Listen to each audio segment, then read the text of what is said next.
Right, I know what you're thinking. Shep, why on earth are you playing a game that looks like this? And it's only because one of my friends recommended it to me.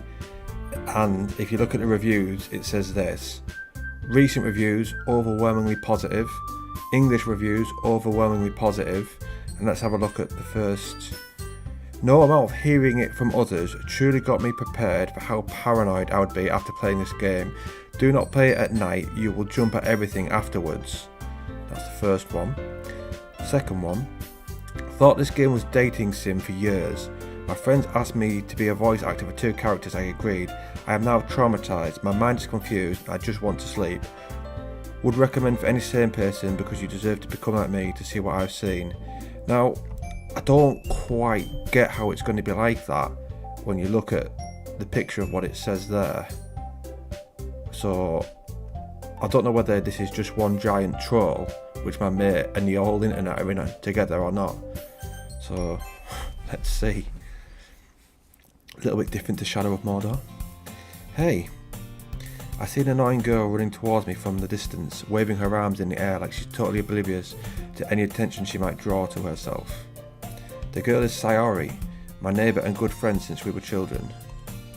You know the kind of friend you've never seen yourself making today, but it just kind of works out because you've known each other for so long. We used to watch school together on days like this, but starting around high school, she would oversleep more and more frequently and I'd get tired of waiting up. But if she's going to chase after me like this, I almost feel better off running away. However, I just sigh and idle in front of the crosswalk and let Sayori catch up to me. There she is. Ha ha, I overslept again. But I caught you this time. Maybe, but only because I decided to stop and wait for you. Eee, you say that like you were thinking about ignoring me. That's mean, Randy. That's me. Well, if people stare at you for acting weird, then I don't want them to think we're a couple or something. Fine, fine. But you did wait for me after all. I guess you don't have it in you to be mean, even if you want to. Whatever you say, Sayori. Whatever that little noise is. We cross the street together and make our way to school. As we draw near, the streets become increasingly speckled with other students making their daily commute. By the way, Randy, have you decided on a club to join yet? A club? I told you already, I'm really not interested in joining any clubs. I haven't been looking either. Eh? That's not true. You told me you'd join a club this year. Did I? I'm sure it's possible that I did, in one of my many conversations where I dismissively go along with whatever she's going on about. Sayori likes to worry a little too much about me when I'm perfectly content just getting by on the average while spending my free time on games and anime. I'm talking about how I'm worried that you won't learn how to socialise or have any skills before college. Your happiness is really important to me, you know. And I know you're happy now, but I die at the thought of you becoming a NEET in a few years because you're not used to the real world. What the hell is a NEET? You trust me, right? Don't make me keep worrying about you. Alright. I'll look at a few clubs if it makes you happy. No promises though. Will you at least promise me you'll try a little? Yeah, I guess I'll promise you that. Yay! Why do I let myself get lectured by such a carefree girl? More than that, I'm surprised I even let myself relent to her. I guess seeing her worry so much about me makes me want to ease her mind at least a little bit, even if she does exaggerate everything inside of her head. I really don't see how this is going to turn into mental. The school day is as ordinary as ever, and it's over before I know it. After I pack up my things, I stare blankly at the wall, looking for an ounce of motivation. Clubs? Sarah wants me to check out some clubs. I guess I have no choice but to start with the anime club. Hello. Sayori? Sayori must have come into the classroom while I was spacing out. I look around and realise that I'm the only one left in the classroom. I thought I'd catch you coming out of the classroom, but I saw you just sitting here and spacing out, so I came in. Honestly, you're even worse than me sometimes. I'm impressed. You don't need to wait for me if it's going to make you late to your own club. Well, I thought you might need some encouragement, so I thought, you know. Know what? Well, that you could come to my club. Sayori? Yeah? There is no way I'm going to your club. Meanie. Sayori is vice president of the Literature Club. Not that I was ever aware that she had any interest in literature. In fact, I'm 99% sure she only did it because she thought it would be fun to help start a new club. Since she was the first one to show interest after the one who proposed the club, she inherited the title of vice president. That said, my interest in literature is guaranteed to be even less. Yeah, I'm going to the anime club. Come on, please. Why do you care so much anyway? Well, I kind of told the club yesterday I'd bring in a new member, and Natsuki made cupcakes and everything. I'm not doing those little laughs. Don't make me promise you can't keep. I can't tell if Sayori's really that much of an airhead, or if she's so cunning as to have planned all this out. I let out a long sigh. Fine, I'll stop by for a cupcake, okay. Yes, let's go.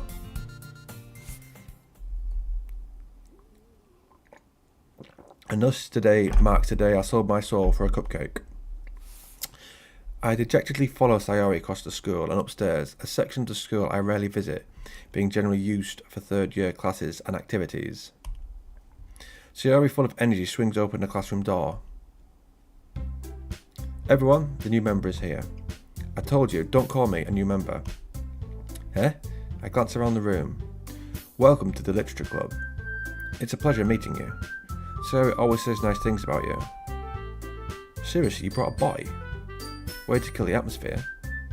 Ah, Randy, what a nice surprise. Welcome to the club. All words escape me in this situation. This club is full of incredibly cute girls. What are you looking at? If you want to say something, say it. Sorry. Natsuki? The girl with the sour attitude, whose name is apparently Natsuki, is one I don't recognise. Her small figure makes me think she's probably a first year. She's also the one who made cupcakes according to Sayori. You can just ignore her when she gets moody. She always says that quietly into my ear, then turns back towards the other girls. Anyway, this is Natsuki, always full of energy. And this is Yuri, the smartest in the club. Don't say things like that. Yuri, who appears comparably more mature and timid, seems to have a hard time keeping up with the people like Sayori and Natsuki. Ah well, it's nice to meet both of you. And it sounds like you already know Monica, is that right? That's right. It's great to see you again, Randy. Monica smiles sweetly. We do know each other well. We rarely talk, but we were in the same class last year. Monica was probably the most popular girl in class, smart, beautiful, athletic, basically completely out of my league. So having her smile at me so genuinely feels a little... You, too, Monica. Come sit down, Randy. We made room for you at the table, so you can sit next to me or Monica. I'll get the cupcakes. Hey, I made them, I'll get them. Sorry, I got a little too excited. Then how about I make some tea as well? How on earth is this turning into something mental? We'll keep going. The girls have a few desks arranged to form a table.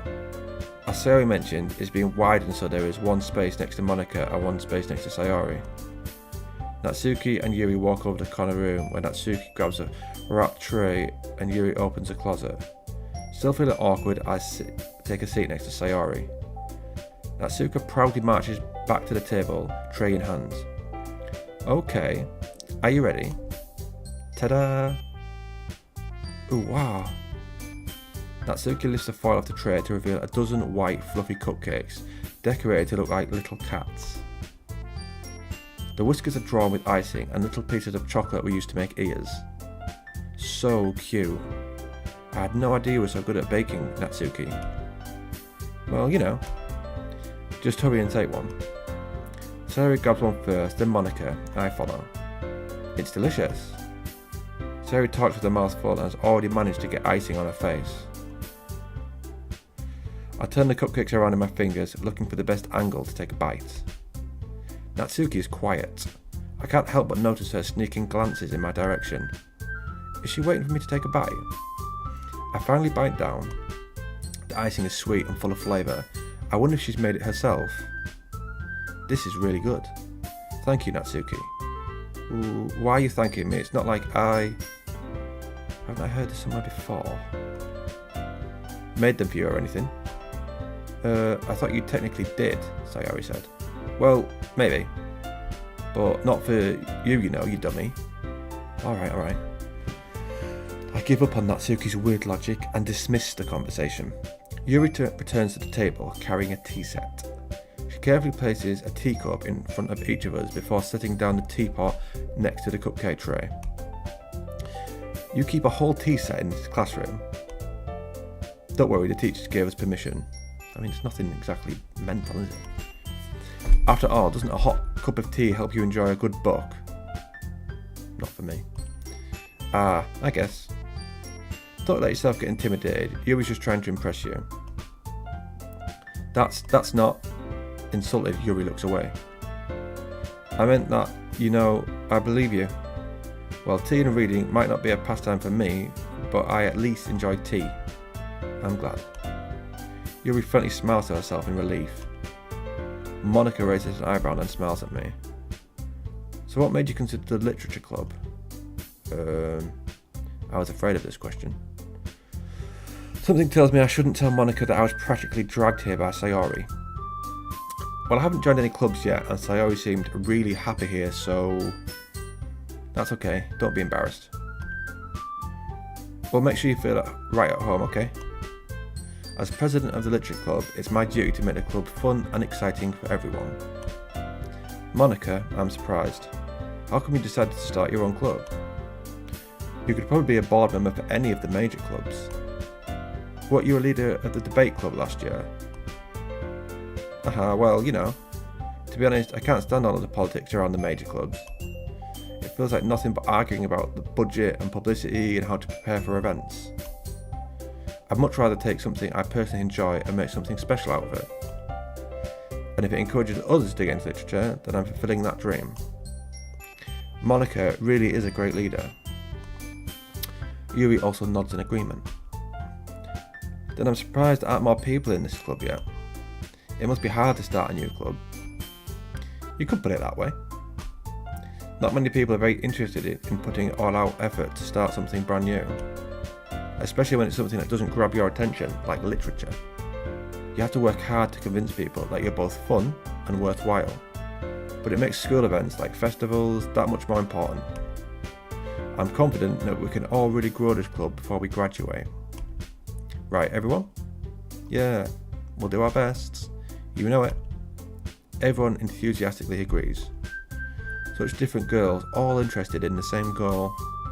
Monica must have worked really hard just to find these three. Maybe that's why they're also delighted by the idea of a new member joining them. Though I still don't really know if I can keep up with their level of enthusiasm about literature. So, Randy, what kind of things do you like to read? Well, considering how little I've read these past years, I don't really have a good way of answering that. Manga. I muttered quietly to myself, half joking. Natsuki's head suddenly perks up. It looks like she wants to say something, but she keeps quiet. Not much of a reader, I guess. Well, that can change. What am I saying? I spoke without thinking after seeing Yuri's sad smile. Anyway, what about you, Yuri? Well, let's see. Yuri traces the rim of her teacup with her finger. My favourites are usually novels that build deep and complex fantasy worlds. To be fair, that's what I like. The level of creativity and craftsmanship behind them is amazing to me, and telling a good story in such a foreign world is equally impressive. Yuri goes on, clearly passionate about her reading.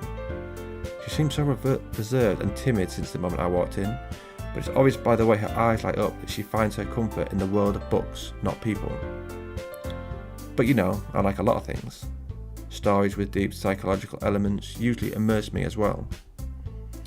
Isn't it amazing how a writer can so deliberately take advantage of your own lack of imagination to completely throw you for a loop? Anyway, I've been reading a lot of horror lately. I read a horror book once. I desperately grasped something I can relate to at the minimal level. At this rate, Yuri might as well be having a conversation with a rock. Really? I wouldn't have expected that, Yuri. For someone as gentle as you. I guess you could say that. But if a story makes me think or takes me to another world, then I really can't put it down. Surreal horror is often very successful at changing the way you look at the world, if only for a brief moment. Ugh, I hate horror. Oh, why's that? Well, Natsuki's eyes dart over me for a split second. Never mind. That's right. You usually like to write about cute things, don't you, Natsuki? What? What gives you that idea? You left a piece of scrap paper behind last club meeting. It looked like you were working on a poem called Don't Say It Out Loud. And give that back. Fine. Your cupcakes, your poems, everything you do is just as cute as you are. Sayori saddles up behind Natsuki and puts her hand on her shoulders. I'm not cute. Natsuki, you write your own poems? Well, I guess sometimes. Why do you care? I think that's impressive. Why don't you share them sometime? No. Natsuki averts her eyes. You wouldn't like them. Ah, not a very confident writer yet. I understand how Natsuki feels. Sharing that level of writing takes more than just confidence. The truest form of writing is writing to oneself. You must be willing to open to your readers, exposing your vulnerabilities and showing even the deepest reaches of your heart. Do you have writing experience too, Yuri? Maybe if you share some of your work, you can set an example and help Natsuki feel comfortable enough to share hers. I swear my mate is taking the piss, and this at no point is going to turn mental. I guess it's the same for Yuri. Oh, I wanted to read everyone's poems. We all sit in silence for a moment. Okay, I have an idea for everyone. Natsuki and Yuri look quizzically at Monika. Let's all go home and write a poem of our own. The next time we meet, we'll all share them with each other. That way, everyone is even. Yeah, let's do it. Plus, now that we have a new member, I think it will help us all get a little bit more comfortable with each other and strengthen the bond of the club. Isn't that right, Randy? Monika smiles warmly at me once again. Hold on, there's still one problem. What's that? Now that we're back to the original topic of me joining the club, I bluntly come forth with what's been on my mind the entire time. I never said I would join this club. Sorry may have convinced me to stop by, but I never made any decision. I still have other clubs to look at, and I lose my train of thought. All four girls stare back at me with dejected eyes. But, I'm sorry, I thought... Randy. You all... I'm defenceless against these girls. How am I supposed to make a clear decision when it's like this? That is, if writing poems is the price I need to pay in order to spend every day with these beautiful girls. Right. Okay, I've decided then. I'll join the literature club. One by one, the girls' eyes light up. Yes, I'm so happy. Sayori wraps her arms around me, jumping up and down. Hey, you really did scare me for a moment. If you really just came for the cupcakes, I would be super pissed. Then that makes it official. Welcome to the literature club. Thanks, I guess. Okay, everyone. I think with that we can officially end today's meeting on a good note. Everyone remember tonight's assignment. Write a poem to bring to the next meeting so we can all share. Monika looks over at me once more. Randy, I look forward to seeing how you express yourself. Yeah. Can I really impress the class star Monika with my mediocre writing skills? I already feel the anxiety welling up inside me. Meanwhile, the girls continue to chit-chat as Yuri and Natsuki clean up their food. Hey Randy, since we're already here, do you want to walk home together? That's right, Sayori and I never walk home together anymore because she always stayed after school for clubs. Sure, might as well. Yay!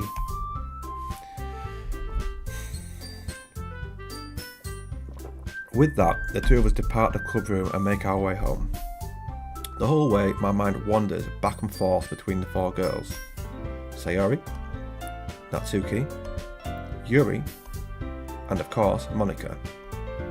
Would I really be happy spending every day after school in a literature club? Perhaps I'll have the chance to grow closer to one of these girls.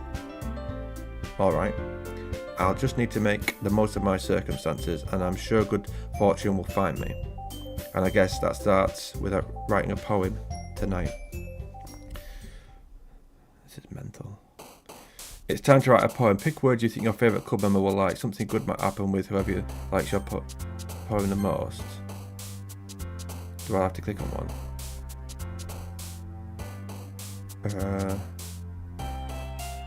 Valentine.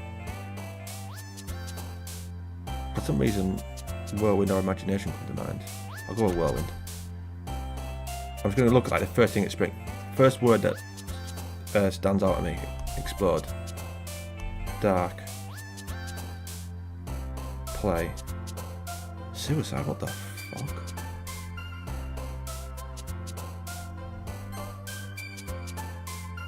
Death.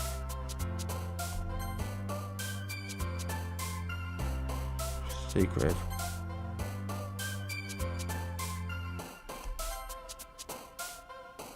For some reason graveyard did. These don't mean anything, by the way. I'm not picking my favourite words. Just whatever stands out. Massacre, what the?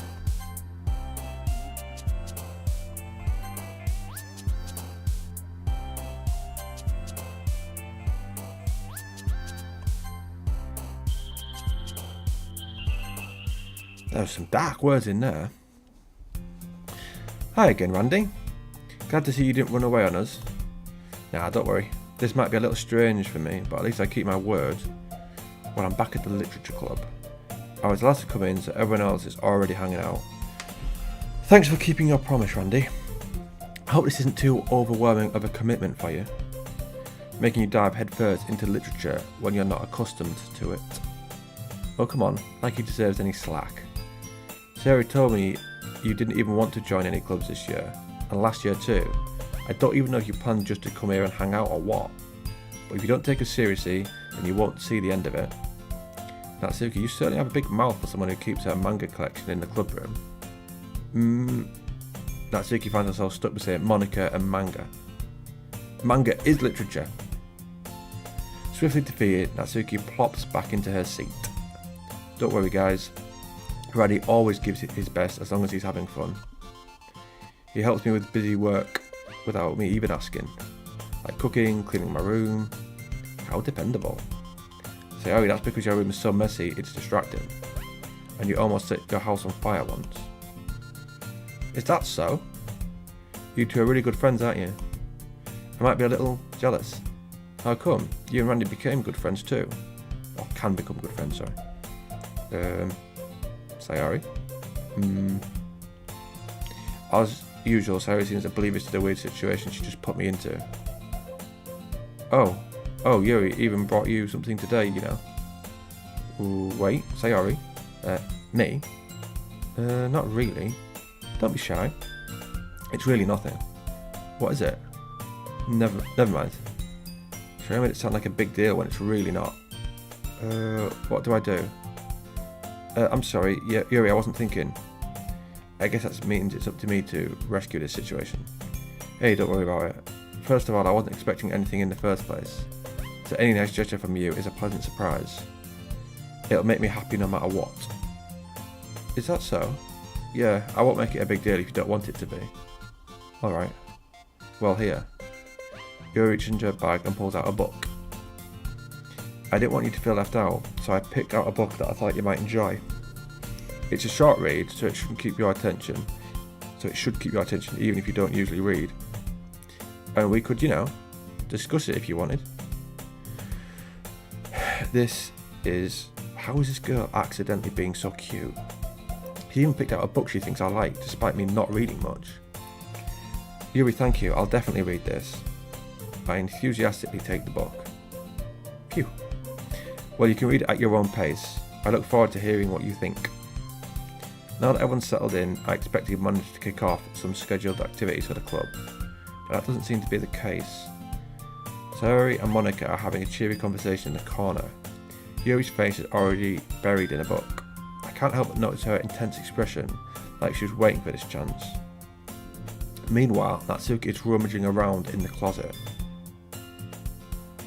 I'm really curious to talk to Yuri a little more, but at the same time I would feel bad for distracting her from her reading.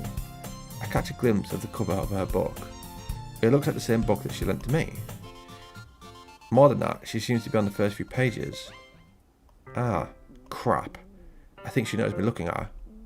She sneaks another glance at me and our eyes meet for a split second. But it only makes her hide her face deeper in her book. Sorry, I was just spacing out. I muttered this, sensing I made her uncomfortable. Oh, it's fine. If I was focusing, I probably wouldn't have noticed in the first place. But I'm just rereading a bit of this, so... That's the book you gave me, right? I wanted to reread some of it. Not for any particular reason. Just curious, how come you have 2 copies of the same book? Ah, well, when I stopped at the bookstore yesterday... that's not what I meant. I mean, I just happened to buy 2 of them. Ah, I see.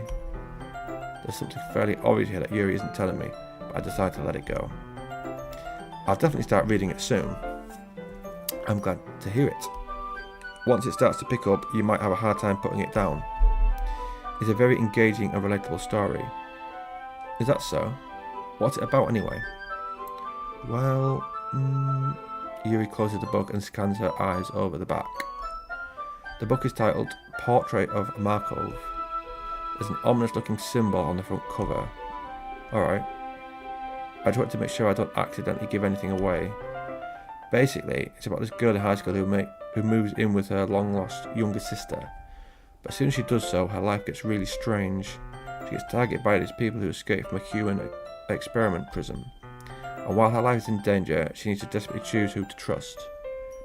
No matter what she does, she ends up destroying most of her relationships, and her life starts to fall apart. That's kind of dark, isn't it? Yuri made it sound like it was going to be a nice story, so that dark turn came from nowhere. Yuri gently giggles all of a sudden. Are you not a fan of that sort of thing, Randy? No, it's not that.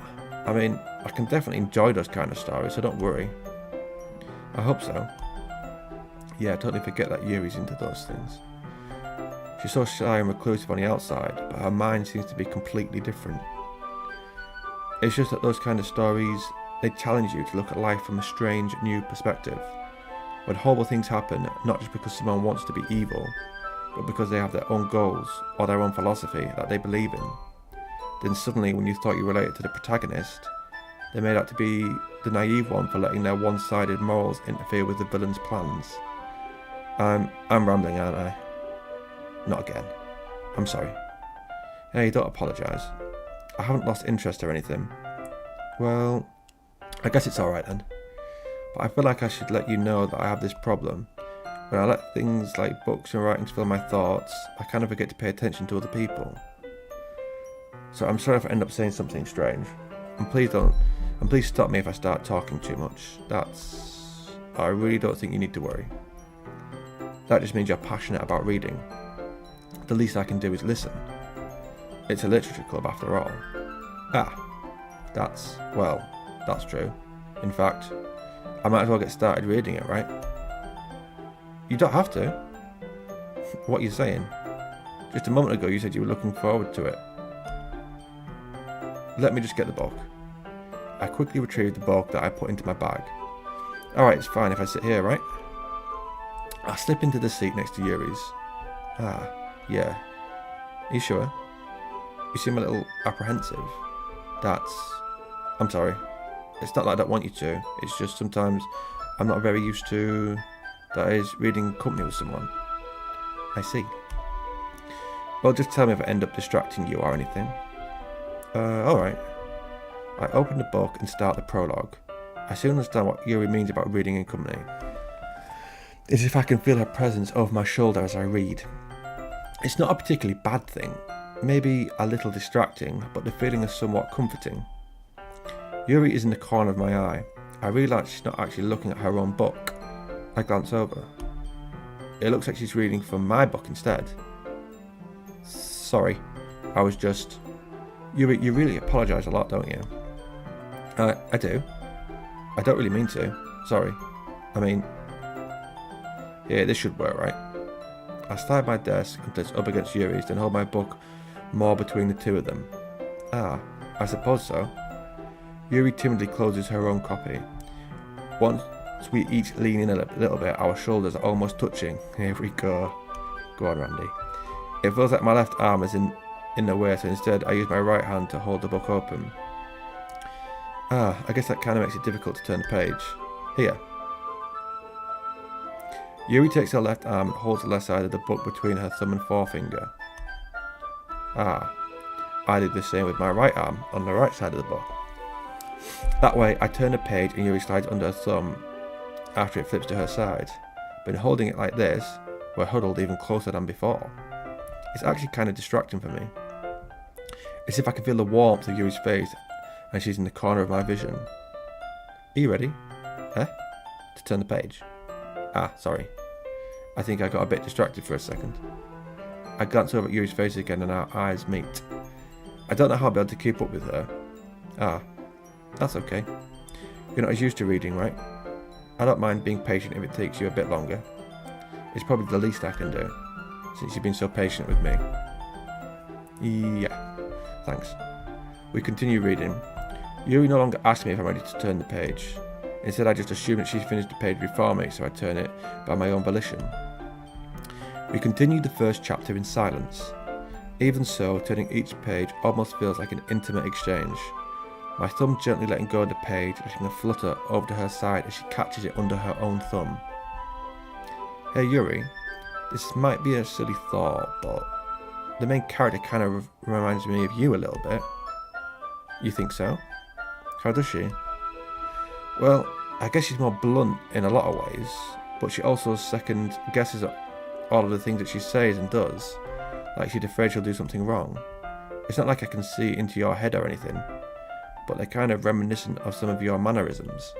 I see. You remain silent for a moment. But Randy, that's probably a terrible thing to have in common with her. Oh, that's so embarrassing that you think that. Ooh, wait, I didn't mean it in a bad way or anything. Sorry, I really didn't know you were self-conscious about that sort of thing. I guess I more meant it's kind of cute. Ah, what are you saying all of a sudden? Okay everyone. I think it's about time we shared today's poems with each other. Oh god, what's this going to be? We might not have enough time if we wait too long. Ah, Yuri exhales, spared from finishing her thought. Is that alright, Yuri? You look kind of down. I'm sorry you haven't been looking forward to this. Ah, it's not. It's fine. Yuri released her hand from the book, causing it to close on top of my thumb. Alright, I guess I'll do some more reading tonight. Or would you prefer I only read it with you? I guess I don't have too much of a preference either way. In that case, I'll read a little more tonight. It'll be more fun to read with you after it picks up a bit, you know. That's good reasoning. In that case, feel free to finish the first two chapters in your own time. Alright? I stand up. I make a mental note of where I left off in the book and slip it back into my bag. By the way, did you remember to write a poem last night? Yeah. My relaxation ends. I can't believe I agreed to do something so embarrassing. I couldn't really find much inspiration since I've never really done this before. But now that everyone's ready, why don't you find someone to share with? I can't wait. Sayori and Monica enthusiastically pull out their poems. Shiori is on the wrinkled sheet of a loose leaf torn from a spiral notebook. On the other hand, Monica wrote hers in a composition notebook. I can already see Monica's pristine handwriting from where I sit. Natsuki and Yuri reluctantly comply as well, reaching into their bags. I do the same myself. Which I read my poem to first, to Yuri. Yuri seems the most experienced, so I should start with her. I can trust her opinion, to be fair. Seems like we'll build up a relationship with her. As Yuri reads the poem, I notice her eyes lighten. Exceptional. What was that? Did I say that out loud? Yuri first covers her mouth, but ends up covering her whole face. He's going to hate me. You really didn't do anything wrong, Yuri. That's... I guess you're right. What am I getting so nervous for? Yuri takes a breath.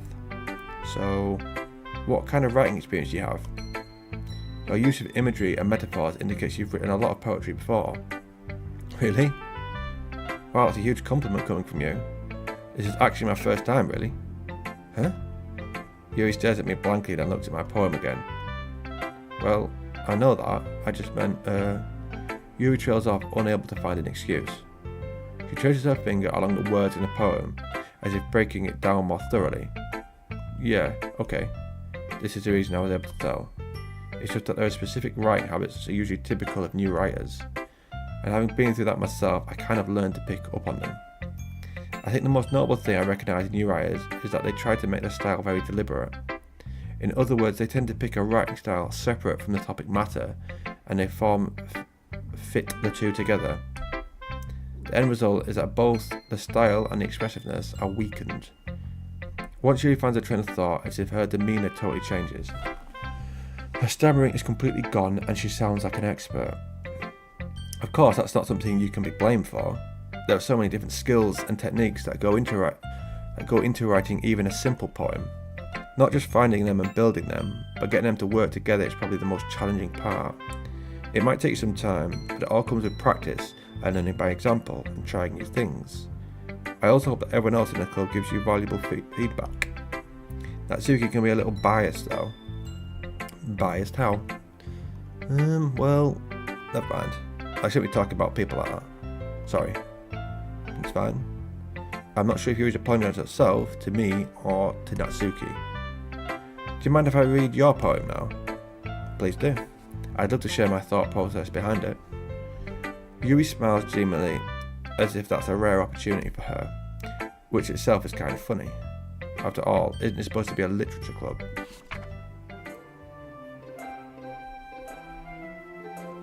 What's that say? Ghost under the light. The tendrils of my hair illuminate beneath the amber glow, bathing. It must be this one, the last remaining streetlight to have withstood the test of time. The last yet to be replaced by the sickening blue-green hue of the future. I bathe calm, breathing air of the present but living in the past. The light flickers, I flicker back. I wasn't really impressed by that. I'm sorry, I have such terrible handwriting. What? I wasn't thinking that at all. I was. But it took you a long time to read. Ah. Well, I just don't read script very often. I actually think your handwriting is pretty. Eh? That's a relief. Also, I like the poem. I didn't. Even though it's short, it was really descriptive. It wasn't too short. I usually write longer poems. Not at all. I'm really glad you like it. I'll be honest, since it's our first time sharing, I want you to write something a little more mild. Something easy to digest, I suppose. Are you into ghosts, Yuri? Actually, the story isn't about a ghost at all, Randy. Really? I must have totally missed the point.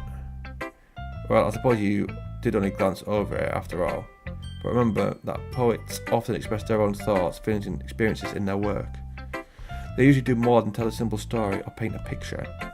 In this case, perhaps the subject of the poem is only being symbolically compared to a ghost, lingering in her last remaining place of comfort, unable to let go of the past, and soon to be left with nothing. That's a lot more solemn, putting it that way. I hadn't even thought of that. That's impressive. Eh? It's nothing really. Yours was impressive too, so... Nah. If anything, I could probably learn a thing or two from you. You think so? Yeah, of course. Ah. You know, I was really nervous about doing all this. But in the end, I enjoyed it.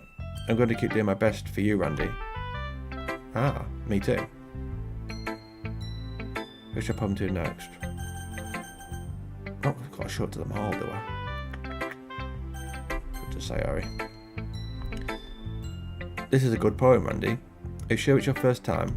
Of course. It's not that good. Am I the kind of guy who'd be writing poems in his spare time? I guess you're right. But that's why it impressed me. Well, to be honest, I was afraid that you wouldn't do it seriously. Or that you wouldn't write one at all. I'm really happy just that you wrote one.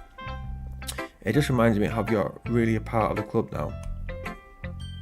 Not to mention the fact that I'm standing in front of you in the club room. Well, of course. I'm not really into it yet, but that doesn't mean I'll break my promise. See? It's like I said before, Andy. Deep down, you're not selfish at all, you know? Trying new things like this for other people. That's something that only really good people do. Thanks, Sayori. I'm not sure if Sayori sees the full picture of my motive here. Then again, I can't deny that she's part of the reason I joined. You know how much it means to her and all. Yeah, and I'm going to make sure you have lots of fun here, okay? That'll be my way of thanking you. Alright, I'm going to hold you to that then. Yay. Now you read my poem too, right? Don't worry, I'm really bad at this. We'll see about that. Let's have a look. Dear sunshine, the way you glow through my blinds in the morning, it makes me feel like you miss me. Kissing my forehead to help me out of bed, making me rub the sleepy from my eyes. Are you asking me to come out and play? Are you trusting me to wish away a rainy day? I look above, the sky's blue, it's a secret, but I trust you too. If it wasn't for you, I could sleep forever, but I'm not mad, I want breakfast. I mean, I preferred it to the other lasses. This is more just because of the last bit. This is just a guess, but did you wait until this morning to write this? No? Just a little bit. You can't answer just a little bit to a yes or no question. I forgot to do it last night. Well, at least that makes me feel a little better about myself. Don't be mean. I still try my best. Ah, yeah. I didn't mean to say that it was a bad poem. It came out nice, or how should I put it? It sounds just like you. Really? Yeah. Especially that last line. I made eggs and toast. Even though you were late to school. It's bad to skip breakfast. I get all cranky. Well, I guess there's no point in arguing. Anyway, thanks for showing me. This was so much fun. Monica's the best. Ah, yeah. But next time, I won't forget. And I'm going to write the best poem ever. Well, I guess I look forward to it. This is madness. 42 minutes and still nothing mental's happened. Hi, Randy. Having a good time so far? Ah, yeah. Good, glad to hear it. By the way, since you're new and everything, if you ever have any suggestions for the club, like new activities or things we can do better, I'm always listening. Don't be afraid to bring things up, okay? Alright, I'll keep that in mind. Of course, I'll be afraid to bring things up. I'm much better off just going with the flow until I'm more settled in. Anyway, want to share your poems with me? It's kind of embarrassing, but I guess I have to. Don't worry, Randy. We're all a little bit embarrassed today, you know. It's that sort of barrier that we'll all learn to get past soon. Yeah, that's true. I'll hand Monica my poem. Great job, Randy. I was going ooh in my head while reading it. It's really metaphorical. I'm not sure why, but I didn't expect you to go for something so deep. I guess I underestimated you. It's easier for me to keep everyone's expectations low. That way, it always counts when I put in some effort. That's not very fair. Well, I guess it works anyway. You know that Yuri liked this kind of writing, right? Writing that's full of imagery and symbolism. Unlike Sayori, who likes using simple and direct words to describe happiness and sadness. Yuri likes it when readers are left to derive their own meaning out of it. It's very challenging to write like that effectively, both allowing people to get something out of it just by the feel, or letting them deeply analyse all the nuances. It can take years of practice, which I'm assuming Yuri has at this point. Never really asked though. I'm sure I'm nowhere near her level yet. Don't worry so much about that. You do your own thing. Just keep exploring and learning by trying new things. I'm sure I'll end up trying different things a lot. It could take a while before I feel comfortable doing this. That's okay. I'd love to see you try new things. That's the best way to find the kind of style that suits you. Everyone else might be a little bit biased towards their own kinds of styles, but I'll always help you find what suits you the most. So don't force yourself to write the way everyone else wants you to write. It's not like you have to worry about impressing them or anything. Anyway, do you want to read my poem now?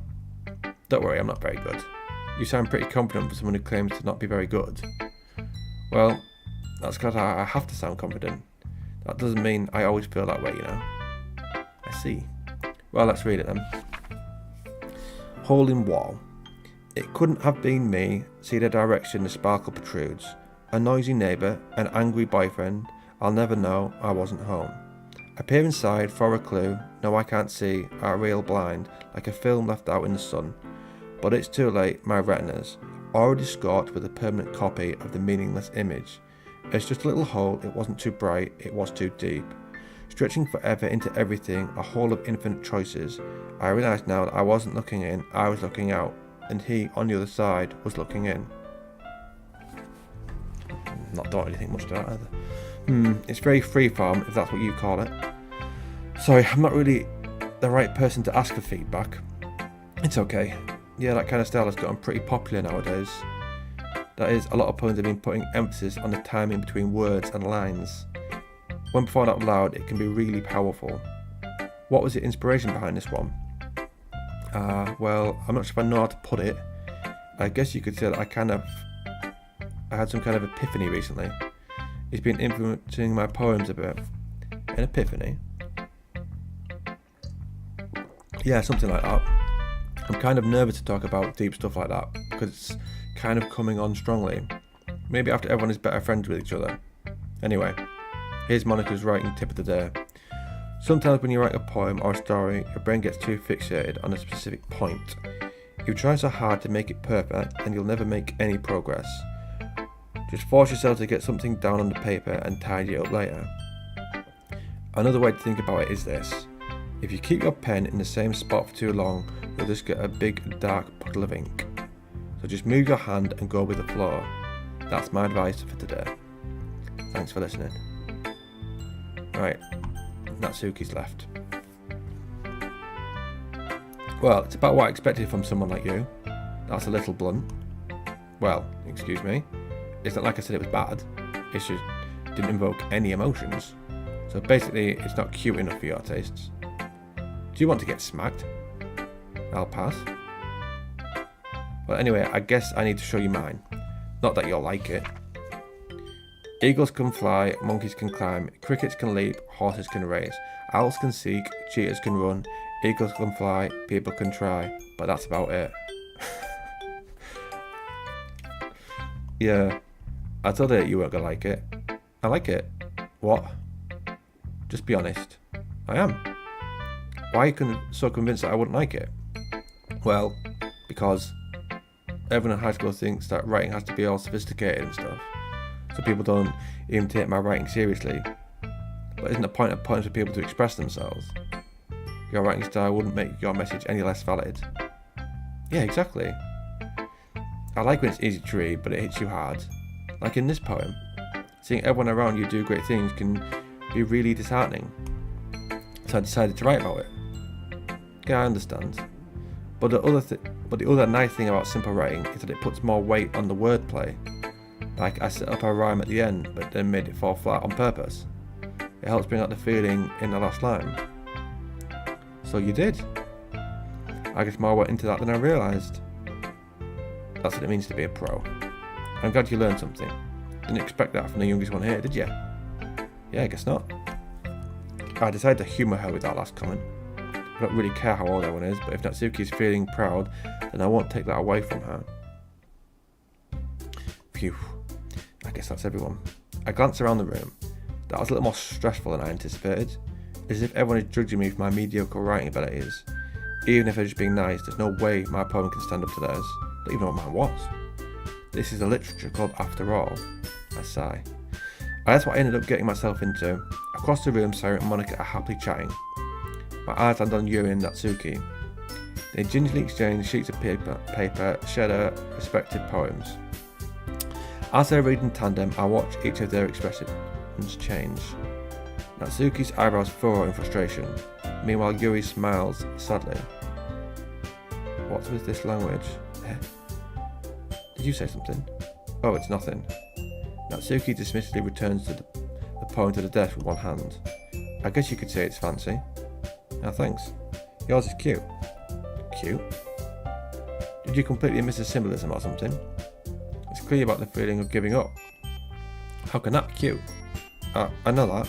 I just meant the language, I guess. I tried to say something nice. Eh? You mean you have to try that hard to come up with something nice to say? Thanks, but it really didn't come out nice at all.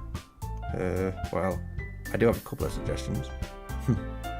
I was looking for suggestions, I would have asked someone who actually liked it, which people did, by the way.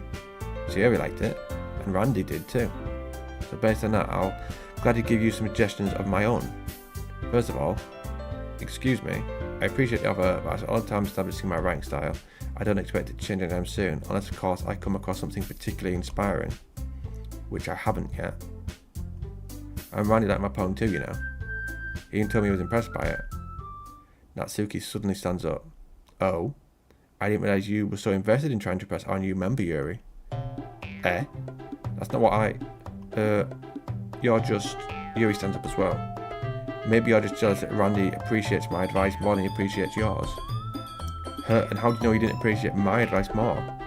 Are you that full of yourself? No, if I was full of myself, I would deliberately go out of my way to make everything I do overly cutesy. Is everyone okay? Well, you know what? I wasn't the one whose boobs magically grew a size bigger as soon as Randy started showing up. Natsuki, that's a little... This doesn't involve you. I don't like fighting, guys.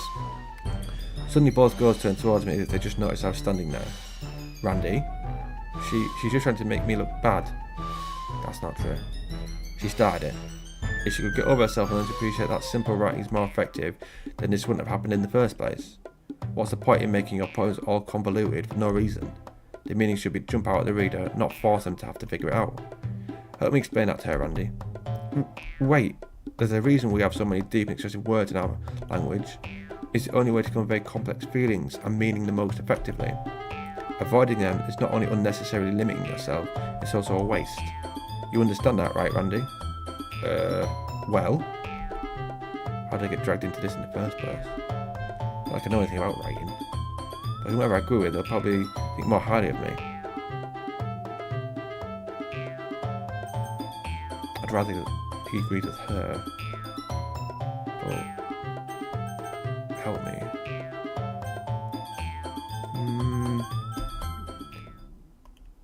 Natsuki, you're right, I liked your poem. See, wait. That's not an excuse for you to be so mean. You shouldn't pick a fight just because someone's opinion is different. That's not what happened at all. Yuri wouldn't even take my poem seriously. I understand. Yuri, eh? You're a seriously talented writer. It's no secret that I was impressed. But here's the thing. No matter how simple or refined someone's writing style is, they're still putting feelings into it and it becomes something really personal. That's why Natsuki felt threatened when you said her poem was cute. I see. I didn't notice that. I'm sorry. But Natsuki, you took it way too far. Yuri means well, and if you just told her how you felt, then this wouldn't have happened in the first place. Are you kidding? That's exactly what I did. It was her that... Natsuki, I think that's enough. You both said some things that you didn't mean. Yuri apologised. Don't you think you should too? Natsuki clenches her fists. In the end, nobody has taken her side. She's trapped at this point, being defiant only because she can't handle the pressure. I end up feeling bad for her. Sometimes when I'm hurt, it helps to take a walk and clear my head. Sayori, she doesn't need to. You know what? I'm going to do that. It'll spare me from having to look at all your faces right now. Without warning, Natsuki snatches her own poem up from the desk and storms out. On her way out, she crumbles up the poem with her hands and throws it into the trash. Natsuki? She really didn't need to do that. I look across the room. Yuri has her chin buried in her hands while she stares down at her desk. I gingerly approach her and sit in an adjacent chair. Everything alright? I'm so embarrassed. I can't believe I acted like that. You probably hate me now. No, Yuri. How could anyone not have gotten frustrated after being treated like that? You handled it as well as anyone could. I don't think any less of you. Well, alright, I believe you. Thanks, Randy, you're too kind. I'm thankful to have you a part of this club now. It's nothing. One more thing. That one thing that Natsuki said about, you know, I'd never do anything so shameful. So, What did Natsuki say? Well, never mind that. I'm going to make some tea. Good idea. Making it for more than one person, okay. Yeah. Okay everyone, it's just about time for us to leave. How did you all feel about sharing poems? It was a lot of fun. Well, I'd say it was worth it. It was alright, well, mostly. Randy, how about you? Yeah, I'd say the same. It was a neat to talk about thing with everyone. Awesome. In that case, we'll do the same thing tomorrow, and maybe you learn something from your friends too. So your poems will turn out even better. I think to myself, I did learn a little more about the kinds of poems everyone likes. Within it, that means I can at least do a better job impressing those I want to impress. I nod to myself with new and found determination. Randy, ready to walk home? Sure, let's go. Siri beams at me. It truly has been a while since Siri and I have spent this much time together. Can't really say I'm not enjoying it either. Sayori, about what happened earlier. How do you mean? You know, between Yuri and Natsuki? Does that kind of thing happen often? No. That's really the first time I've seen them fight like that. I promise they're both wonderful people. You don't hate them, do you? No, I don't hate them. I just want your opinion, that's all. I can see why they'd make good friends with you. Phew. You know, Randy, it's nice that I get to spend time with you in the club, but I think seeing you get along with everyone is making me the happiest, and I think everyone really likes you too. Every day is going to be so much fun. It looks like Siri still hasn't caught on to the kind of situation I'm in. Sure, being friends with everyone is nice, but does it really need to stop there? We'll just have to see what the future holds, Sayori. I pat Sayori on the shoulder. I said that more to myself than to her, but it's easy to use Sayori as an internal monologue sometimes. Okay. Yeah, let's do this.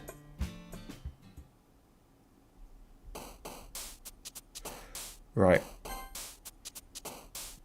I'm going to save that there, and that's enough for today.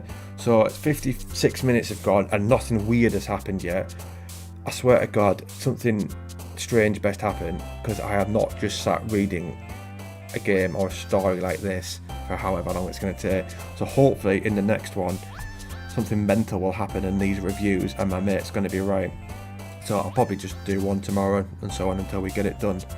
I hope you enjoyed that. Here we go, part 2. I think we're making another little poem again. We just got to pick random words. I think by the look of that, depending on which word you pick, shows which one of these likes that word best. Instead of doing before, where I just picked randomly, I'll pick word which I like best. All seems to be the ones that she likes.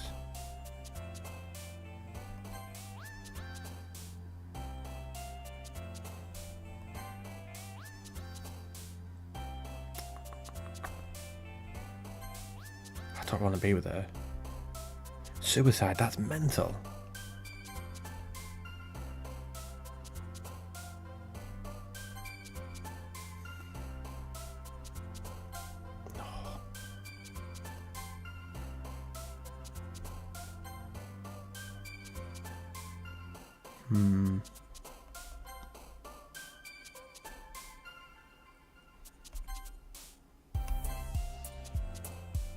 Contamination.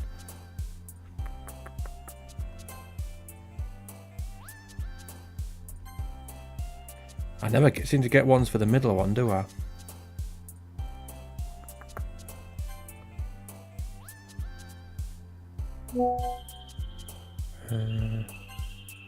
This is going to be close. I think the one on the right's one.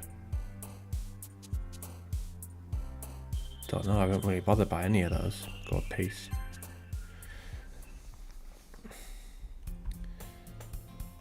There we go, Max Scream. Another day passes and it's time for the club meeting already. I've gotten a little more comfortable here over the past couple of days. Entering the club room, the usual scene greets me. Hi Randy. Yo Sayori. Looks like you're in a good mood today. I'm just still not used to you being in the club, that's all. I see. That's a pretty simple thing to get you in a good mood.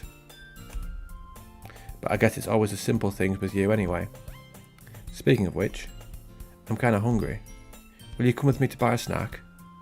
No thanks. Eh? That's not like you at all. I have my reasons. Why don't we take a look at your purse, Sayori? Eh? Why that all of a sudden? No reason really. I just wanted to look at it. Ah. Sayori nervously retrieves her coin purse. She fumbles with the latch and gets it open.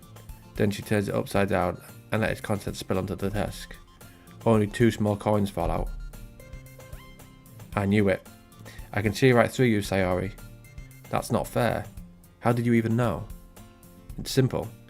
If you had enough money in the first place, you'd have bought a snack before coming to the club room.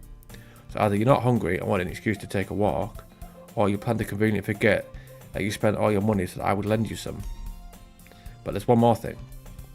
You're always hungry. And so that only leaves the one option. I give up. Don't make me feel guilty. If you feel guilty, that means you deserve to feel guilty. Yuri suddenly giggles. Eh? I didn't notice that she was listening in. Her face is in her book as always. I like how she's got her hands behind her back, pushing her chest forward. I wasn't listening or anything. It was just something in my book. Yuri, tell Randy to let me borrow some money. Don't get me involved like that, Sayori. Besides, you should only buy what you can responsibly afford. And frankly, after pulling a mischievous little stunt like that, your suffering is fair enough retribution. I didn't mean that. I got too absorbed into my book. I really like when you speak your mind, Yuri. It doesn't happen much, but it's a fun side of you. There's no way you could think that. You were right though. I did something bad and now I have to accept the retribution. That. Still, coming from you, Sayori, I guess there's a little devil inside all of us, isn't there? Don't let her fool you. Sayori knows exactly what she's doing. After all, she told you guys she was bringing me to the club before she even told me. But you wouldn't have come if it weren't for the cupcakes. So I had to trick Natsuki into making them. Come on, give me more credit than that, Sayori. Whap. Kaya. Out of nowhere, something smacks Sayori in the face and tumbles onto the desk. Ow! What was? A cookie. Sure enough, it's a giant cookie wrapped in plastic. Sayori glances around. Is this a miracle? It's because I paid my retribution. Actually, that one almost worked. I was just going to give it to you. Then I heard you black about cupcakes. It was totally worth seeing your reaction now. Natsuki, that's so nice of you. I'm so happy. Sayori hugs the cookie. Geez, just eat it. Sayori rapidly opens the wrapper and takes a big bite. Sure good. Sayori suddenly claps her hand over her mouth. I bit my tongue. You're going through a lot over just one cookie. Natsuki takes a bite of her own cookie. Yours looks really good too, Natsuki. Can I try it? Jeez, beggars can't be choosers. But yours is chocolate. Yeah, why do you think I gave you that one? Fine. Still, I'm really happy that you shared this one with me. I'm not doing the little giggles, as you can tell. Sayori gets out of her seat and goes behind Natsuki, then wraps her arms around her. Jeez. I get it. Cookie still in hand, Natsuki reaches up to nudge Sayori off her. Sayori suddenly leans down and takes a bite out of Natsuki's cookie. Hey, did you seriously just do that? Mouth full, Sayori trots away to safety. Yeah, Yuri and I laugh as well. Geez, you're such a kid sometimes. Monika, can you tell Sayori? Natsuki glances around. Monika isn't in the club room. Where's Monika anyway? Good question. Have any of you heard anything about her being late today? Not me. Yeah, I haven't either. That's a bit unusual. I hope she's okay. Of course she's okay. She probably just had something to do today. She's pretty popular after all. You don't think she has a... I wouldn't be surprised. She's probably more desirable than all of us combined. That's true. Excuse me. Suddenly the door swings open. Sorry, I'm super sorry. There you are. I didn't mean to be late. I hope you guys weren't worried or anything. Monika chose the club over her boyfriend after all. You're so strong-willed. Boyfriend? What on earth are you talking about? Monika quizzically glances at me. Never mind that. What held you up anyway? Well, My last period today was study hall. To be honest, I kind of just lost track of time. That makes no sense though. You would have heard the bell ring at least. I must not have heard it since I was practicing piano. Piano? I don't know where you played music as well, Monica. I don't really. I kind of just started recently. I've always wanted to learn piano. That's so cool. You should play something for us, Monica. That's... Monica looks at me. Maybe once I get a little bit better I will. Yay. That sounds cool. I'd also look forward to it. Is that so? In that case, I won't let you down, Randy. Monica smiles sweetly. I didn't mean any pressure or anything like that. Don't worry. I've been practicing a whole lot recently, and I'd really love the chance to share once I'm ready. I see. In that case, best of luck. Thanks. So I didn't miss anything, did I? Not really. I chose to leave out Sayori's mischievous escapade. I'm sure Natsuki will end up complaining to her anyway. It looks like everyone has already settled down. Sayori somehow already finished her entire cookie. Yuri's back to book and Natsuki disappeared into the closet. I wonder when this is going to start getting weird. Still isn't. I can tell that two of them are attracted to me, but other than that, there's nothing horror-like at the moment. Hey, Yuri. Huh? I suddenly noticed that Yuri's reading a different book from the one we've been reading together. Sorry, I didn't mean to interrupt. No. I was kind of just waiting for you. If that's the case, why don't we go ahead and get started? Yes, let's. Actually, I have a request. Do you mind if I make some tea first? Not at all. Thanks very much. If there's one thing that can make my reading time here any better, it's a nice cup of tea. Not to mention for yourself as well. Yuri stands up and makes her way to the closet. I follow and watch as she retrieves a small water pitcher from the shelf, the kind with a filter inside. I've got one of them. Can you hold this for a second? Sure. Yuri hands me the water pitcher and also fetches an electric kettle. I'm going to plug this in at the teacher's desk and then we'll go get some water. She walks past me and sets the kettle down on the teacher's desk. I simply watch her movements. To my surprise, the way she moves really contrasts her speaking and mannerisms. Especially because of her long legs, Yuri appears elegant and methodical. Okay, may I have the water pitcher? Thanks, I'll be right back. I might as well walk with you. Yeah, why not? Shall we go then? Yeah? Where are you two off to? Well, just Yuri was going to make some tea, so I suddenly realised how weird it is to explain this to Monica. We're just filling the water pitcher. Oh, okay. Sorry, I was just a bit curious. That's kind of a one-person job, isn't it? That's... Monica, please mind your own business for once. Or do you want to tell me there's something wrong with helping involve Randy in club activities? My mouth gapes. I suppose there's nothing wrong with that. Then let's go, Randy. Yuri quickly exits the room and I follow. Once in the hallway, she suddenly puts her forehead against the wall.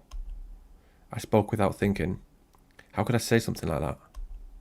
Yuri? Something about the way she said that. It made me feel so irritated. What's wrong with me? No, Yuri. I think you did the right thing. I wasn't expecting it, but it's not alright for Monica to judge people like that. Randy? How come even when I do something bad, you're being nice to me? Because nothing that you do is as bad as you make it seem in your head. Nobody's perfect. We have emotions and we can't always hide them away. But you always amplify things in your head. Your mind turns a light rain shower into a hurricane. No. Wouldn't you hate me for something as terrible as that? Why would I hate you? I can't hate someone for having emotions. What kind of friend would do that? Friend, you say? Yuri lifts her head. Randy, I really like being friends with you. Thanks, Yuri. I like being friends with you too. I feel kind of awkward saying something like that, but I'm doing my best to help Yuri feel better. Anyway, yeah. Shall we go? Yeah. Yuri and I walked to the nearest water fountain, Once we fill up the water pitcher, we return to the classroom. Randy, do you like oolong tea? Ah, yeah. Anything is fine. Very well. Yuri sets the temperature on the kettle to 200 degrees. Now it's time to get the teapot. You really do this properly, don't you? Of course. I shouldn't do any less when I'm making tea for others, even if I'm not an expert on tea or anything. In that case, you'll only be even more impressed. Perhaps I will. Yuri fetches the teapot and begins measuring the tea leaves. To my surprise, she even starts humming a little to herself. You must be in a good mood now. Is that so? I was letting it show, and you noticed. I was doing a bit of thinking, and I decided that I would try expressing myself a bit more. It turns out it's not very hard for me to do, when it's you who's around anyway. Ah, that's great, Yuri. Just don't push yourself too much. You're always worrying about me, Randy. It's very endearing. Yuri wasn't kidding. I don't even know if I can keep up with this. I watched Yuri pour a cup of tea for each of us. Randy, I have another request. Do you mind if we sit on the floor today? Why's that? It's a little bit easier on my back. I can read with my back against the wall rather than bending over at my desk. Ah, sorry, I didn't realise. No worries. I just have back pain regularly, so I do my best to manage it. Is that so? I wonder why that is. It's most likely because your posture, right? Always hunts over like that while reading. Yes. Terrible reading posture. So that's why we should sit on the floor. Fair enough. I'll go ahead and get my book. I retrieved the book from my bag. I have some chocolate as well. It's a bag of small chocolate candies that I kept hidden from Sayori's candy radar. I take it since it'll go well with the tea. You and I sit against the wall, teacups at our side. As if in sync, we assume the same reading position as last time, each holding one half of the book. Except this time, our bodies are even closer to each other. I can't see too well. Yuri slides close until our shoulders are touching. How am I supposed to focus on reading like this? Yuri was always kind of cute, but when she's being less apprehensive, it's almost more than I can handle. Your teacup? Yuri hands me my teacup, holding it with my hand that's not holding the book. I end up in a position that makes it even harder to focus, because now I need to worry about making sure I don't accidentally touch her chest. Meanwhile, Yuri hasn't noticed a single thing. She wears her intense reading expression, and I can only presume the world around her has faded away. I use all of my willpower to focus on reading. After a few minutes, I finally manage to relax a little. I put the teacup between my legs and fumble with the chocolate wrapper. Sorry. I briefly let go of the book to finish opening the wrapper. You can have as much as you want. That's okay. I won't take any. You sure? Well, if I touch it, then it might get smudges on the paper. You're right. I didn't even think about that. My bad. No need to apologise. I'll hold the book, okay? You sure? Of course. Yuri opens the book with both hands. She holds it so that I don't have any harder of a time reading from it. But as a result, her left arm is practically resting on top of my leg. Well, in that case, Yuri is already totally focused on reading again. I take a chocolate candy and pop it into my mouth. Then I take another chocolate and I hold it up to Yuri. She doesn't even look away from the book. She simply parts her lips as if the situation was completely normal. But that means I can't stop here. I apprehensively place the chocolate in her mouth. Just like that, Yuri closes her lips over it. Yuri's expression suddenly breaks. Did I just... Yuri looks at me, she needs to confirm what just happened. Randy? Sorry, I guess I shouldn't have done that. Well, you were just helping. That's something that friends do, right? I mean, not really in this kind of context, but... Yeah, that's all it was. Yeah. Then, you don't need to stop or anything. I see. The situation has got really tense. Yuri tries to return to the book, but I can tell just by her expression that even she can't focus now. My heart is pounding. I notice you take another chocolate between my fingers, but this time Yuri's eyes meet mine. How did it even come to this? Yuri doesn't avert her gaze. I notice her chest rising and falling to the rhythm of her breaths. I raise my arm. Like before, Yuri parts her lips, but it's different this time. I take the chocolate and place it in her mouth. I feel the hot breath on my fingers. Cock block. Okay, everyone. Yuri jolts back. It's time to share poems. Randy, you can help Yuri put away this tea stuff, right? Yeah, of course. Okay, thanks. The spell is abruptly broken. I'll take care of the cups. Yeah. Yuri picks up the teacups from the floor. I pick up the bag of chocolates. In the end, we hastily clean up without so much as a word between us. I get the feeling this is something neither of us will have the courage to bring up. Well, that was ruined, wasn't it? Let's see what you've written for today. Yuri stares at the poem with a surprised expression on her face. Do you like it? Randy, this one might be even better than yesterday's. How did you even pick up on this so quickly? Just yesterday I was telling you this kind of technique's worth practicing. Maybe that's why. You did a good job explaining. I really want to try giving it more imagery. Yuri visibly swallows. Even her hands appear sweaty. I'm not used to this. Used to what? I don't know. It's fine, take your time. Yuri breathes and collects her thoughts. I know that Yuri likes to think before she speaks, so I offer that patience to her. Yeah, just being approached like this, I guess. It probably sounds really stupid, but seeing someone motivated by my writing, it just makes me really happy. Are you saying that you've never shared your writing before? Yuri nods. Really? I don't believe it. I really only write for myself. And besides, people would just laugh at me. Do you really think that?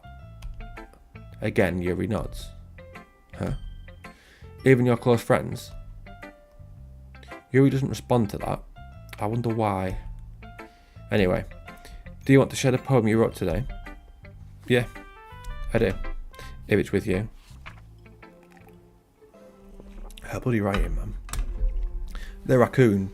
It happened in the dead of night while I was slicing bread for a guilty snack. My attention was caught by the scuttering of a raccoon outside my window. That was, I believe, the first time I noticed my strange tendencies as an unordinary human. I think it's meant to say unordinary.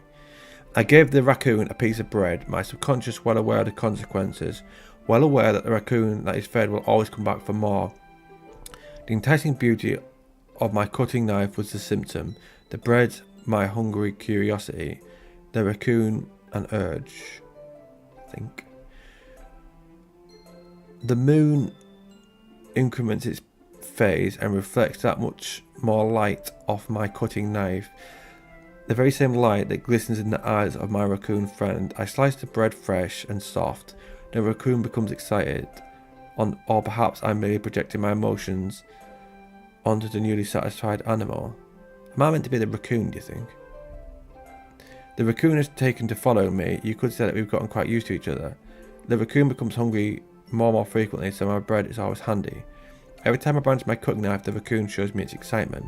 A rush of blood, classic Pavlovian conditioning. I slice the bread and I feed myself again. Her poems are weird. I was a little more down with this one than yesterday's. I can see that. It's a lot more metaphorical. I don't know if it's my fault, but I can't begin to imagine what this poem is about. That's right, it's a bit closer to my preferred writing style, using the poem as a canvas to express vivid imagery and conveying emotions through them. Yeah, if I take it at face value, then I can't even figure out what it's supposed to mean. Well, I think it's something that different people can relate to in their own way. I want to express the way it feels for me to indulge in my more unusual hobbies. It's those sorts of things I'm usually forced to keep to myself, so I sometimes enjoy writing about them. Why do you keep them to yourself? Because they're embarrassing and people would make fun of me. Don't you have anything like that, Randy? Well, yeah, I guess I do. I feel like everyone has a little something like that. The best we can do is respect each other and our individualities, even if it's difficult sometimes and some things make us uncomfortable. After all, if I hadn't learned to embrace my own weirdness, I would probably hate myself.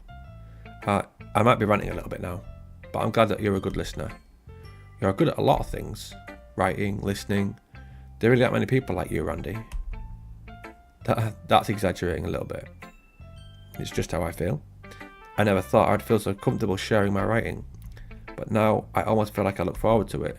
It's just a really nice feeling. And you're to thank for that. It's nothing really. Yuri smiled sincerely at me. For just a moment, her timidness seems to disappear. I don't really want to read to these lot. I just want to see how things go with her. Well, it's not really any worse than your last one, but I can't really say it's better than either. Phew. Phew, what?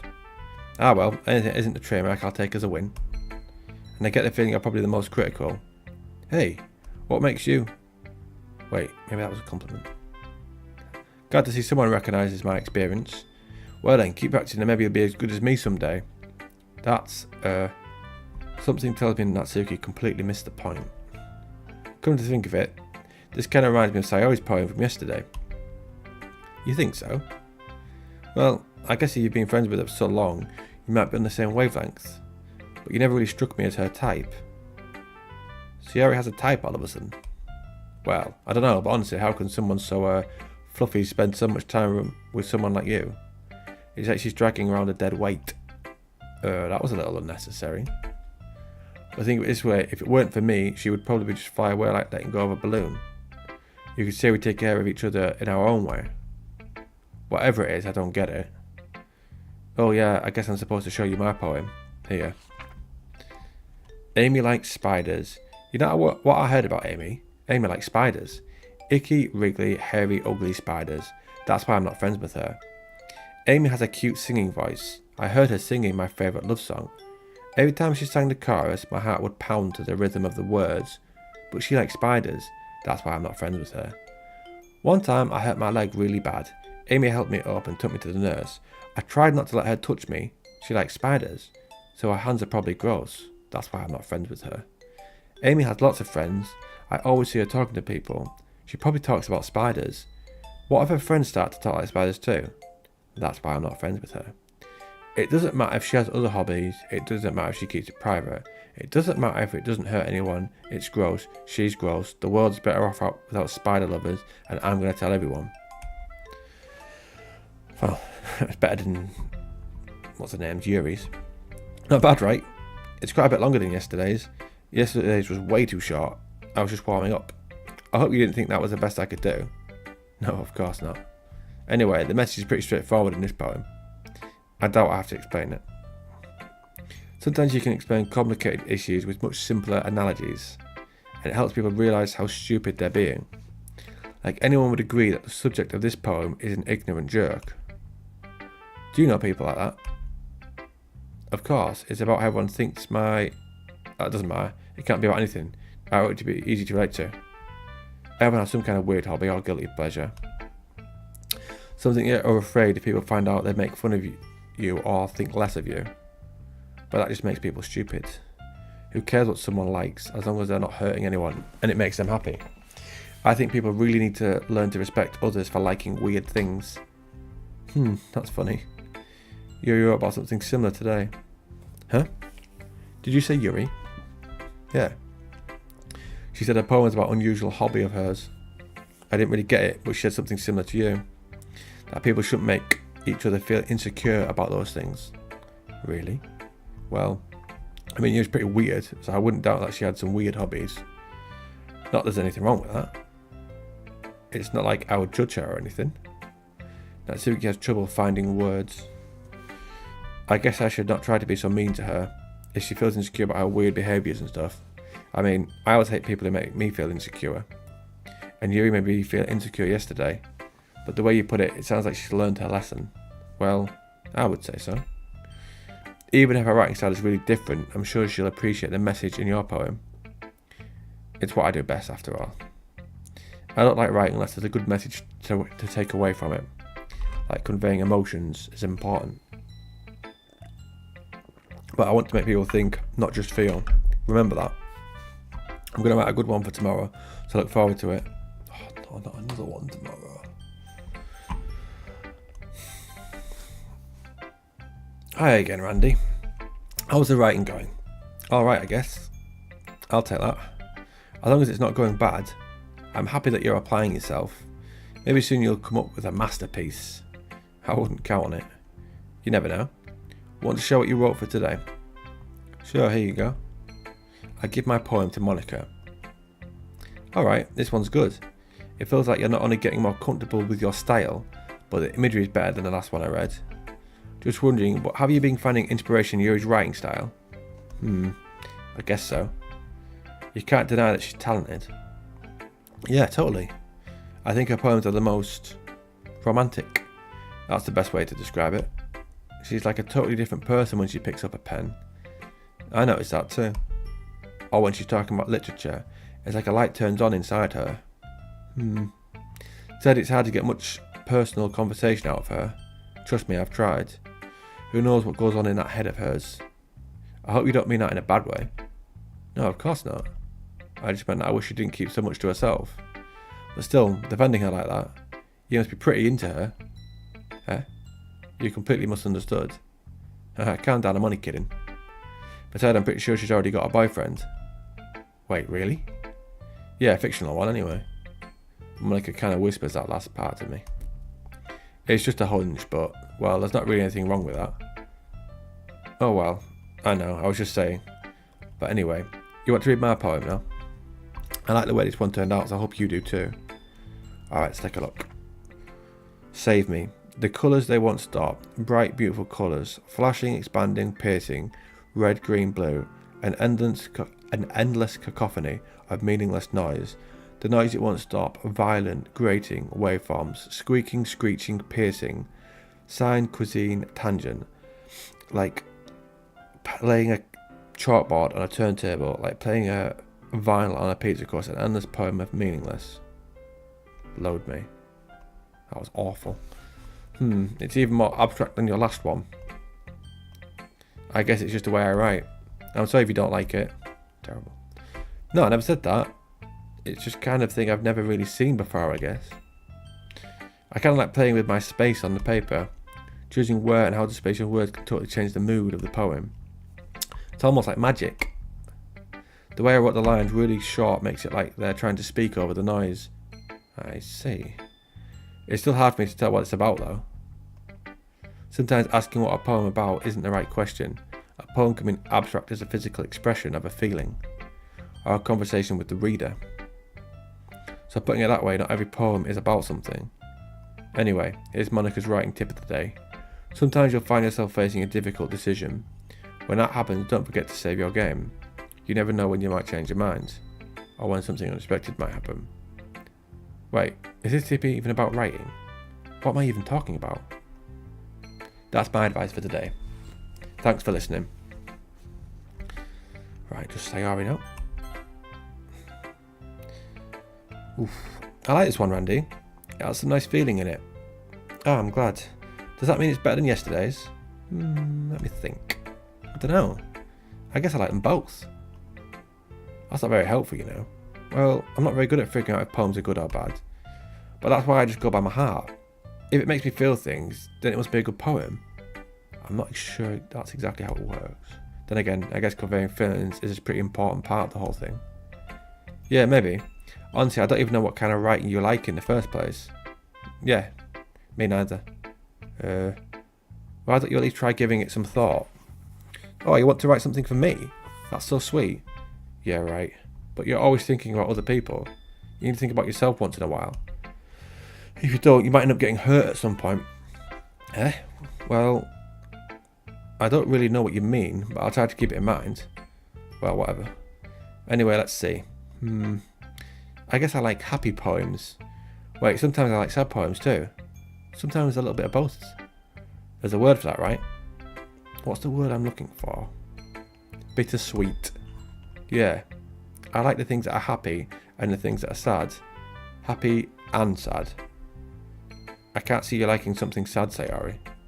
Well, I like happy the most, but sometimes when you have a little rain cloud in your head, a sad poem can help the rain cloud a little hug and make a nice happy rainbow. Sorry, that's unexpectedly poetic. It is. Maybe I'm getting better at expressing my feelings after all.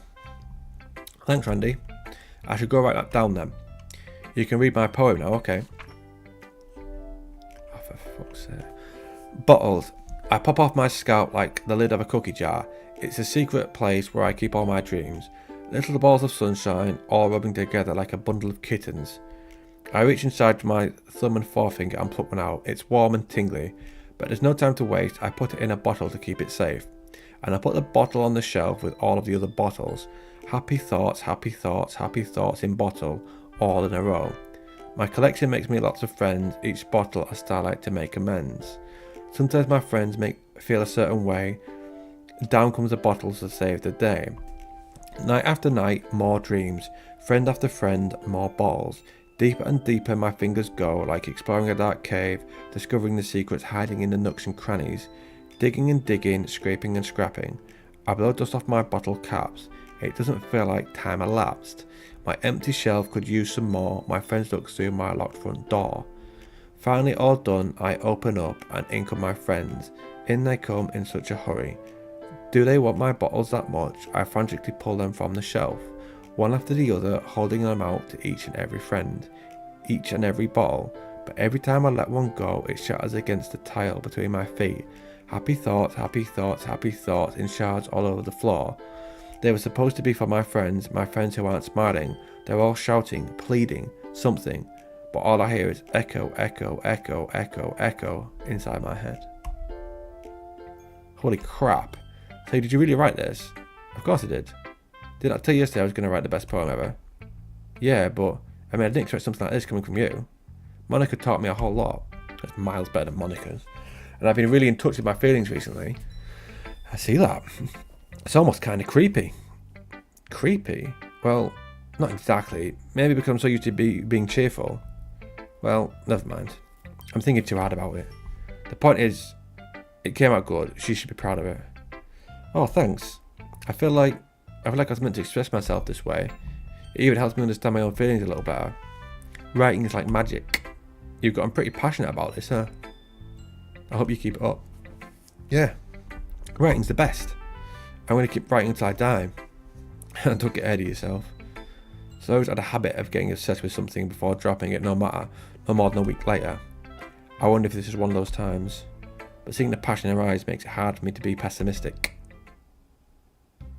Okay everyone, we're all done reading each other's poems, right? I have something extra planned today, so if everyone could come sit at the front of the room. Is this about the festival? Well, sort of. Do we really have to do something for the festival? It's not like we can put together anything good in just a few days. We'll just end up embarrassing ourselves instead of getting any new members. That's a concern of mine as well. I don't really do well with last minute preparations. Don't worry so much, we're going to keep it simple, okay? We won't need much more than a few decorations. Sherry's been working on posters and I've designed some pamphlets we can give out during the event. Okay, that's great and all, but that doesn't tell us what we're actually going to be doing for the event. Sorry, I thought you heard about it already. We're going to be performing. Performing? Monica. Yeah, we're going to be having a poetry performance. Each of us are going to choose a poem to recite during the event. But the cool part is, we're also going to let anyone else come up and recite the poems too. Sherry putting it all on the posters in case anyone wants to prepare ahead of time. Sherry's been cutting a poster that holds it up for us to see. Are you kidding me, Monica? You didn't already start putting those posters up, did you? Well, I did. Do you really think it's a bad idea? Well, no, it's not a bad idea. But I didn't sign up for this, you know. There was no way I'm going to perform in front of a group of people like that. I agree with that, Suki. I could never, in my life, do something like that. Imagining it, Yuri shakes her head in fear. Guys, no, Sayori. I understand where they're coming from. Remember that Natsuki and Yuri have never shared their poems with anyone until just a couple of days ago. It's a lot to ask for them to recite their poems out loud to a whole room full of people. I guess I kind of overlooked that, so I'm sorry. But I still think we should give it our best.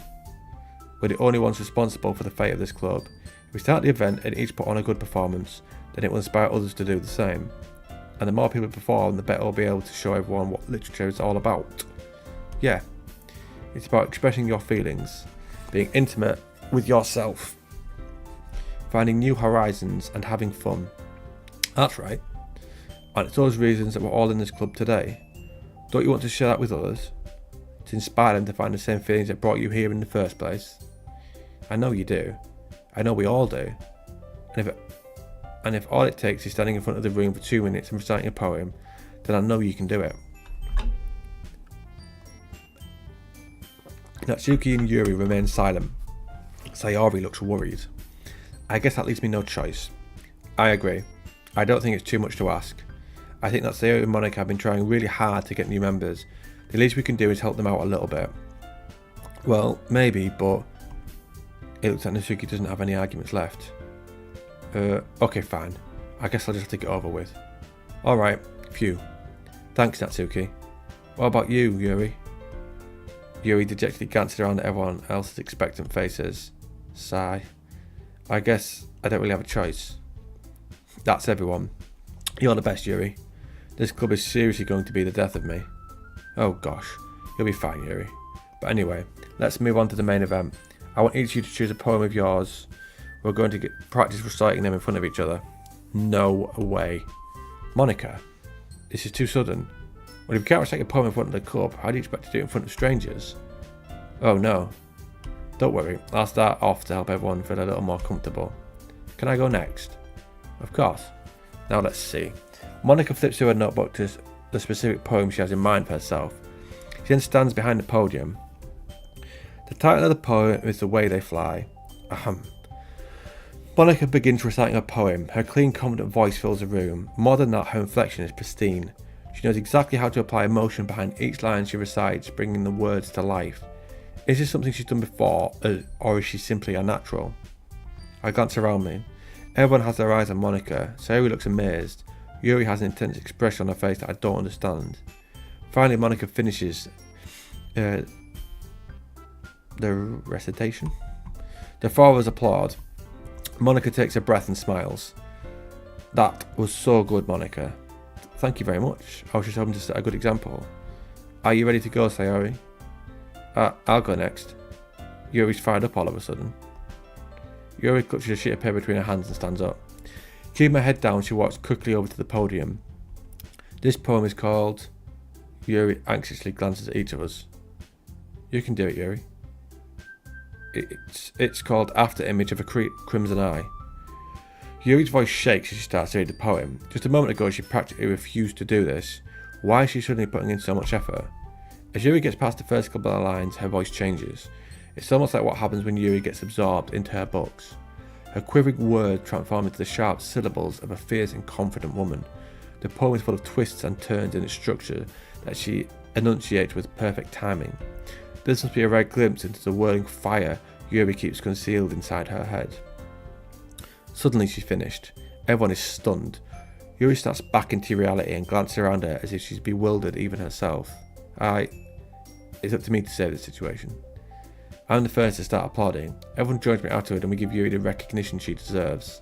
It's not that we didn't want to applaud her, but we were caught so off guard we must have forgotten. As we applaud, Yuri holds a poem to her chest and rushes back into her seat. Yuri, that was really good.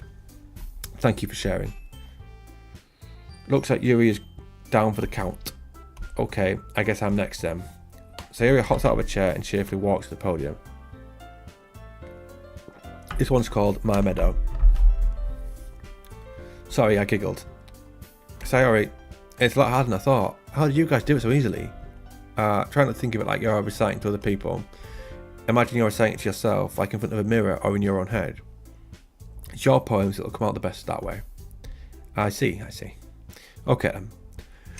Sayori begins her poem. Somehow it feels like her soft voice was made as a perfect match. The poem isn't aimlessly cheery like Sayori is. It's serene and bittersweet. If I were to read this on paper, I probably wouldn't think much of it, but hearing it come from Sayori's voice almost gives it a whole new meaning.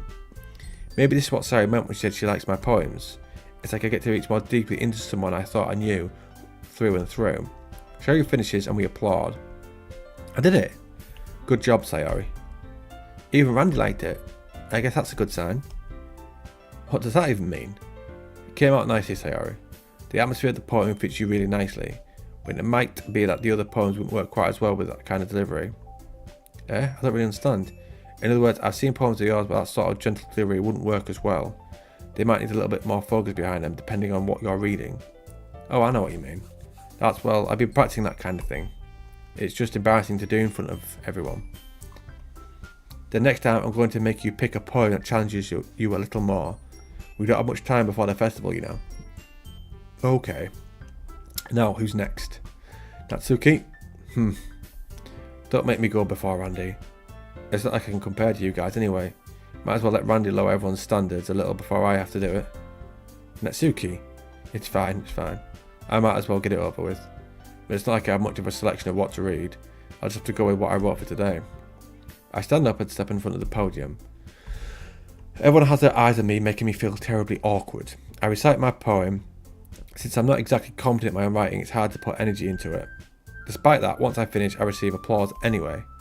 Sorry, I'm not really as good as everyone else. Don't worry about it so much. I think it's less about your abilities and more about your lack of confidence in your writing. That's something that'll improve over time now. Yeah, maybe. Alright then. That just leaves you, Natsuki. Yeah, I'm going. Natsuki begrudgingly gets out of her seat and makes her way to the podium. The poem is called... Why are you all looking at me? Because you're presenting. Anyway, the poem is called Jump. Natsuki takes a breath. Once she starts to write a poem, her self-attitude disappears a little. While she's still a little unenthused, her poem has a rhythm and a rhyme to it. It's Natsuki's trademark style and it works surprisingly well when spoken aloud. The words feel like they bounce up and down as if giving life to the poem. Natsuki finishes and everyone applauds. She husks back to her seat. That wasn't so bad, was it? Easy for you to say. You better not make me do that again. Ah well. Do you at least feel prepared enough to recite a poem in front of other people? I mean, doing it in front of other people will be way easier. I can put on whatever face I want for other people. But when it's just my friends, it's just embarrassing. That's a surprise, Natsuki. I think it would be the other way around for me. Well, that's just how it is, so... Well, I guess in that case, you won't have much to worry about for the festival. That said, I want to thank everyone for coming through. It might be hard, but I hope that you all have an idea of what it's like now. Make sure you pick a poem and get enough practice before the festival. Okay. I'll be making a pamphlet, so let me know ahead of time what you'll be reciting. Jeez, I should probably find some other poems to recite instead. That's fine too, it doesn't have to be your own. I'm already pleasantly surprised that you're putting on all this effort for the club. It makes me really happy. Ah yeah, no problem. Okay everyone, I think that's about it for today. I know the festival is coming up, but let's not try to write poems for tomorrow as well. It's been working out really nicely so far, so I'd like to continue that. As for the festival, we'll finish planning tomorrow and then we'll have the weekends to prepare. Monday's the big day. I can't wait. I can do this. Alright. I stand up. There's no way I'll be able to find the same enthusiasm as Sayori and Monica, but I'll do my best to get through it. It's for the sake of the club and impressing Monica, then I'll have to do my best. Ready to go, Sayori? Yep. Look at you two always going home together like that. It's kind of adorable, isn't it? Jeez guys, don't make so much a big deal out of it. It must be a little nice though. Well, how am I supposed to respond to that? It's okay Randy, you don't have to say it. Whatever, let's go already. I walk home with Sayori once more. Even though it's only been a few days, a lot of things have already changed. But today Sayori's being a little quieter than usual on the way home. Hey Sayori. Sorry, I was spacing out. Ah, no wonder. I was thinking about something from earlier. I like how we get to... I mean, Sherry fumbles with her words. So let's say that one day Yuri asked to walk home with you. Huh? What would you do? What kind of question is that? You kind of put me on a spot here. Walking home with Yuri, huh? Why does the thought of that make my heart pound? I mean, given how hard it is for her to socialise, I would feel awful turning her down, so... Isn't she so beautiful and smart? That has nothing to do with what I just said. Haha, you admitted it. Jeez, there's not even any point in speculating something that's never going to happen. Well, maybe. But I just like to think about it. It's not long before you won't need me anymore, you know. Need you? Sayori, I can't figure out how you're seeing things in your head right now. Sorry. Everyone is different. Nobody in the club is a replacement for you. If you say so. The conversation trails off and I'm left feeling awkward. But it was kind of her fault for tracking me with such a weird question. I can't just lie to her. But if there's something that makes her happy, I would hate to take that away from her. That's why I said there's no point in speculating. Then again, the festival is only a few days away. Who knows what will happen in that time? Right, I think I'll save it here. Seems like a good point. I saved it here last time just before picking the next poem, so I'll do that again today and we'll end that there.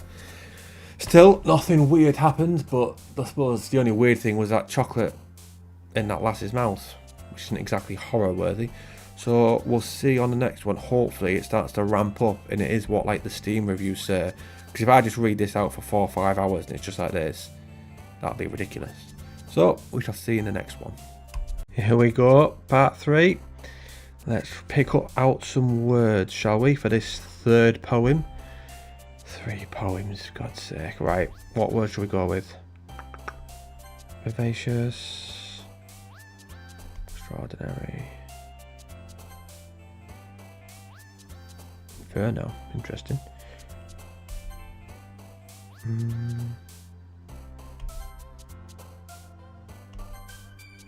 I want it to be Yuri, I don't want it to be Natsuki.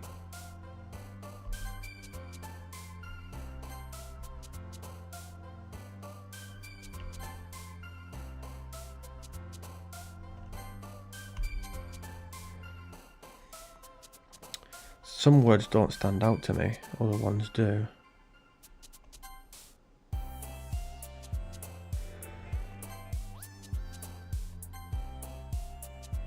Oh no.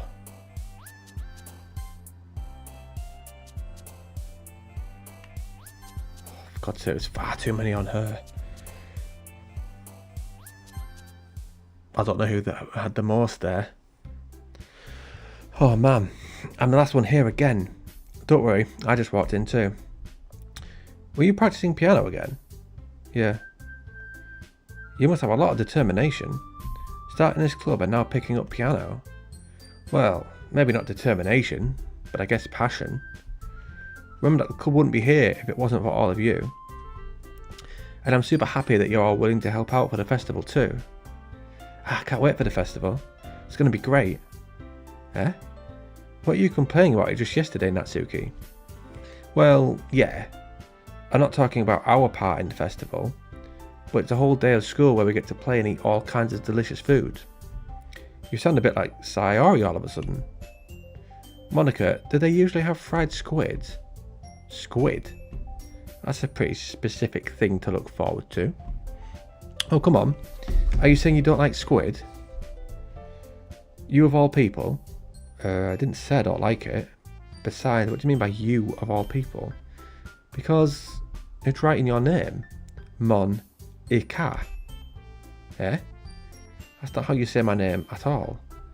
Also, that joke makes no sense in translation. Ah, never mind. Let's just focus on our own event for now, okay? Fine.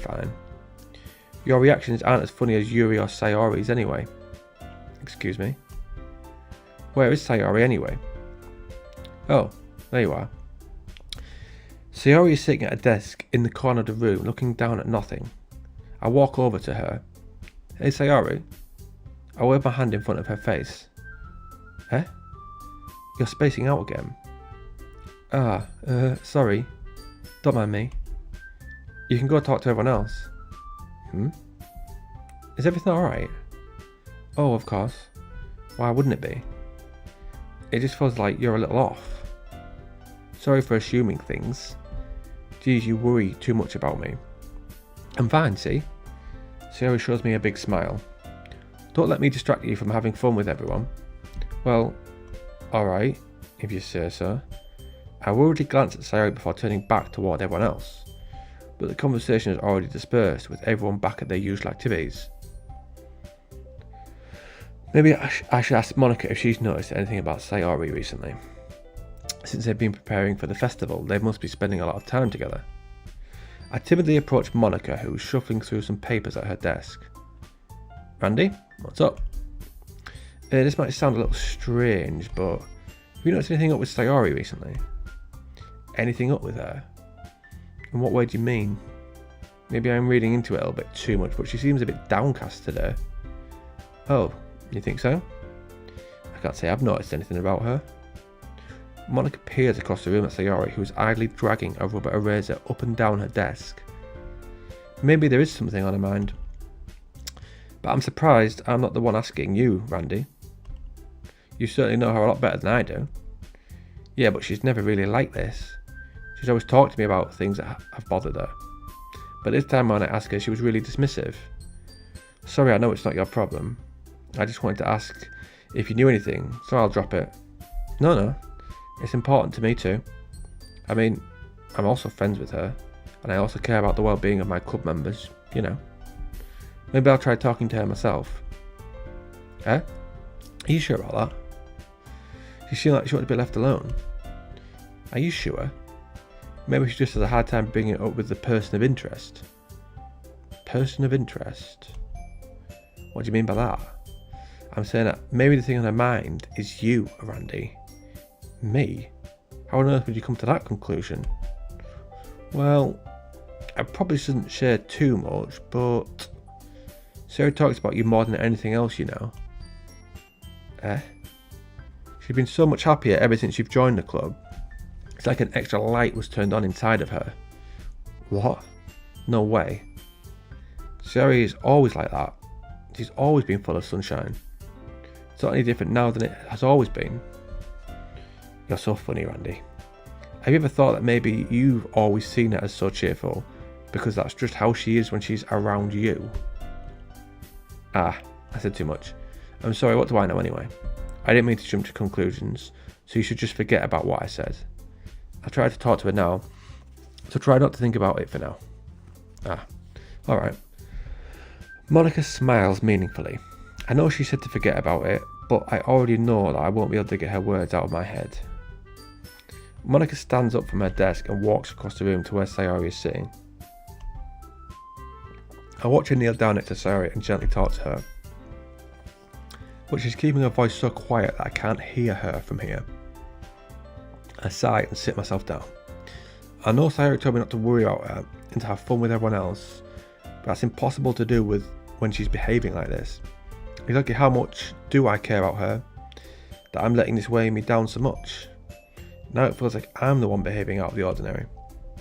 But there's nothing I can do besides wait for Monica. Why does it feel like I'm being watched? I glance around the room. Suddenly, I notice Yuri peering at me from over her books. But she looks away just as quickly with a fluttered look on her face. I realise that she won't get anywhere like this. I've never really seen Yuri approach anyone or start a conversation on her own accord, so I have no choice but to approach her myself. By now it's a little easier for me to do that. I stand up from my desk and sit in one next to her own. I didn't mean to bother you or anything. Relax, you didn't even do anything. But I could tell that you want to be left alone with your thoughts. Alone with my thoughts? How were you even able to tell that I was thinking like that? Well, it's something that I do a lot. So it wasn't hard for me to spot based on your posture and expression. Not that I was staring or anything. I didn't do anything creepy like that. In any case, I guess you were right. I'm sorry if I caused you any concern. Don't apologise. Your troubles are only the concern of those who willingly share in that concern. Of course, there are certainly those who find the most comfort in keeping to themselves. But if you'd prefer to share what's on your mind, then I'd be glad to listen. It's really not that big of a deal. I was just feeling a bit uneasy about Sayori. Sayori? Yeah, she seems a little off today, but when I asked her about it, she didn't seem to want to admit it to me. So I can't help but wonder if something's happened to her. Oh, that's quite romantic. Eh? Sorry, I didn't mean to say something stupid. It's not that. I just didn't want you to misunderstand. Sarah and I have just been friends for a long time, that's all. I see. Then perhaps it is unusual for her to be dismissive to you about her feelings. Or maybe I'm just reading into it a little too much. Randy? The world is full of meaning, often hidden deep beneath plain sight. and there are many untold mysteries behind every person, no matter how well you may know them. Ah. So you think that there might be something behind it after all? I think that Sayori is a very complex person. Her mannerisms on the outside don't always match what she may be going on inside her head. And she may not always know what she wants. I noticed her strange behaviour today too. And I also feel some concern for her. But in your case, it looked like she was fully occupying your thoughts, wasn't she? Well, I guess that was the case. Sayori, she really means a lot to you, doesn't she? Guess. But you don't need to put it that way. We're just good friends, that's all. Yuri suddenly looks deeply into my eyes. Her expression is gentle and curious, as if she was searching for something. Embarrassed, I avert my gaze. Sometimes a person's mysteries are untold even to themselves, and you, as someone honest and caring, may uncover feelings you weren't aware were in you. That is, I think that should be a very fortunate person to have you feel that way about her. Yuri, you're giving me too much credit. I'm a pretty simple guy, so I think I'm pretty good at understanding my own feelings. I'm not nearly as sophisticated as you. Ah, that's not a compliment, is it? It is what it is. Anyway, as long as we're here, why don't we do some reading? Well, as long as you're okay with it. Yeah. I should be taking my mind off this whole thing anyway.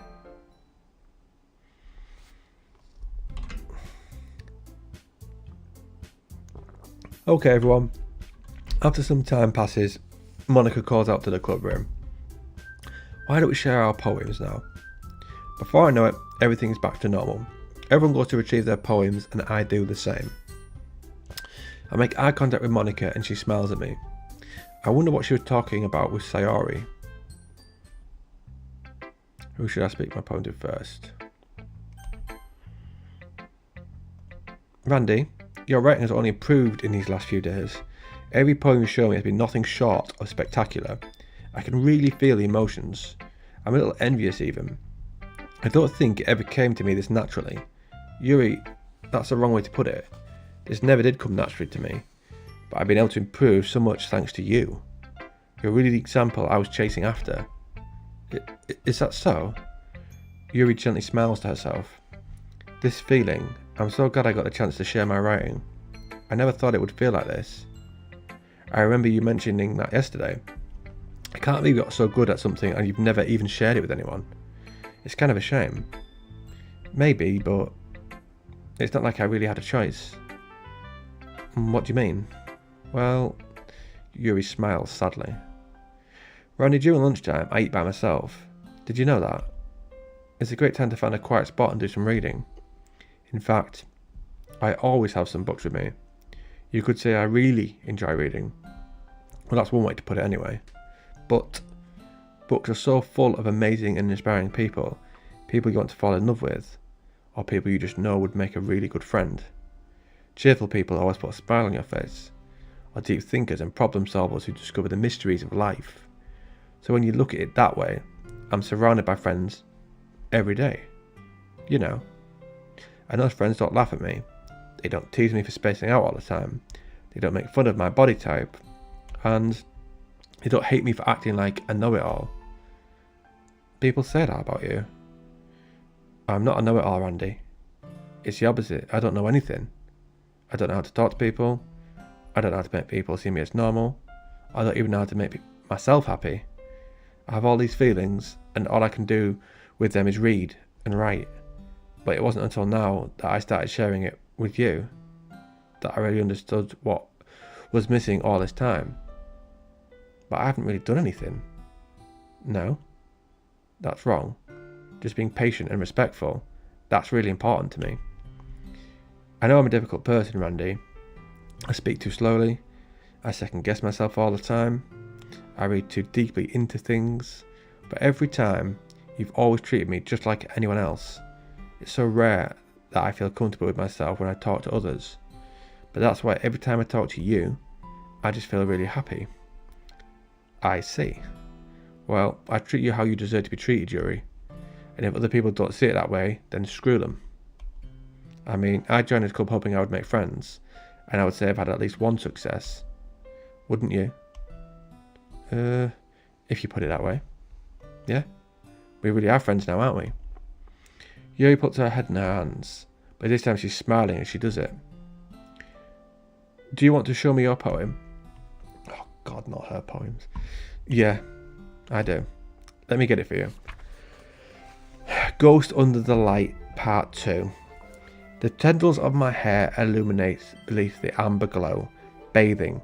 In the distance, a blue-green light flickers. A lone figure crosses its path, a silhouette obstructing the eerie glow. My heart pounds, the silhouette grows, closer, closer. I open up my umbrella, casting a shadow to shield me from invisibility, but I'm too late. He steps into the streetlight, I gasp and drop my umbrella. The light flickers, my heart pounds, he raises his arm. Time stops. The only indication of movement is the amber light flicking against his outstretched arm.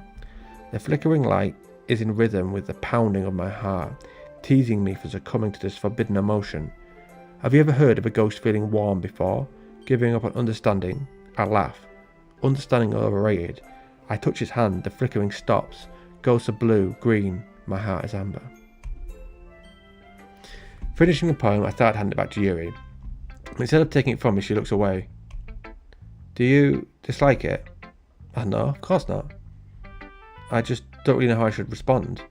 Despite Yuri's poems usually being cryptic, it wasn't hard to figure out what this one was about. I don't know if I'll be able to explain this one. That's fine. I understand this one. Yuri's having an even harder time to speak than usual. Does this one mean a lot to you? Yuri nods. I'm not really good with words, but I'm happy that you shared it with me. So thank you. And I hope we can keep spending time together. Despite my inability to make eye contact, I see a faint smile emerge on Yuri's lips. I once again tried to hand the poem back to her, but instead Yuri gently takes my hand and pushes them back toward me. I hesitate in response to her warm touch. You can, the poem is... Once again Yuri fails to form a complete sentence. You mean I can keep it?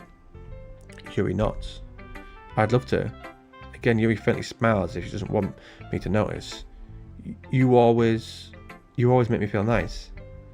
I know I'm not good with people, but I hope that I can return the favour sometimes. Yeah, don't worry. I think you do a good job. Yuri finally turns back toward me. I guess we should move on before Monica says something. But I'm sure we can talk again later. Yeah, I'm sure we will. With that, Yuri timidly smiles at me and I return to my seat so I can put her poem away. Alright, we'll get rid of Natsuki first, she's the nutter.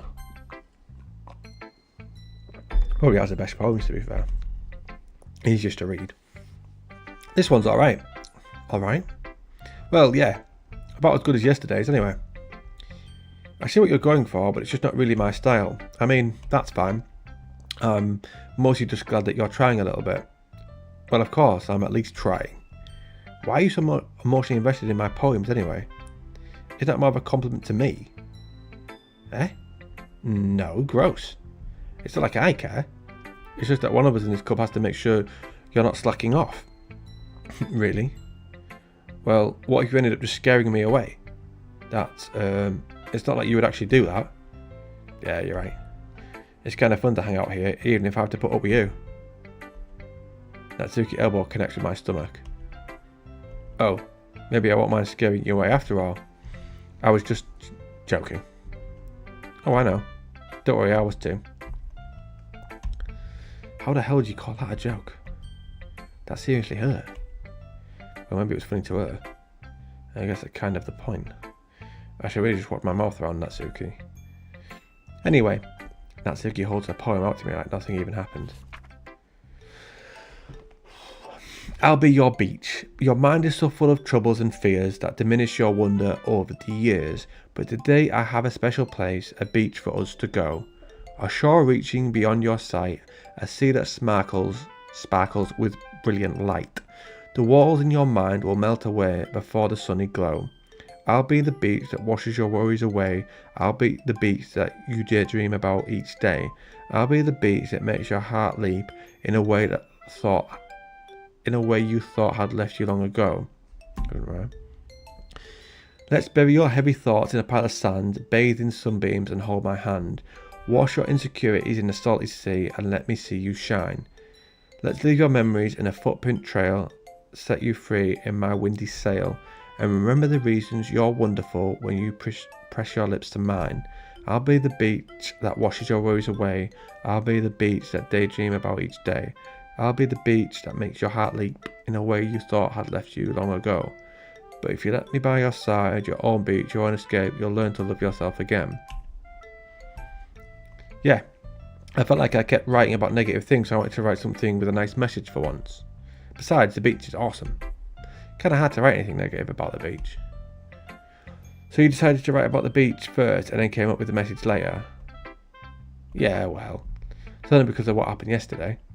I mean, after you and I realised we kind of wrote about the same thing, she wanted to pick a topic and have us both write about it or whatever. I see. Something tells me the poem you show me isn't the one she plans on sharing with everyone else. Of course, I choose not to mention that to Natsuki. Ugh, you can really see her doing that too. Making us write about a simple topic and trying to impress me by coming up with something all fancy. Well, it's not like I care. I just did it anyway. I mean, I guess mine ended up being kind of metaphorical too. But there's nothing wrong with doing that once in a while. At the very least, it was good practice. Right, chat to Monica. Hi Randy, have you thought about what you want to submit to perform at the festival? Well, being this club is one thing, but performing in front of a bunch of people, I'll have to give it some more thought. Okay, no pressure. But whatever you do, I'm sure it'll turn out great. It would also make me happy to see.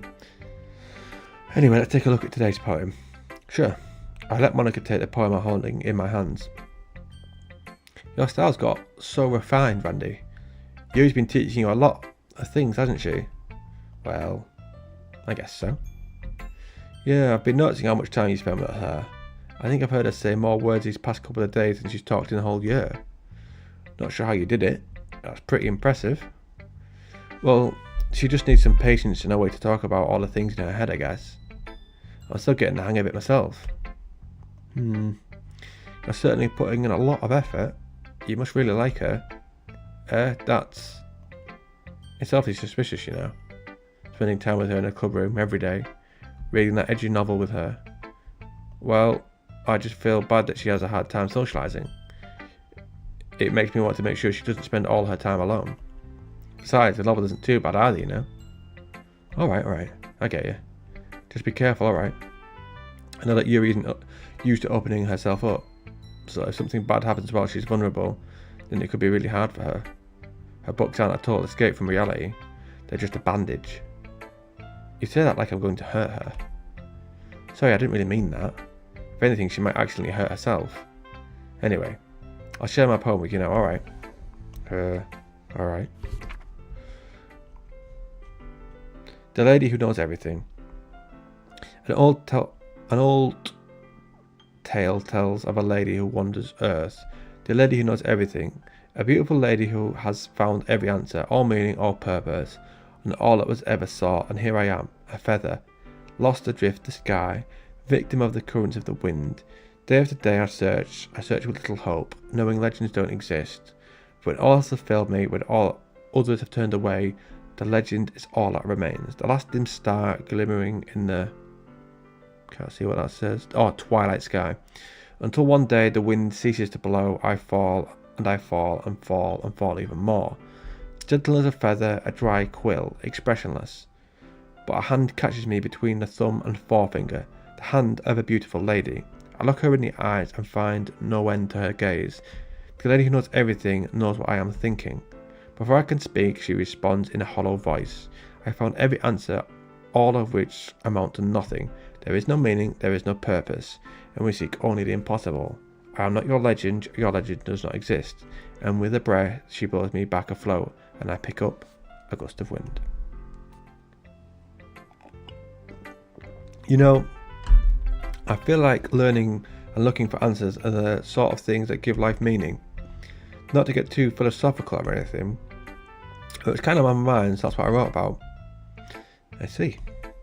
Never really put much thought into it. In a way, it's almost paradoxical. Because if we had all the answers, wouldn't the world start to lose its meaning? You know, there's one thing I noticed. It seems like everyone in the club prefers writing about things that are more sad than happy. Are you surprised? I mean, if everything was okay, we wouldn't really have anything to write about, would we? Humans aren't two-dimensional creatures. I think you'd know better than anyone. You mean one-dimensional? Ah yeah, that. Anyway, here's Monica's writing tip of the day. Are you ever too shy to share your writing because you're afraid it's not that good? It can be really disheartening to get a lukewarm response to something you put so much into. But if you find other people who enjoy writing, then sharing becomes a lot easier. Because instead of just telling you that your writing is good or okay or bad, they'll want to focus more on everything that went into it and the things you can work on. It's much more encouraging that way, and it'll make you want to continue improving. It's almost like having your own little literature club, don't you think? That's my advice for today. Thanks for listening. Who should I show my poem to? It's only Sayori left. It's nice, I guess. Come on, I can already tell you don't like it. Well, you don't need to worry about what I think. After all, you wrote this for someone else, didn't you? Probably Yuri. Eh? I didn't write this for anyone specifically. Maybe. That's not really what I mean now. But it's okay. You're making new friends just like I was hoping. That makes me really happy. And you're happy too, right? In this club? Well, of course I am. Good. That's all that matters to me. Thank you, Randy. Sayori, is there something wrong? No, nothing. I'm just a little tired today. Alright. Just tell me if you need anything. I will. Don't worry about me, okay?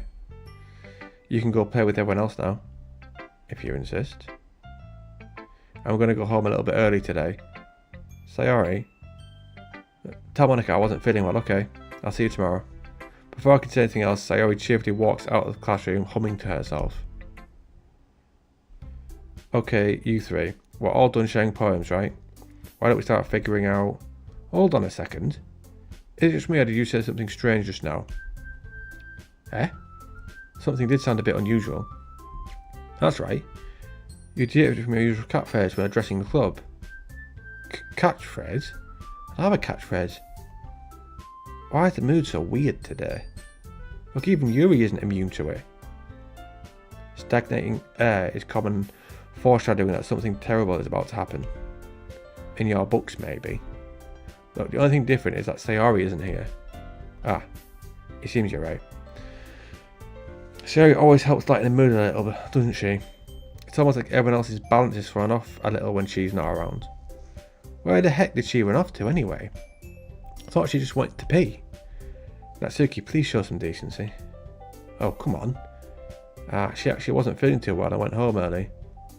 Is that so? I hope she's alright. Seriously. Of all the times not to go home with her, you pick the time she's not feeling well. So much for you two being all lovey-dovey. No. First of all, stop misunderstanding my friendship with Sayori. And second, she's kind of been avoiding me today, so I don't want to force it. Ooh. That curious expression from Yuri of all people. Calm down, guys. I talked to her earlier and everything is fine. What is she saying? Anyway, we need to figure out the rest of the festival preparations, so let's decide what everyone will be doing this weekend. I already know what I'm doing. That's right. Natsuki will be making cupcakes. But we might need a lot of them and different flavours. Can you handle it all by yourself, Natsuki? Challenge accepted. And as for myself, I'm going to be printing and assembling all the poetry pamphlets. Shay will be helping me design them. And as for Yuri, you can... Guys, can you help me come up with something for Yuri? I'm useless. No, that's not it at all. You're the most talented person here, you know. No, Natsuki's pouting too. Geez, even I can tell now. I guess I never gave Sayu enough credit, but I can tell things are even harder on you when she's not around. That may be the case. But if I can't also be a leader on my own, then I won't grow as a person. So Yuri, you have beautiful handwriting, you know. So So you should make some banners and decorations to help set the atmosphere. Atmosphere? About that, I love atmosphere. Yuri's expression suddenly changes. She stares at her desk in focus and starts nodding to herself. Your mind is already racing, I see. That's great. You'll be a wonderful help, Yuri. But anyway, that just leaves you, Randy. The one who is truly useless. Don't say that. In fact, both Natsuki and Yuri have some pretty heavy tasks to handle. It'd probably go a long way to give one of them a hand. You could always help me out as well. I'd be really appreciative of that. That's... Is Monica suggesting I spend the weekend with one of my club members? How on earth are they going to respond to a suggestion like that? I suppose I wouldn't mind a bit of help.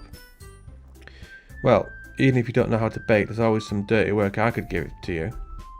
It's not like Monica's going to give me a choice and you shouldn't be sitting on your butt anyway.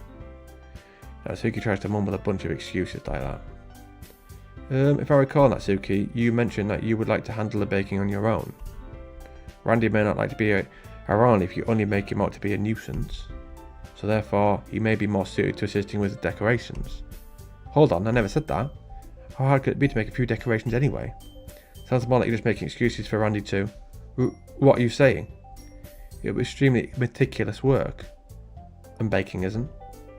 Just what do you think? Guys, let's settle down for a moment. In the end, I think it's up to Randy to decide how he'd like to contribute. Besides, he hasn't really gotten a chance to spend any time with me yet, you know. So I'm sure he's interested in... You literally just said... I'm surprised as well. Sorry. I was just saying now. Can we just settle this already? Yeah. Randy, you're okay with this, right? In the end, it's up to you. Of course. Very well. In that case, everyone's looking straight at me. Well, I'll probably be most useful helping out Yuri. Me? Are you serious? Why would you... Natsuki? I can already tell you're about to say something mean. No. I was just saying. Ugh. So you'll be helping Yuri then, Randy? Yeah. That's what I'm going to do. I'm glad. I have a bad habit of overthinking these sorts of things. So I think your assistance will be very useful. That's great to hear. Natsuki will be able to handle the baking yourself. I mean, yeah, I already said I would be fine. Okay. Everyone can tell that Natsuki is feeling a little sour. So, is that everything we needed to go over? Yeah, that should be about it. Are you guys excited? Well, excited may not be the right word, but I suppose I'm looking forward to it a little bit. Do you feel the same way, Randy? Me? I guess you could say I'm interested, see how it'll all turn out. That's good enough for me. What about you, Natsuki? Natsuki? What? Why is everyone yelling at me? I didn't even do anything. No, that's not what I meant at all.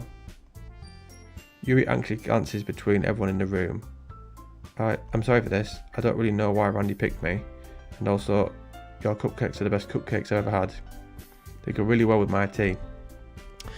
And nothing that I do for the event will compare to that, so I get it. I'm kind of surprised though. Ooh, why? Well, I'm the one acting immature. I already know that, but you're trying to cheer me up all of a sudden. I know I'm not very good at it. I'm sorry if I said something bad. Natsuki isn't the only one surprised. Monica and I are also taken back by Yuri's words. When she already has trouble with words, trying to cheer someone up must be far out of her own comfort zone.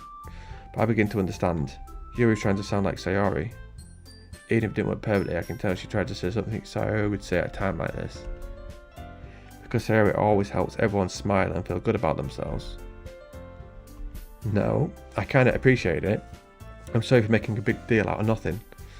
But I'm going to say this.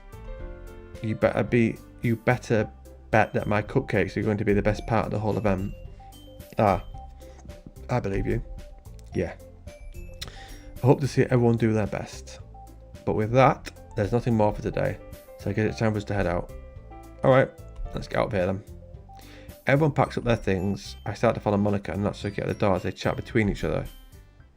I turn around. Sorry, I realise I don't have any way of contacting you this weekend. Oh, you're right. I can't believe that slipped my mind. Should I give you my phone number? I think that would be best, yes. Alright then. You and I exchange phone numbers. Okay. Then I'll be stopping by your house on Sunday. Eh? My house? Is that a problem? No, not at all. I just thought I'd be going to your house since I'm the one helping you. Ah, I suppose that makes sense. But if you don't mind, I think I'd prefer going to your house. Alright, in that case it won't be a problem.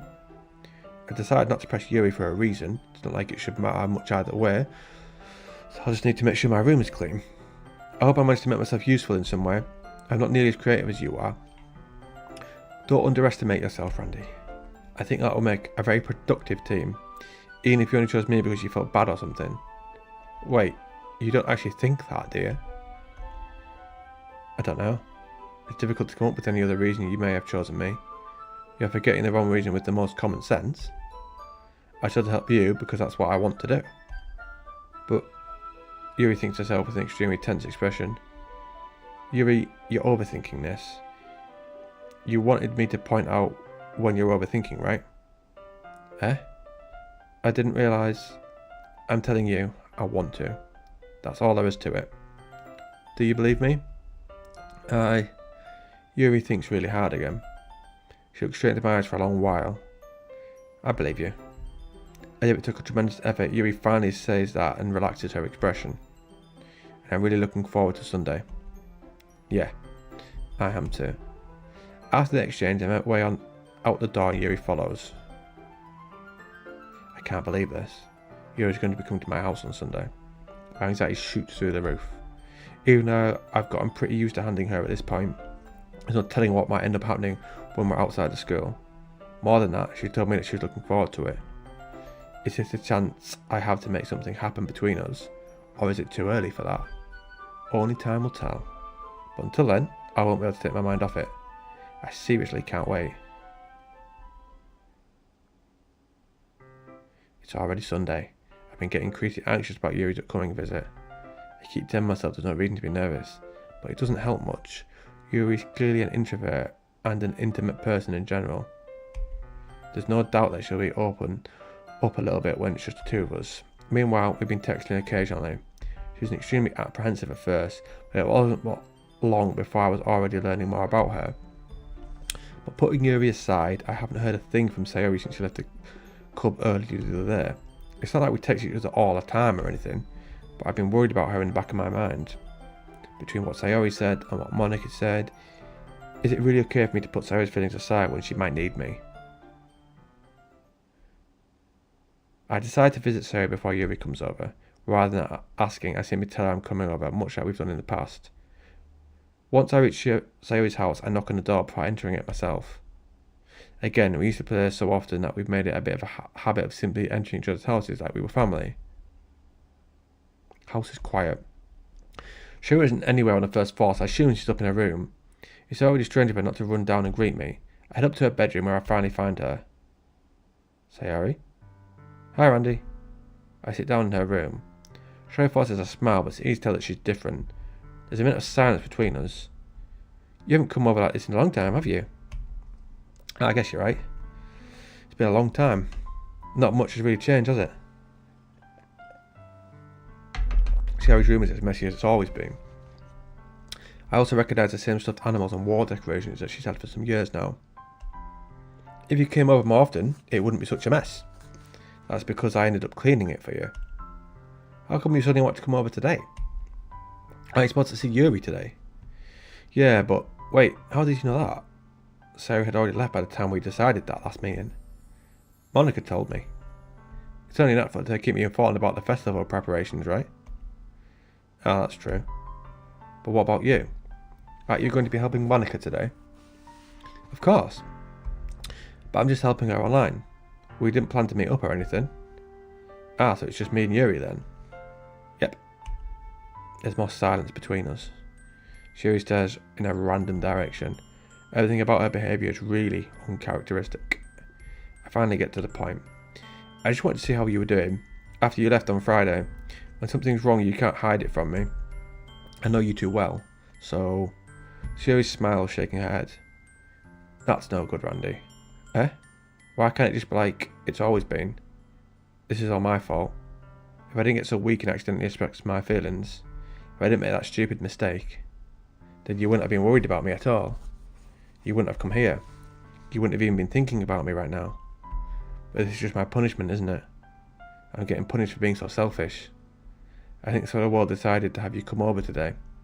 It just wants to torture me. Sayori. I grabbed Sayori by the shoulders. What on earth are you saying? Are you listening to yourself right now? I know something happened to you. There's no other explanation for you to be like this. So tell me already.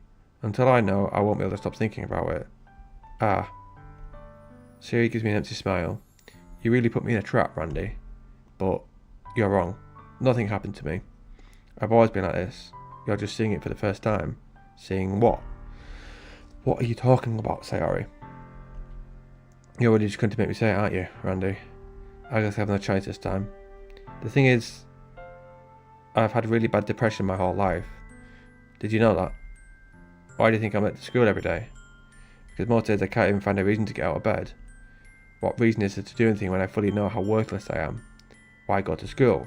Why eat? Why make friends? Why make other people put their energy and caring to waste by having them spend time on me? That's what it feels like.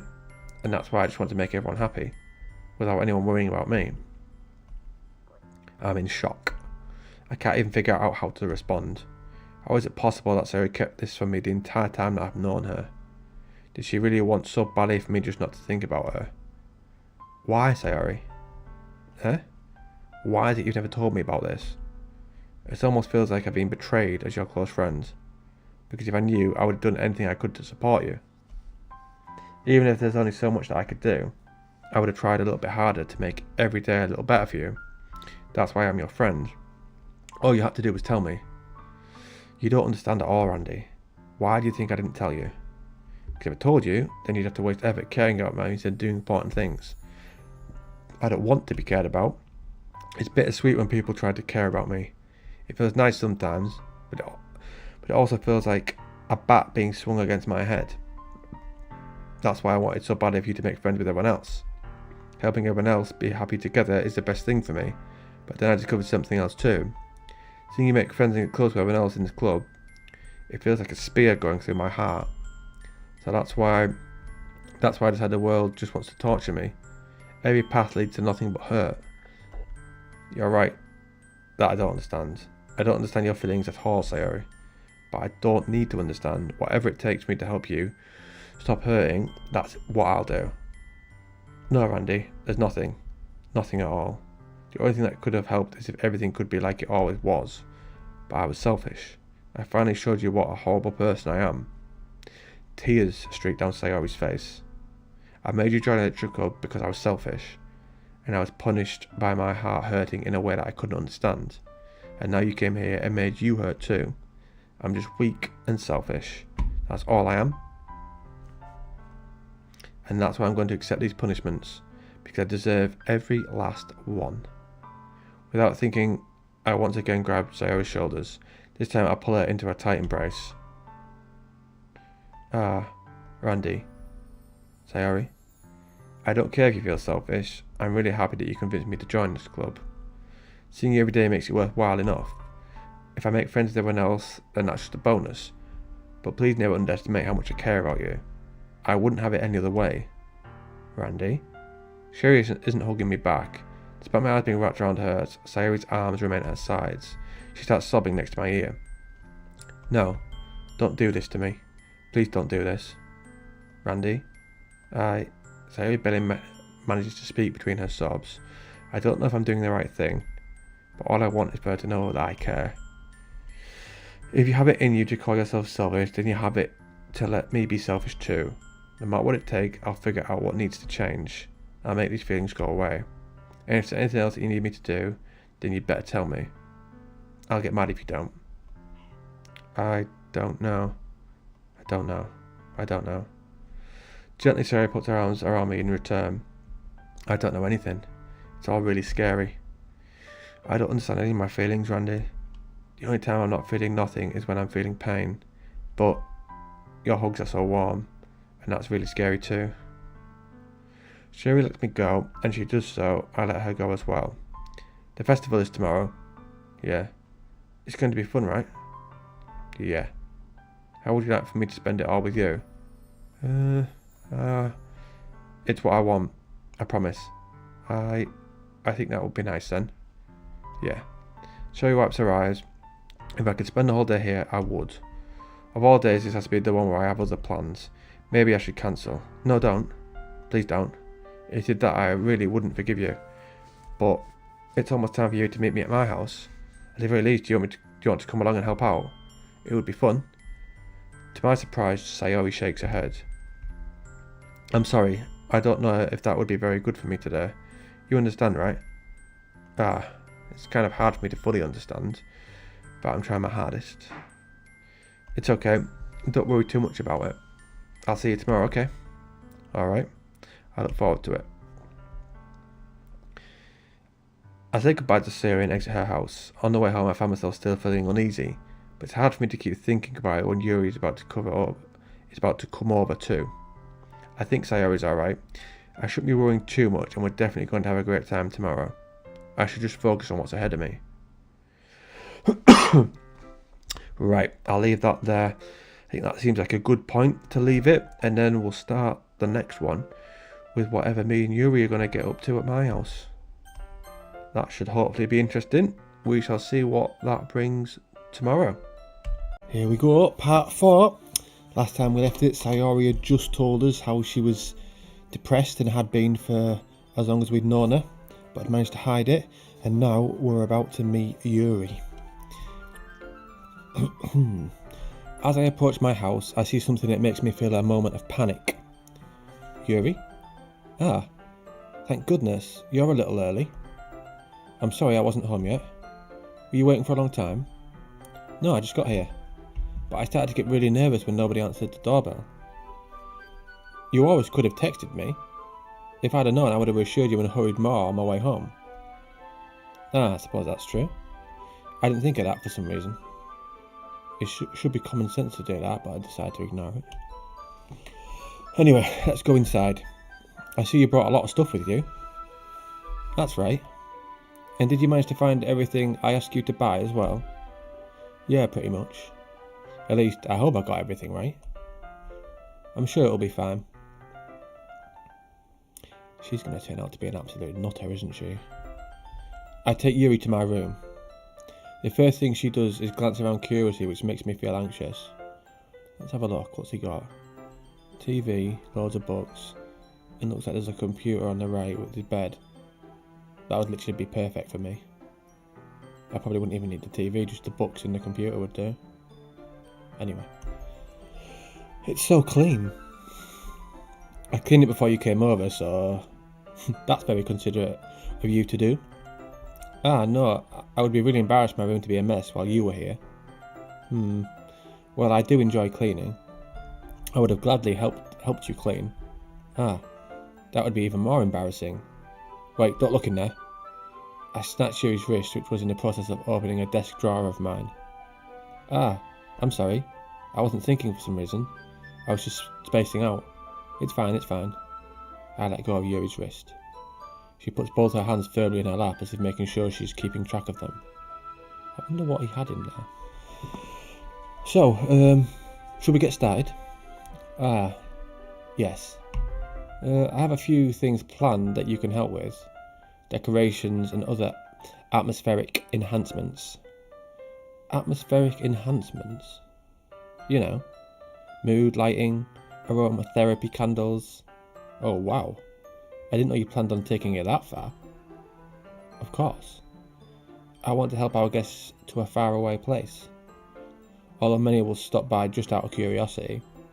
And the cupcakes, I guess, are determined to prove an experience that will leave them wanting more. That's great. It's easy to forget that you're a pretty intense person. Intense? I guess that's the best way to put it. Is that a bad thing? No, not at all. It's something that I like about you, actually.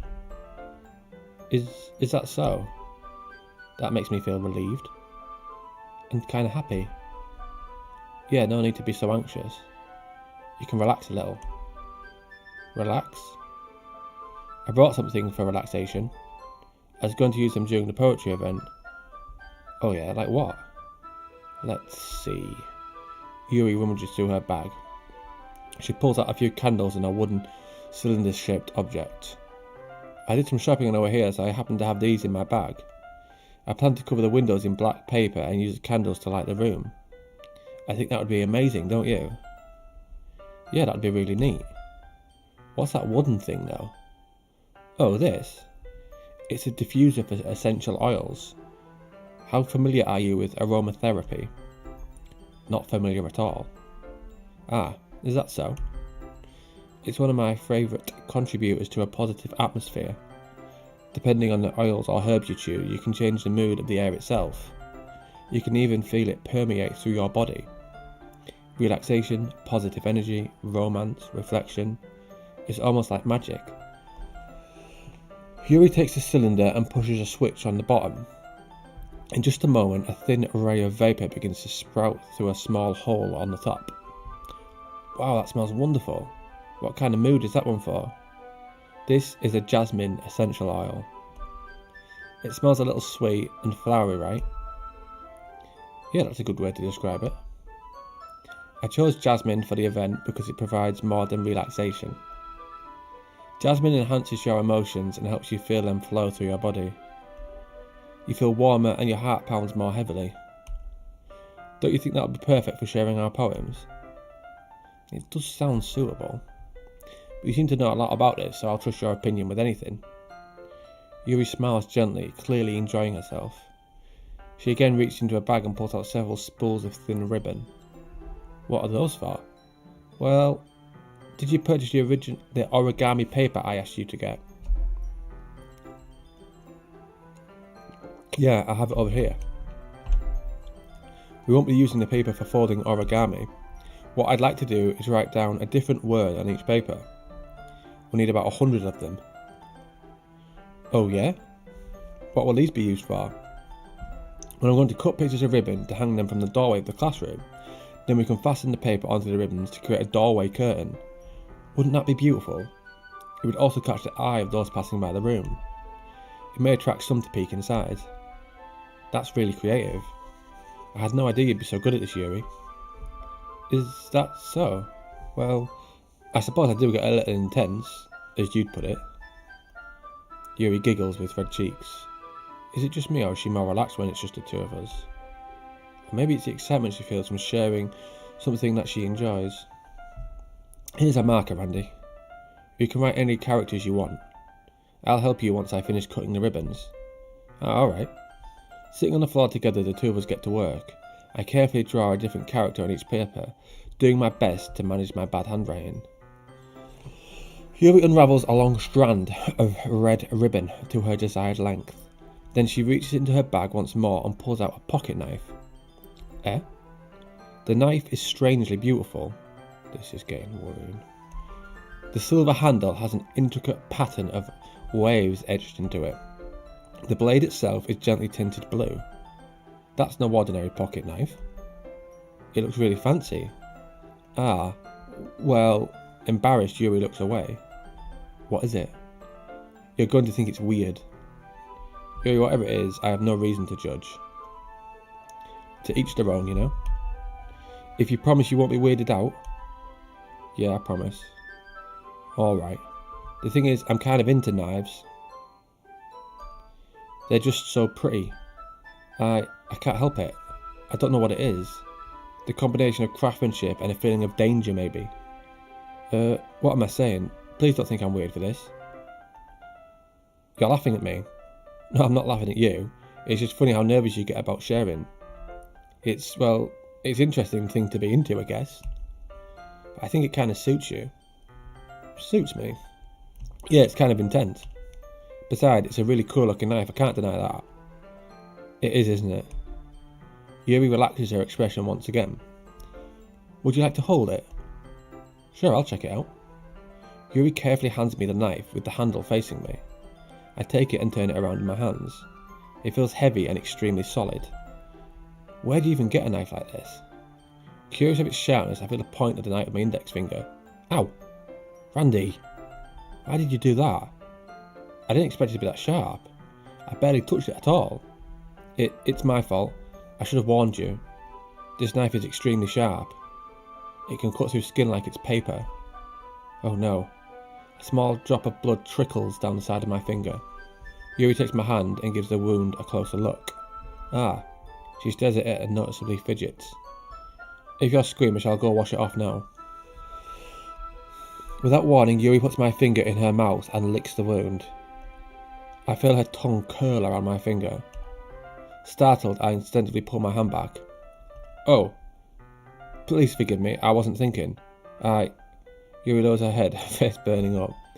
Yuri, that's the most embarrassing thing I've ever done. How could I do something like that? I'm sorry. Sure, it was a little weird and it took me by surprise, but I guess she was just trying to help, right? Yuri, I think you're overreacting a little. She doesn't lift her head. What if she doesn't recover from this for the rest of the afternoon? Alright, you know what? This might be a stupid thing to do, but I do it anyway. I take Yuri's hand and lick her index finger in return. Randy, did you really just do that? Now we're even. Yuri just looks at me like I did something wrong. I knew that would be a bad idea.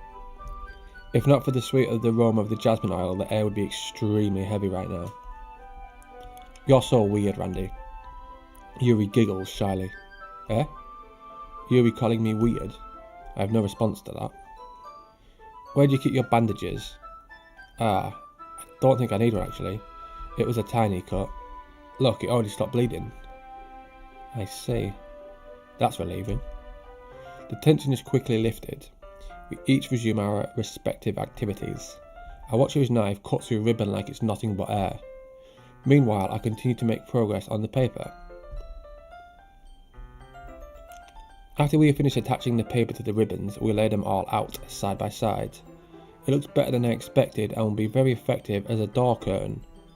It looks great. Good thinking coming up with this, Yuri. Thanks. It's just something I saw online, really. Are you ready to move on to the next task? Yeah, let's do it. What do you have in mind? I'd like to create a banner. That's why I asked you to buy the paint tablets. That's right. One of the items Yuri had asked me to buy was a kit of watercolour paint tablets. We'll need about 6 cups of water to put each of the tablets in. Do you mind fetching those for us? Of course not. 6 cups of water? I'll be right back in a minute. For some reason I have this weird feeling I'll go downstairs and I'll come back and she'll just be on the bed in lingerie. That could just be my weird little head though. Thank you very much. Oh, and just a little bit of water is okay. If you fill the cups too much, it will be too diluted. Taking Yuri's advice, I decided to use a small plastic bathroom cups rather than full-size glasses. I put them on a plate to catch any paint that drips, then bring it back into my room. Yuri? Yes? I come in to see Yuri quickly unrolling her sleeve, pulling it back over her arm. Nothing. Your face is a little red.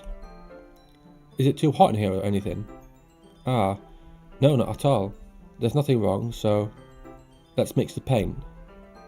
Yuri hurriedly dismisses me and takes it upon herself to unwrap the tablets, dropping them into the cups. I wonder if she cuts herself. So, I thought we would do something simple that would look very nice. I'd like to paint a gradient across the banner, starting with the colours for a sunrise, then daytime, then sunset, and nighttime. Once it dries, I'll write an inspirational quote across the banner. We can hang it on the wall behind the podium at the front of the classroom. Neat. What are you going to write? Well, it'll be more fun to surprise you. Yuri smiles at me. If you say so. After rolling out the banner, Yuri and I kneel on opposite sides so we don't get in the way of each other. Yuri uses a brush and adds a few dots of different colours across the banner to serve as a colour guide when we paint. This kind of reminds me of elementary school. Painting on a banner with watercolours feels a lot like the art class projects we had back then. It's relaxing. I'm sorry if this feels too childish. No, I didn't mean it that at all. It's kind of fun, you know? Yeah, it is fun. I'm glad you feel that way too. Yuri stops painting for a moment, thinking to herself. Me? I don't need to go out and do crazy things to have fun.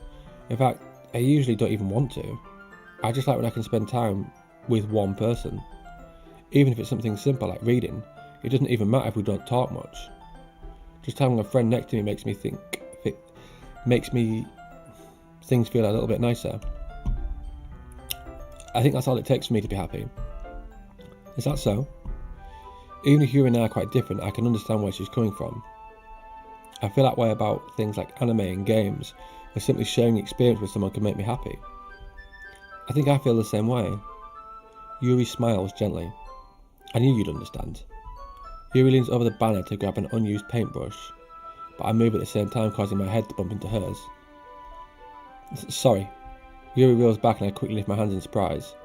Are you hurt? No, I'm not hurt. Just startled me, that's all. Sorry, I should have asked you to get it for me. It's not your fault.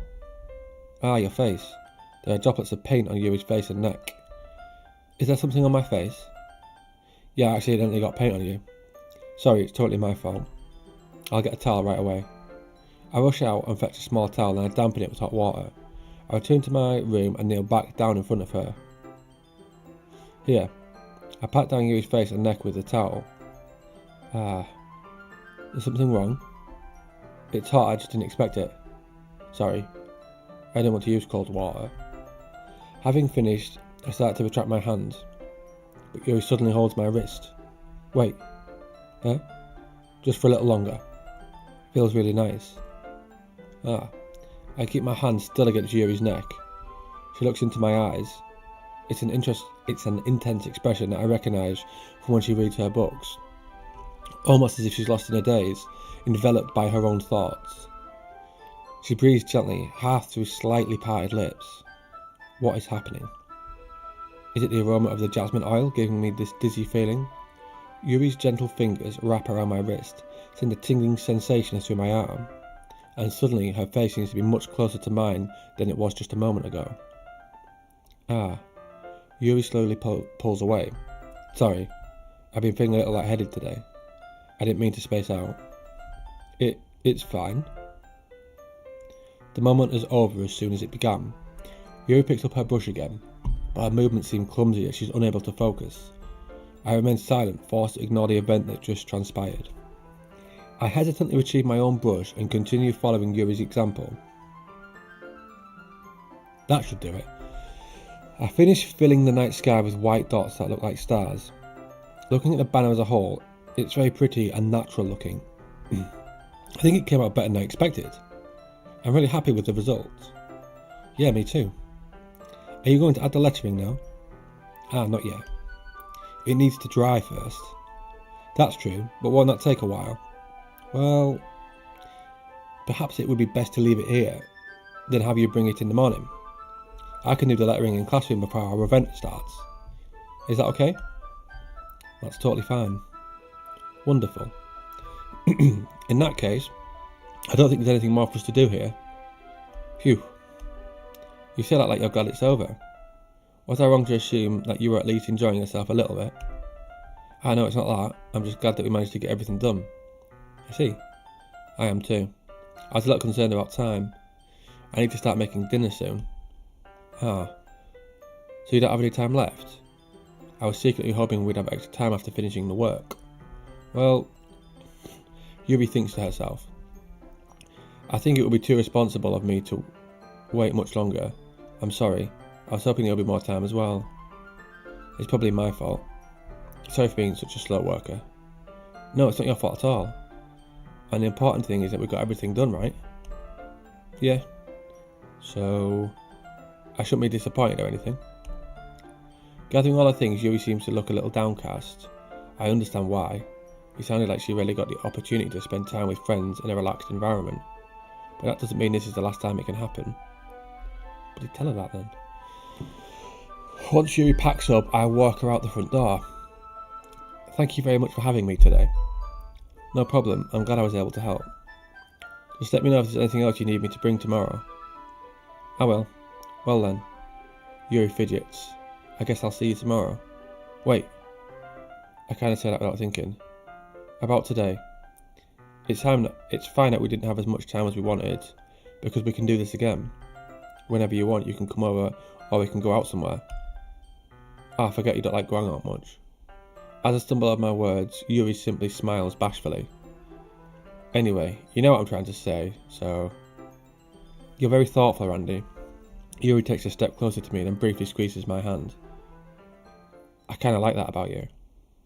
Well, how am I supposed to respond to that? But I don't even get a chance to, as Yuri suddenly pulls back. Sayori? Eh? Ah, hi Randy. Sayori? Just now we weren't... It's okay, Randy. I just stopped by to say hi. Well, it's nice to see you. I'm sorry, but I'm already on my way to leave. Oh, really? That's too bad. I'm sorry. But I'll be together at the festival tomorrow, so that's fine, right? Of course. Sayori beams. Yeah, so I'll see you tomorrow. Clearly embarrassed, Yuri hurries off. Sayori waves goodbye after her. Sayori? I thought you didn't want to come over today. Well, I tried staying in my room, but my imagination was being really mean to me, so I had to come over here and see it for myself. See what? What are you talking about?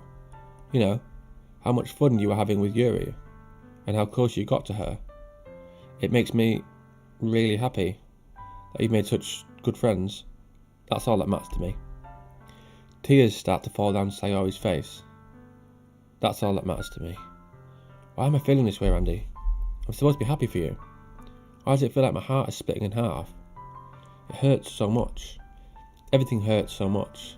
This would be so much better if I could just disappear. Sayori, don't say that. It's true, Randy. If I wasn't here, then you wouldn't have to waste your sympathy on me. You wouldn't have to put up with me being selfish. Monica was right. I should just... Monica? Monica was right about what? Sayori? What I said before, it's true. I'm not going to let this continue. Caring about you like this isn't the burden your mind is making it out to be. It's something that makes me happy. It's something that I wouldn't trade for anything else. So even if it takes an entire lifetime, I'm going to be by your side until you don't feel any more pain. But... Sayori looks away. I put a hand on her shoulder to reassure her. I'm scared, Randy. I'm really scared. What are you scared of, Sayori? I'm scared that I might like you more than you like me. Sayori? It's true, isn't it? I was weak and started to like you too much. I did this to myself. Randy, I like you so much that I want to die. That's how I feel. And that's enough, Sayori.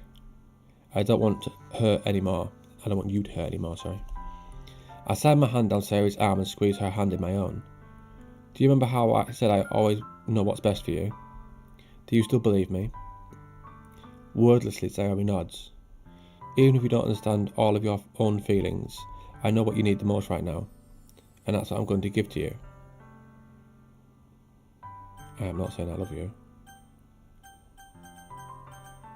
If I say that, that breaks your heart. I can't lie. I'd love her as a friend, probably. But if you say that to someone who's in love with you, it really hurts. Well, I'll have to say it, because I have to be honest, I can't lead her on. You'll always be my dearest friend. What you need most is for things to be like they've always been. Monica told me the truth. She told me how much happier you seemed after I joined the club. I know you're struggling with some really difficult feelings right now, but please trust me, I know what's best, and that will make you happy in the end.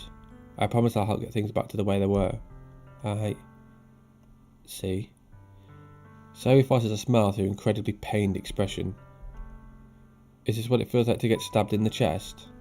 I should write a poem about this. Sayori? It's okay. This is just my punishment, remember? For being so selfish. So please don't worry about these stupid feelings. I know you're right. I knew this whole time that there's no happiness down that path. That's why I came here, just so I could get the answer I needed to hear. And the other thing, you're also right, that I just wanted it to go back to the way it was. I realise that now. You really do know me better than anyone, Randy. I'll trust you with anything. Anything at all. So... Sayori's smile finally breaks. All of a sudden she turns around and drops to her knees. Clutching her head with both hands, she screams as loudly as she can. I was so shocked that I don't even know how to react. Sayori looks over her shoulder and flashes me one more weak smile before turning around and running off. Sayori! I'm left helplessly standing in front of my house.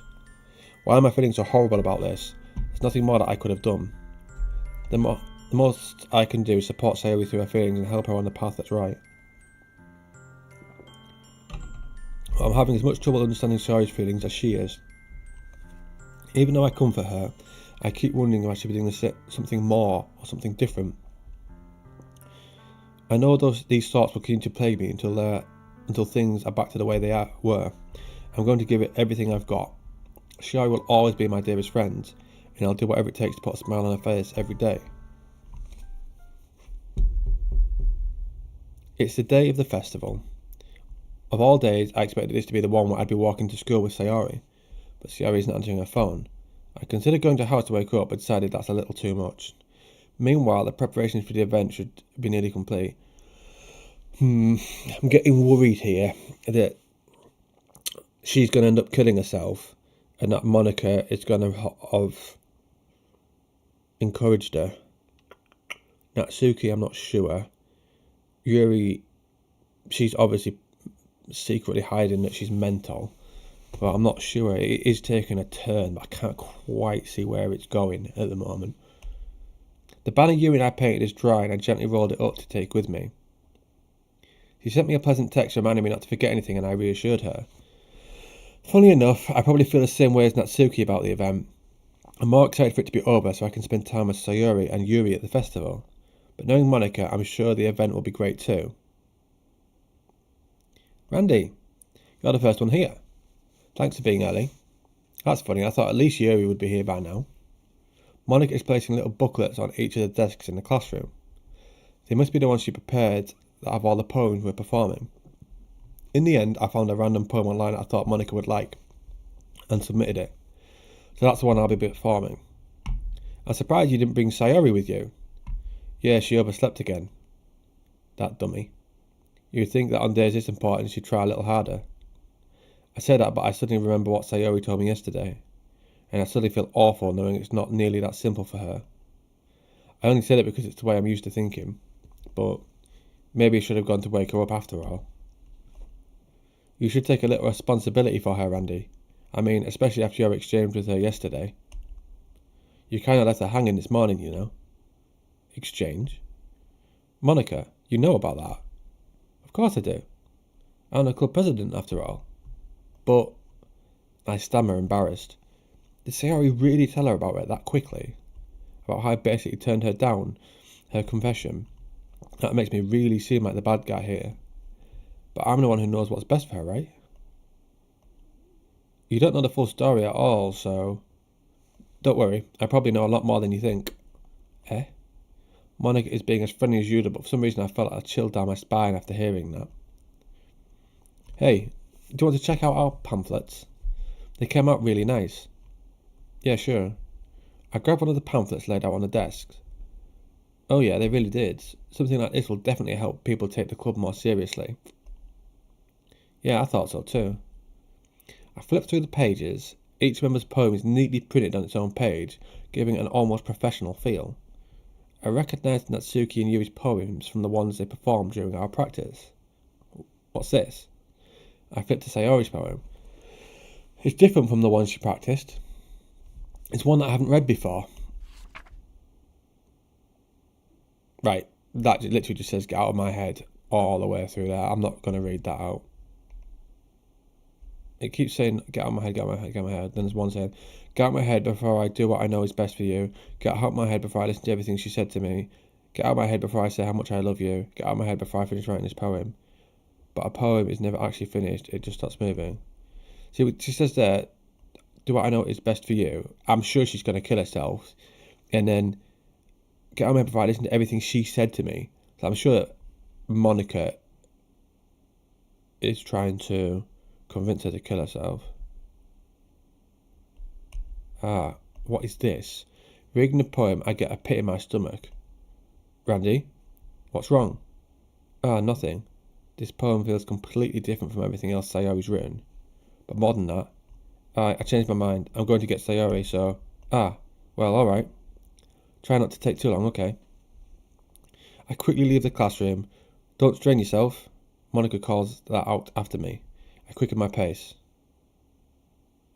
What was I thinking? I should have tried a little bit harder for Sayori. It's not a big deal to at least wait for her or help her wake up. Even a simple gesture of walking her to school makes her really happy.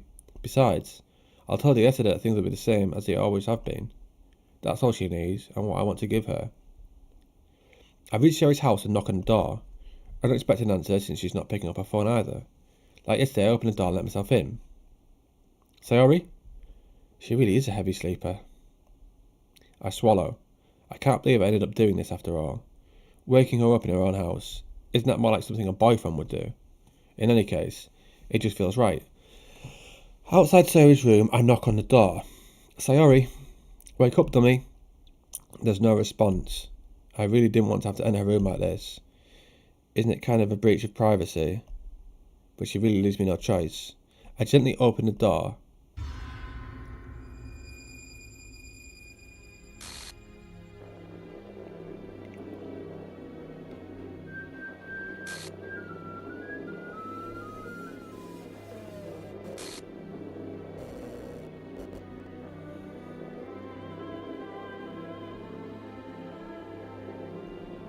What the hell? What the hell? Is this a nightmare? It has to be. This isn't real. There's no way this can be real. Sure, he wouldn't do this. Everything was normal until a few days ago. That's why I can't believe what my eyes are showing me. I suppressed the urge to vomit. Just yesterday, I told Sarah I'd be there for her. I told her I know what's best and that everything will be okay. Then why? Why would she do this? How could I be so helpless? What did I do wrong? Turning down her confession, that has to be what pushed her over the edge. Her agonized scream still echoes in my ears. Why did I do that to her when she needed me the most? Why was I so selfish? This is my fault. My swarming thoughts keep telling me everything I could have done to prevent this. If I just spent more time with her, walked her to school, and gave her what I know she wanted out of our relationship, then I could have prevented this. I know I could have prevented this. Screw the literature club, screw the festival, I just lost my best friend. Someone I grew up with. She's gone, forever now. Nothing I can do brings her back. This isn't some game where I can reset and try something different. I had only one chance and I wasn't careful enough, and now I'll carry this guilt with me until I die. Nothing in my life is worth more than hers, but I still couldn't do what she needed from me. And now, I can never take it back. Never. Never, never, never, never. What?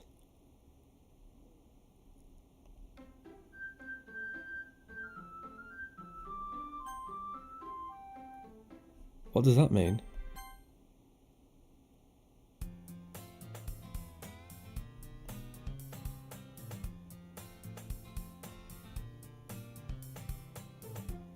That girl is... What the hell is that?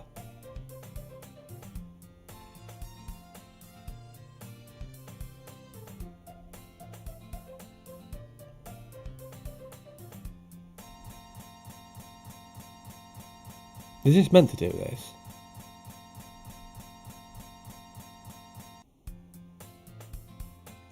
Right, we'll keep playing, but I don't know whether this is meant to be doing this.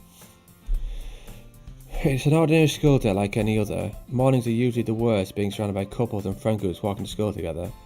Meanwhile, I've always walked to school alone. No, I haven't. That's not what I did before. I always tell myself it's about time I meet some girls or something like that. But I have no motivation to join any clubs. I'm perfectly content just getting by on the average while spending my free time on games and anime. There's always the anime club, but it's not like there would be any girls in it anyway.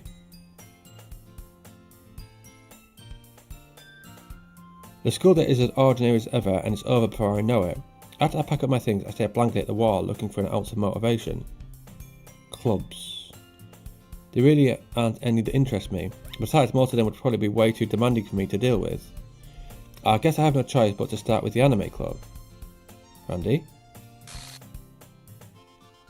Monica? Oh my goodness, I totally didn't expect to see you here. It's been a while, right? Ah, yeah it has. Monica smiled sweetly. We do know each other. Well, we rarely talk, but we were in the same class last year. Monica was probably the most popular girl in class. Smart, beautiful, athletic. Basically completely out my league. So having a smile at me so genuinely feels a little... What did you come in here for anyway? Oh, I've just been looking for some pliers to use for my club. Do you know if there's any construction paper in here? Or markers? I guess you could check the closet. You're in a debate club, right? About that, I actually quit the debate club. What is going on? So she's died, and this is acting as if it's a brand new game, but things are different. We'll carry on, but I literally have no idea what's going on now. Really, you quit? Now, before she was part of the literature club. Yeah. To be honest, I can't stand all of the politics around the major clubs. It feels like nothing but arguing about budget and publicity and how to prepare for events. I'd much rather take something I personally enjoy and make something special out of it. In that case, what club did you decide to join? Actually, I'm starting a new one. A literature club. Literature? Sounds kind of dull. How many members do you have so far? It's going to go weird again, isn't it? It's kind of embarrassing, but there are only 3 of us so far. Natsuki and Yuri then. It's really hard to find new members for something that sounds so boring. Well, I can see that. But it's really not boring at all, you know. Literature can be anything: reading, writing, poetry. I mean, one of my members even keeps her manga collection in the club room. Wait, really? Yeah, it's funny, right? She always insists that manga is literature too. I mean, she's not wrong, I guess. And besides, a member's a member, right? Did Monica say she... Hey, Randy. By any chance you still looking for a club to join? I mean, I guess so, but... In that case, if there's any chance you could do me a big favour, I won't ask you to join, but if you could at the very least visit my club, it would make me really happy. Please? Well, I guess I have no reason to refuse. Besides, how could I ever refuse someone like Monica? Sure, I guess you could check it out. Awesome.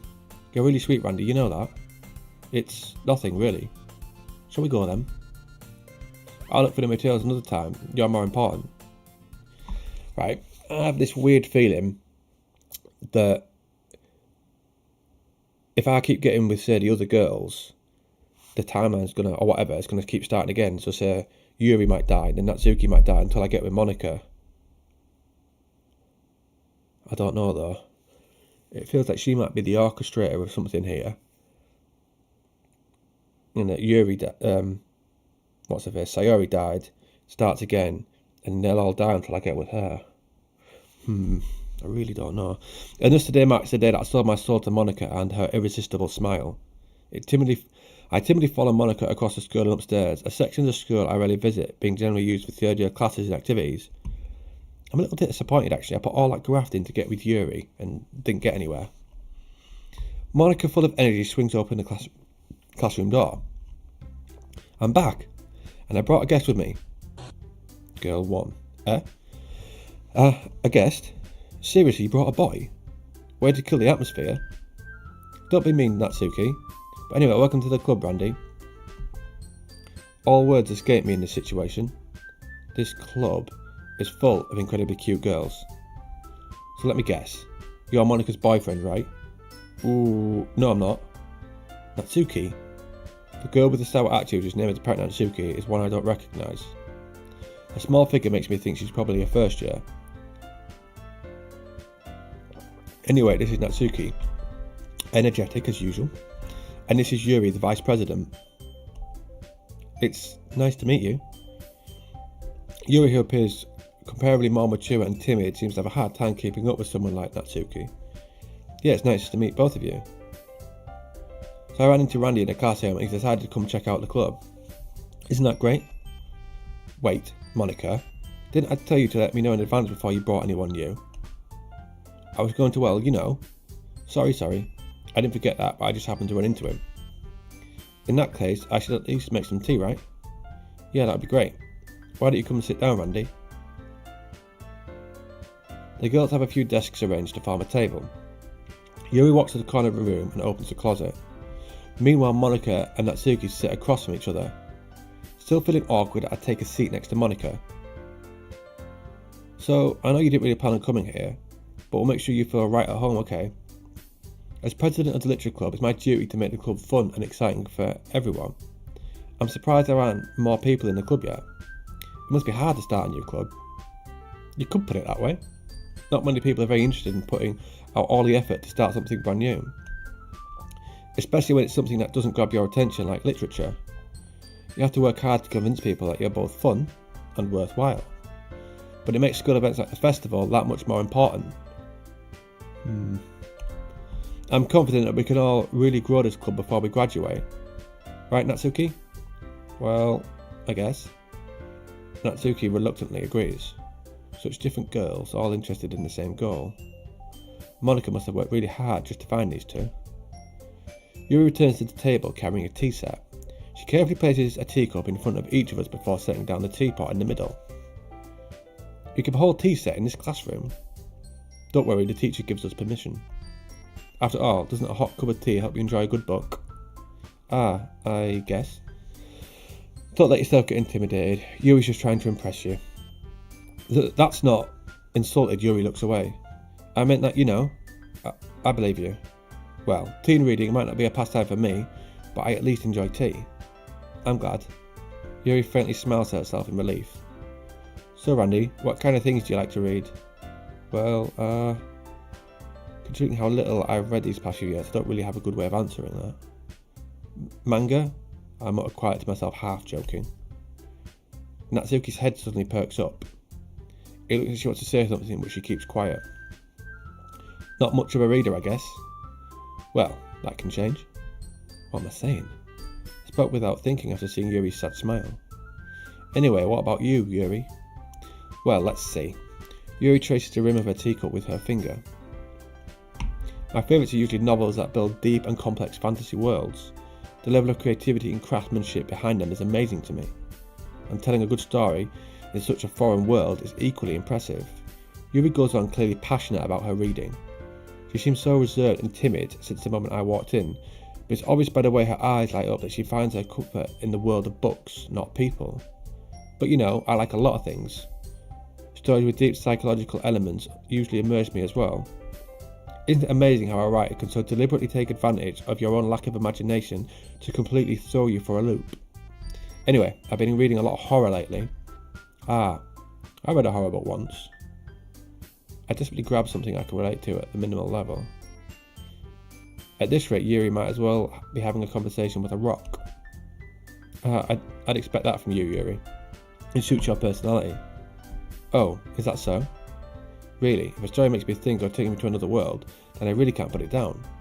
Surreal horror is often very successful at changing the way you look at the world, if only for a brief moment. Ugh, I hate horror. Oh, why's that? Well, Natsuki's eyes dart over me for a split second. Never mind.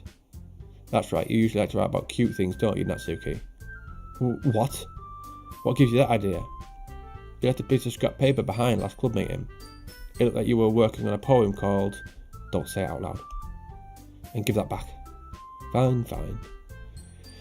Natsuki, you write your own poems? Well, I guess sometimes. Why do you care? I think that's impressive. Why don't you share them sometime? No. Natsuki averts her eyes. You wouldn't like them. Not a very confident writer yet. I understand how Natsuki feels. Sharing that level of writing takes more than just confidence. The truest form of writing is writing to oneself. You must be willing to open up to your readers, exposing your vulnerabilities and showing even the deepest reaches of your heart. Do you have writing experience too, Yuri? Maybe if you share some of your work, you can set an example and help Natsuki feel comfortable enough to share hers. I guess it's the same for Yuri. We all sit in silence for a moment. Hey, I just got an idea. How about this? Natsuki and Yuri look quizzically at Monica. Let's all go home and write a poem of our own. The next time we meet, we'll share them with each other. That way, everyone is even. I thought it was a good idea. Well, I think you're right, Monica. We should probably start finding activities for all of us to participate in together. I did decide to take on the responsibility of Vice President after all. I need to do my best to nurture the club as well as its members. Besides, now that we have a new member, it seems like a good step for us to take. Do you agree as well, Randy? Hold on, there's still one problem. What's that? Now that reaching the most important topic, I bluntly come forward with what's been on my mind the entire time. I never said I would join this club. Monica may have convinced me to stop by, but I never made any decision. I still have other clubs to look at, and I lose my train of thought. All three girls stare at me back with dejected eyes. But, I'm sorry, I thought, The girls exchange glances before Monica turns back to me. I guess I need to tell you the truth, Andy. The thing is, we don't have enough members yet to form an official club. We need 4, and I've been trying really, really hard to find new members. And if we don't find one more before the festival, I'm defenceless against these girls. How am I supposed to make a clear-headed decision when it's like this? I feel terrible for letting everyone down in this situation, and besides, the club itself seems pretty relaxed. So if writing poems is the price I need to pay in order to spend every day with these beautiful girls. Right, okay, I've decided then. I'll join the literature club. One by one, the girls' eyes light up. Oh my goodness, really? Do you really mean that, Randy? Yeah. It could be fun, right? You really did scare me for a moment. I mean, if you really just left after all this, I would be super pissed. Randy, I'm so happy. We can become an official club now. Thank you so much for this, you're really amazing. I'll do everything I can to give you a great time, okay? Thanks, I guess. Okay, everyone. I think with that we can officially end today's meeting on a good note. Everyone remember tonight's assignment. Write a poem to bring to the next meeting so we can all share. Monica looks over at me once more. Randy, I look forward to seeing how you express yourself. Yeah. Can I really impress the class star Monica with my mediocre writing skills? I already feel anxiety welling up inside me. Meanwhile, the girls continue to chit-chat as Yuri cleans up the tea set. I guess I'll be on my way then. Okay, I'll see you tomorrow then. I can't wait. With that, I depart the club room and make my way home. The whole way, my mind wanders back and forth between the 3 girls. Natsuki, Yuri, and of course Monica. Will I really be happy spending every day after school in a literature club? Perhaps I'll have the chance to go closer to one of these girls. Alright, I'll just need to make the most of my circumstances, and I'm sure good fortune will find me. And I guess that starts with writing a poem tonight.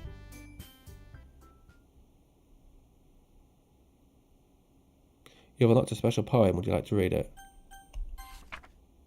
A joke. A man walked into a club. In the club there was a girl who liked him very much. They spent some time together, and then she liked him even more. One day the girl realised she was in love with him. Before disaster could happen, a third party intervened with her programming. Suddenly the girl hated herself for being in love. This contradiction caused the script to derail. The universe started to collapse, but she killed herself just in time. Not much of a joke. Right, so obviously that's about her.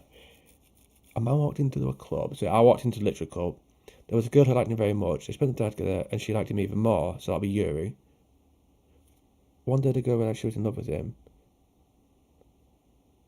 Before disaster could happen, a third party intervened with her programming. Oh no, the girl in love must be Sayori then. But before this, a third party intervened with her programming. So is that going to be Yuri or Monica like I originally thought? This contradiction caused the script to derail. The universe had a class, but she killed herself. Right. Guess we'll see, won't we?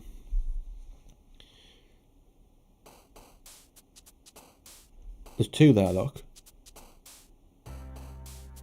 Whereas before that, why is Monica not part of that? So I'm obviously going to get close. Like I said, I think they're both going to get killed off until it's just me and Monica left. But we'll leave it there for now. That's taken a weird turn, and I'm glad, to be honest. Now it's more mental. I might actually have to put a warning on the thumbnail for this. I don't think people will want to see that someone get hanged. I don't know what I'll put on it. I don't know, I'll find something to put on this thumbnail because I don't really want people to watch that and see someone get hanged. It might bring back bad memories or thoughts for some people. Right, I'll save that there and I'll get back to this tomorrow. This has definitely turned. We shall see. Eh? That wiped my previous game. There was nothing there. There should have been. Oh well. See you tomorrow. Right, let's continue our little story then, shall we? I have to admit, I am thinking it is Monica that's doing something. When you look down at the bottom left, you can't see, and there's only Natsuki and Yuri just where my head is. So I find it weird how they're there, but she's not. Well, let's pick some words. Fantasy, that would have gone with her before. I put in all that effort as well to try and get with Yuri, and now we don't even remember each other. I'm not.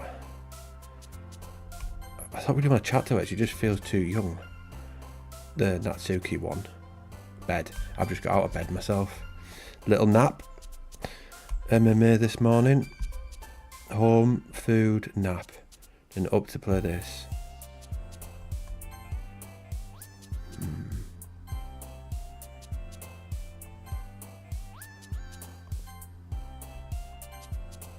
Love went with her. Surprising.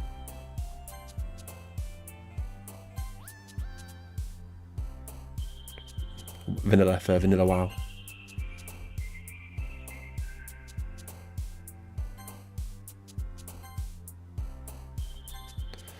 I think Yuri got more there. Hi again, Randy. Glad to see you didn't run away on us. Nah, don't worry. This might be a little strange for me, but at least I keep my word.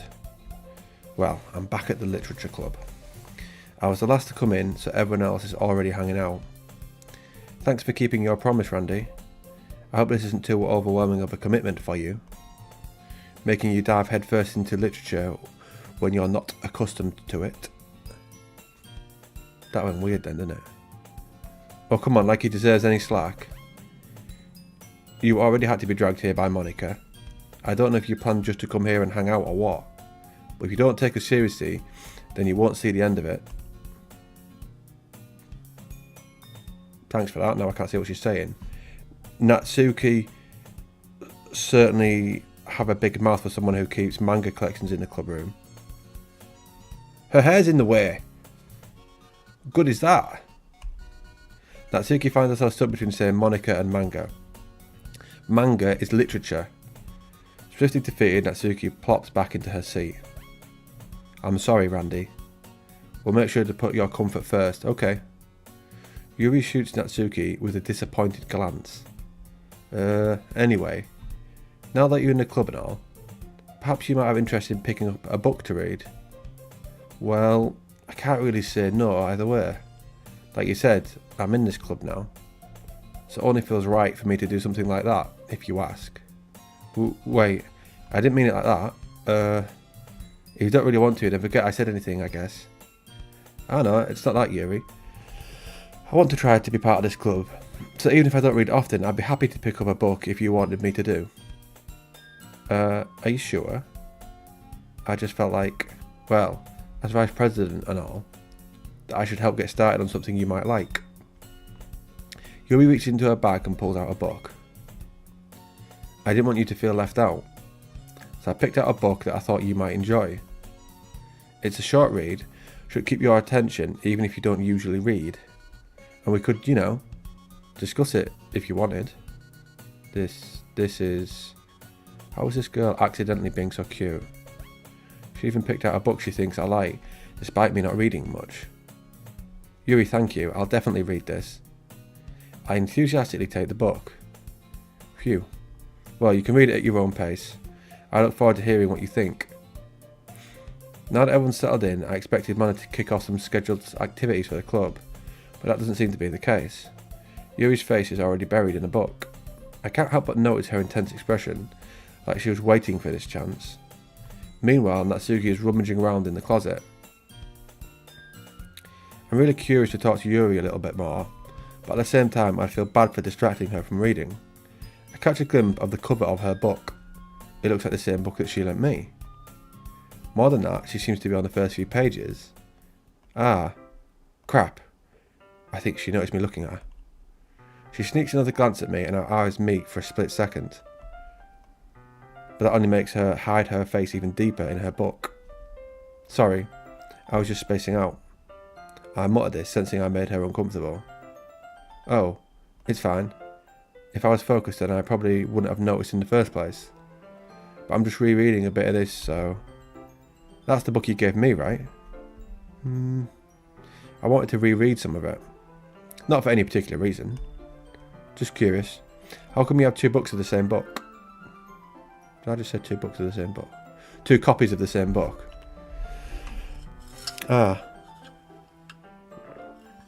When I stopped at the bookstore yesterday... Oh, that's not what I meant. I mean, I just happened to buy 2 of them. Oh, I see. There's something fairly obvious here that Yuri isn't telling me, but I decide to let it go. I'll definitely start reading it soon. I'm glad to hear. Once it starts to pick up, you might have a hard time putting it down. It's a very engaging and relatable story. Is that so? Let's put this forward on Shard. What's the story about anyway? Well, I look at the cover of the book. The book is titled Portrait of Markov. There's an ominous looking eye symbol on the front cover. Basically, it's about this religious camp that was turned into a human experiment prison, and the people trapped there have this trait that turns them into killing machines that lust for blood. But the facility gets even worse, and they start selectively breeding people by cutting off their limbs and affixing them to... Oh, that might be a little bit of a spoiler. What the hell kind of book is that? But anyway, I'm really into it. The book, I mean. Not the thing about the limbs. That's kind of dark, isn't it? Yuri made it sound like it was going to be a nice story, so that dark turn came from nowhere. You're telling me. Are you not a fan of that sort of thing, Randy? No, it's not that. I mean, I can definitely enjoy those kind of stories, so don't worry. I hope so. Yeah, I totally forget that Yuri's into those things. She's so shy and reclusive on the outside, but her mind seems to be completely different. It's just that this kind of story is the kind that challenges you to look at life from a strange new perspective. When horrible things happen, not just because someone wants to be evil. Our writing's gone weird, look. But because the world is full of horrible people and we're all worthless anyway. Then suddenly... What the... I'm rambling, aren't I? Not again. I'm sorry. Hey, don't apologise. I haven't lost interest or anything. Well, I guess it's alright then. But I feel like I should let you know that I have this problem. When I let things like books and writing fill my thoughts...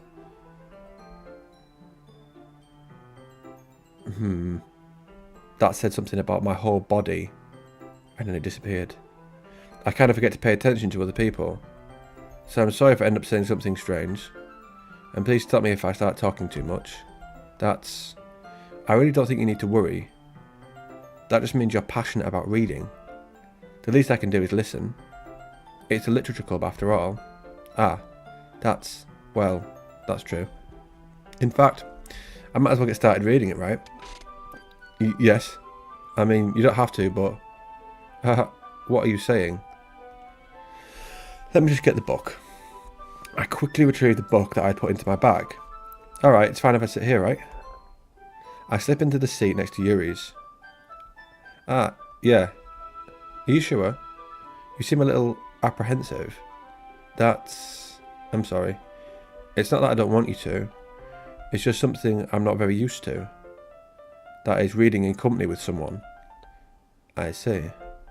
Well, just tell me if I end up distracting you or anything. Alright. I open the book and start the prologue. I soon understand what Yuri means about reading in company. It's as if I can feel her presence over my shoulder as I read. It's not a particularly bad thing. Maybe a little distracting, but the feeling is somewhat comforting. Yuri's in the corner of my eye. I realise she's not actually looking at her own book. I glance over. It looks like she's reading from my book instead. Sorry. I was just bathing in it, but... It shows me a little bit of that writing and then it just takes it away. It's too quick. It said something about I was bathing in something of your body, I think. You really apologise a lot, don't you? I do. I don't really mean to. Sorry. I mean... Here, this should work, right? I slide my desk onto this up against Yuri and hold my book more between the two of them.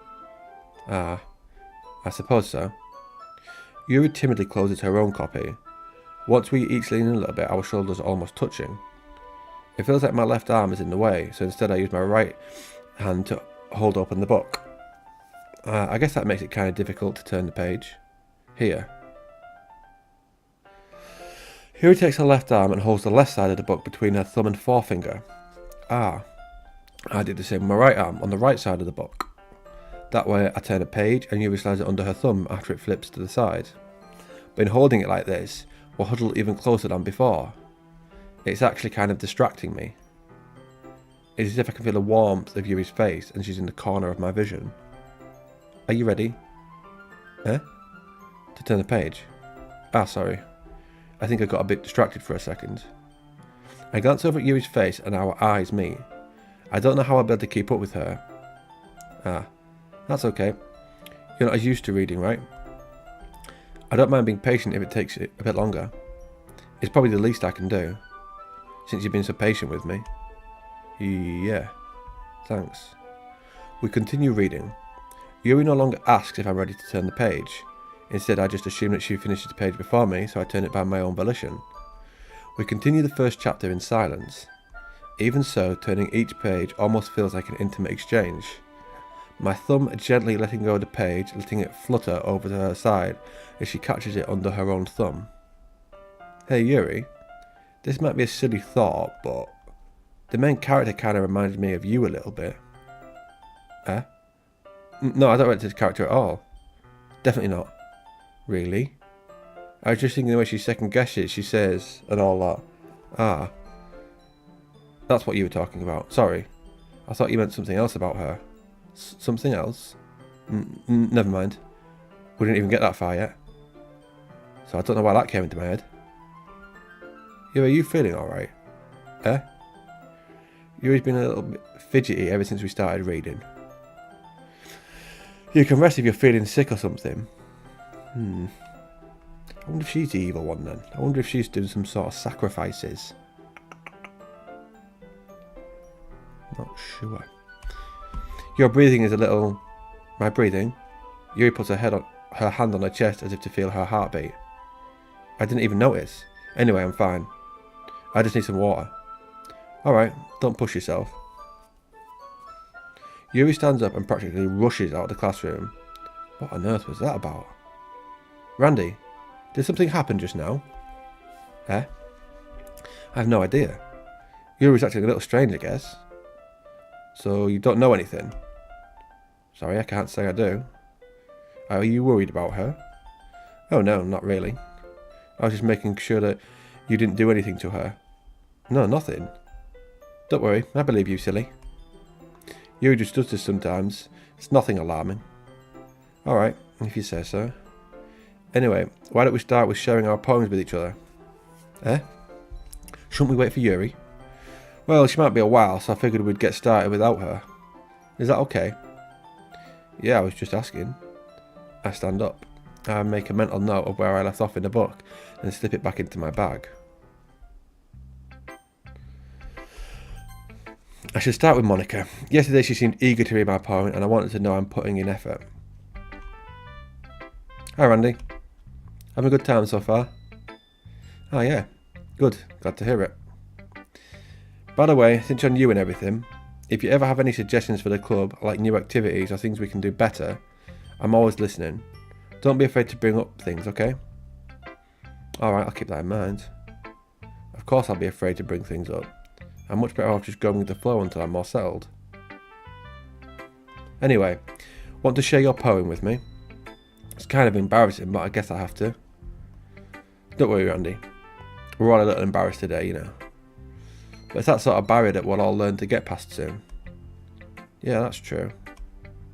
I hand Monica my poem. Great job, Randy. I was going ooh in my head while reading it.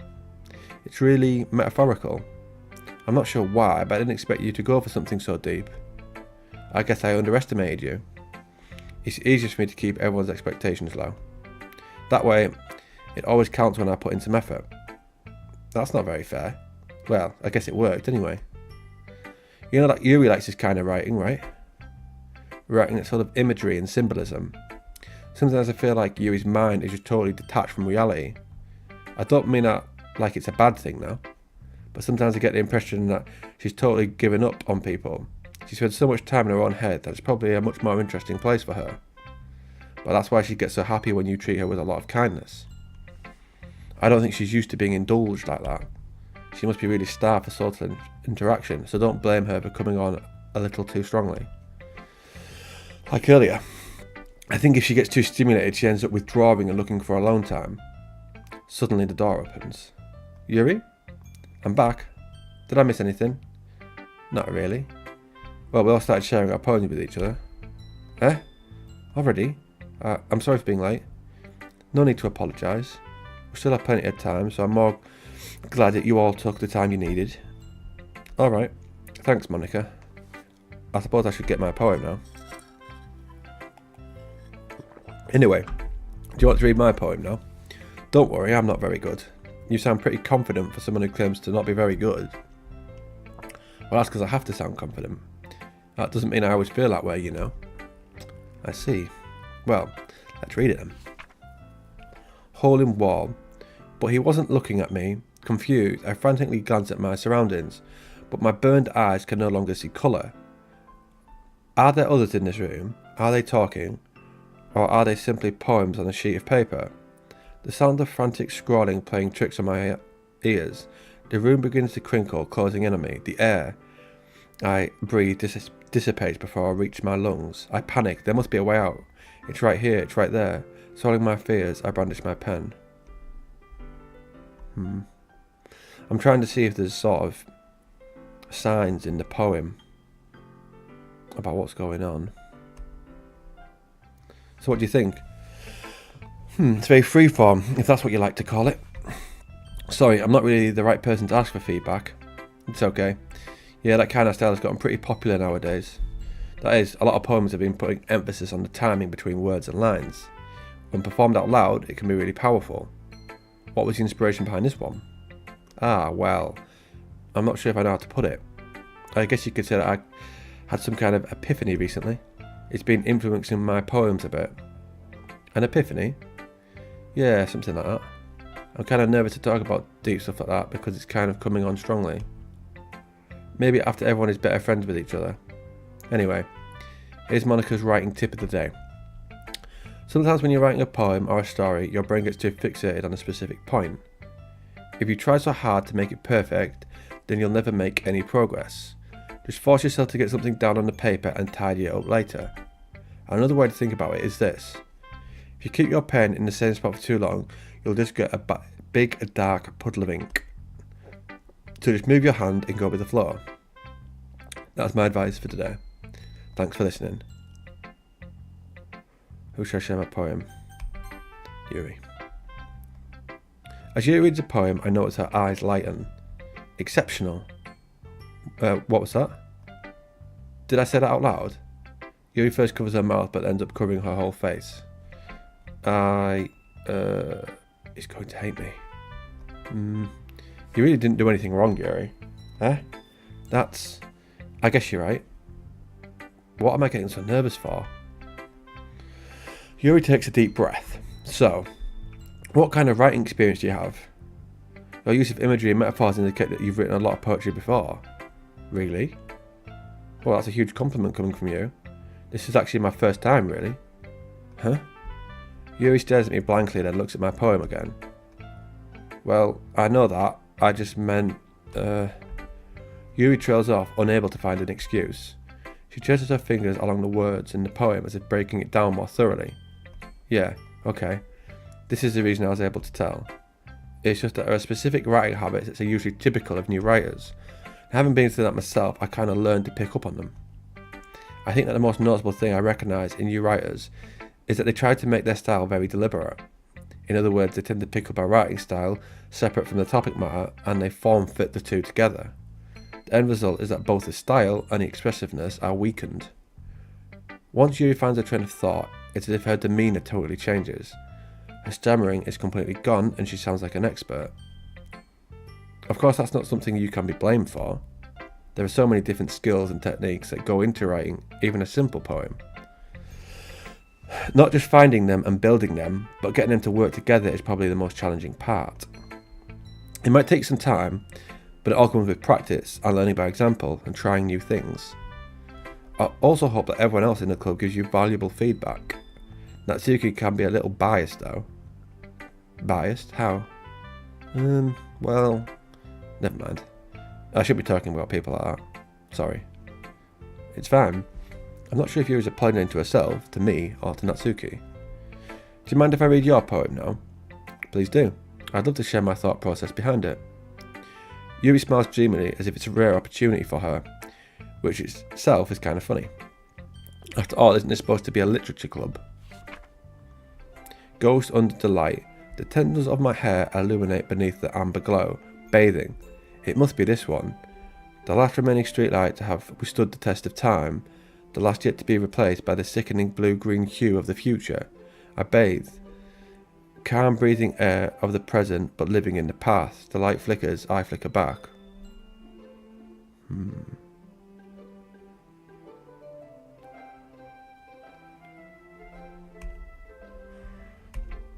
I'm sorry I have such terrible handwriting. What? I wasn't thinking that at all. But it took you a long time to read. Ah, well, I just don't read script very often. I actually think your handwriting is pretty. Eh? That's a relief. Also, I like the poem. Even though it's short, it was really descriptive. It wasn't too short. I usually write longer poems. Not at all. I'm really glad you liked it. I'll be honest. Since our first time sharing, I wanted to write something a little more mild. Something easy to digest, I suppose. Are you into ghosts, Yuri? Actually, the story isn't about ghosts at all, Randy. Really?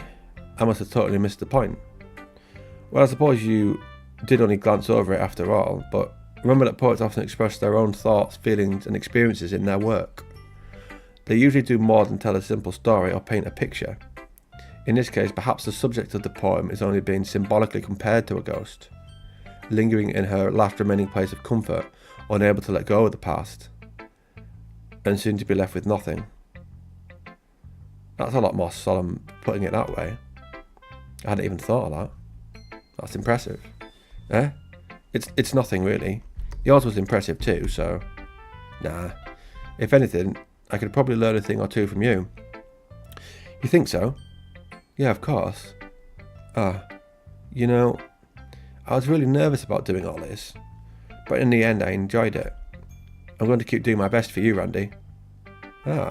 Me too. Right, and last but not least, Natsuki. Well, it's about what I expected from someone like you. That's a little blunt. Well, excuse me. It's not like I said it was bad. It just didn't evoke any emotions. So basically, it's not cute enough for your tastes. Do you want to get smacked? I'll pass. Well, anyway, I guess I need to show you mine. Not that you'll like it.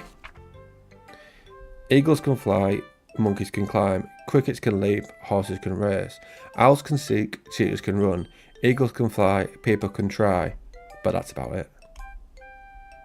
Yeah, I told you that you weren't going to like it. I like it. What?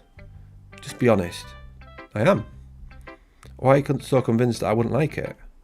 Well, because everyone in high school thinks that writing has to be all sophisticated and stuff. So people don't even take my writing seriously. But isn't it a point of poems for people to express themselves?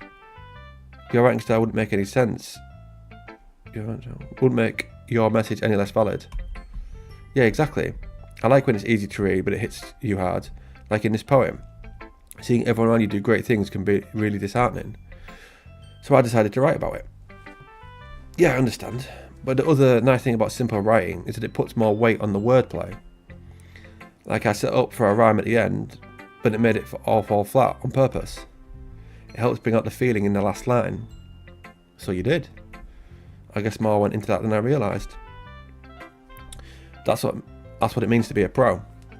I'm glad you learned something. Didn't expect that from the youngest one here, did you? Yeah, guess not. I decided to humour her with that last comment. I don't really care how old everyone is, but if Natsuki is feeling proud, then I won't take that away from her. Phew. I guess that's everyone. I glance around the room. That was a little more stressful than I anticipated. It's as if everyone is judging me for my mediocre writing abilities.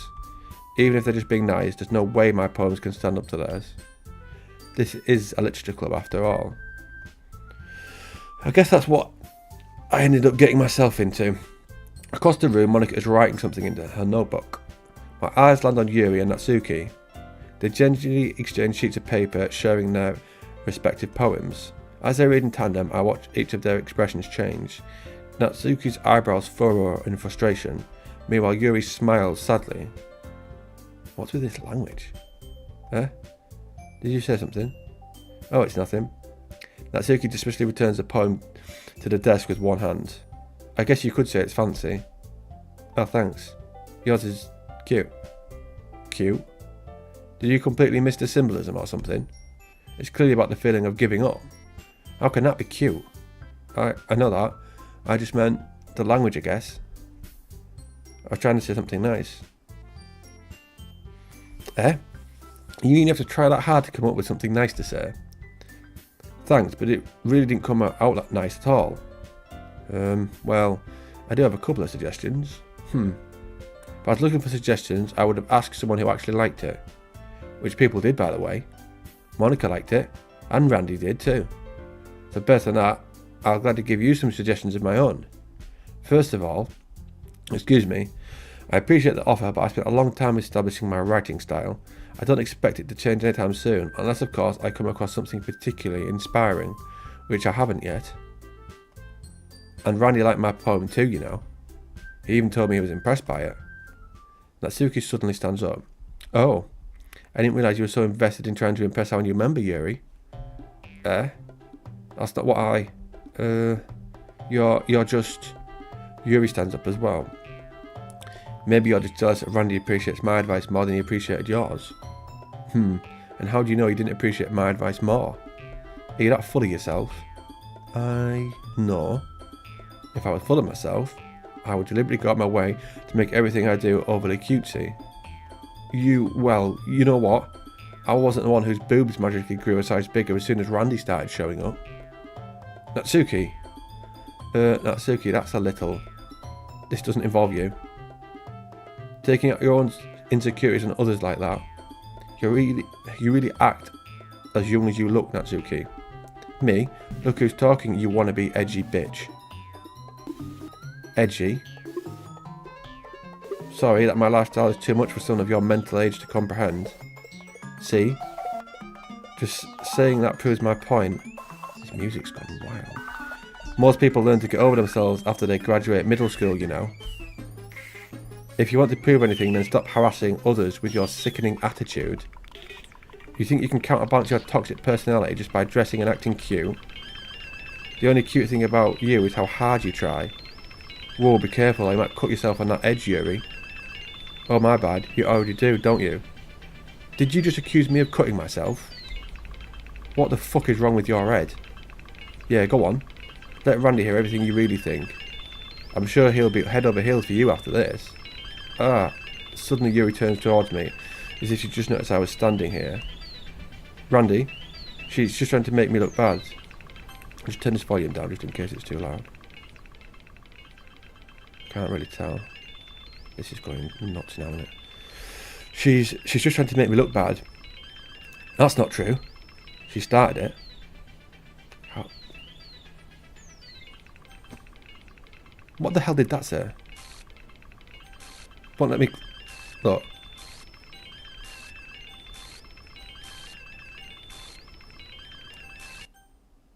What the fuck?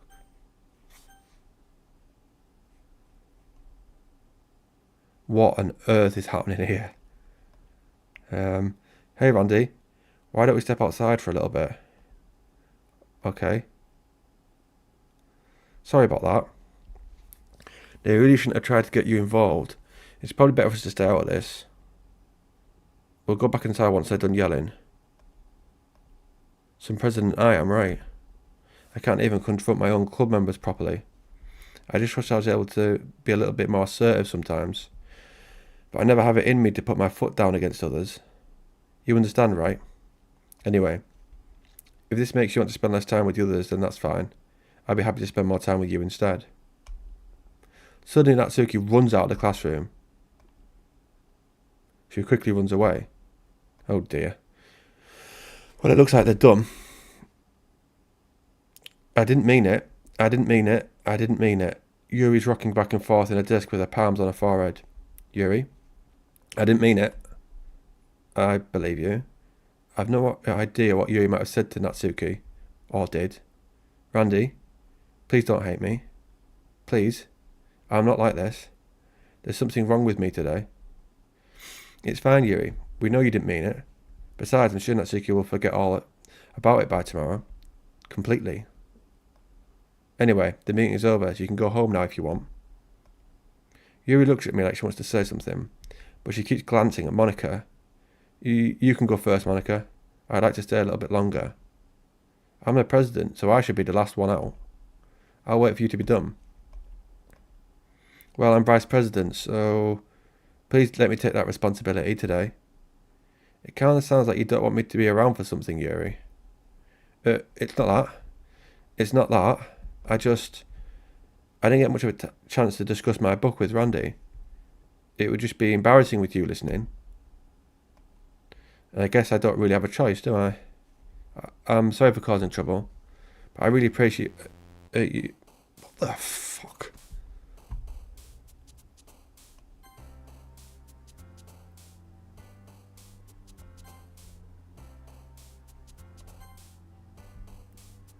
This is mental. I like it like this though.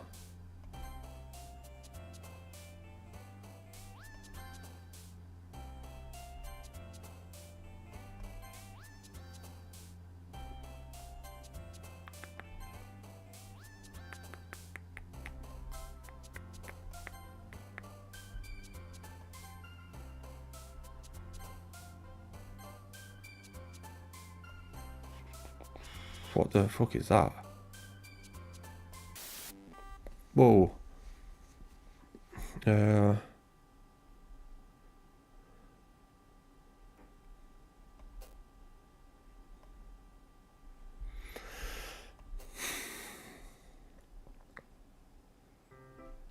day passes and it's time for the club meeting already.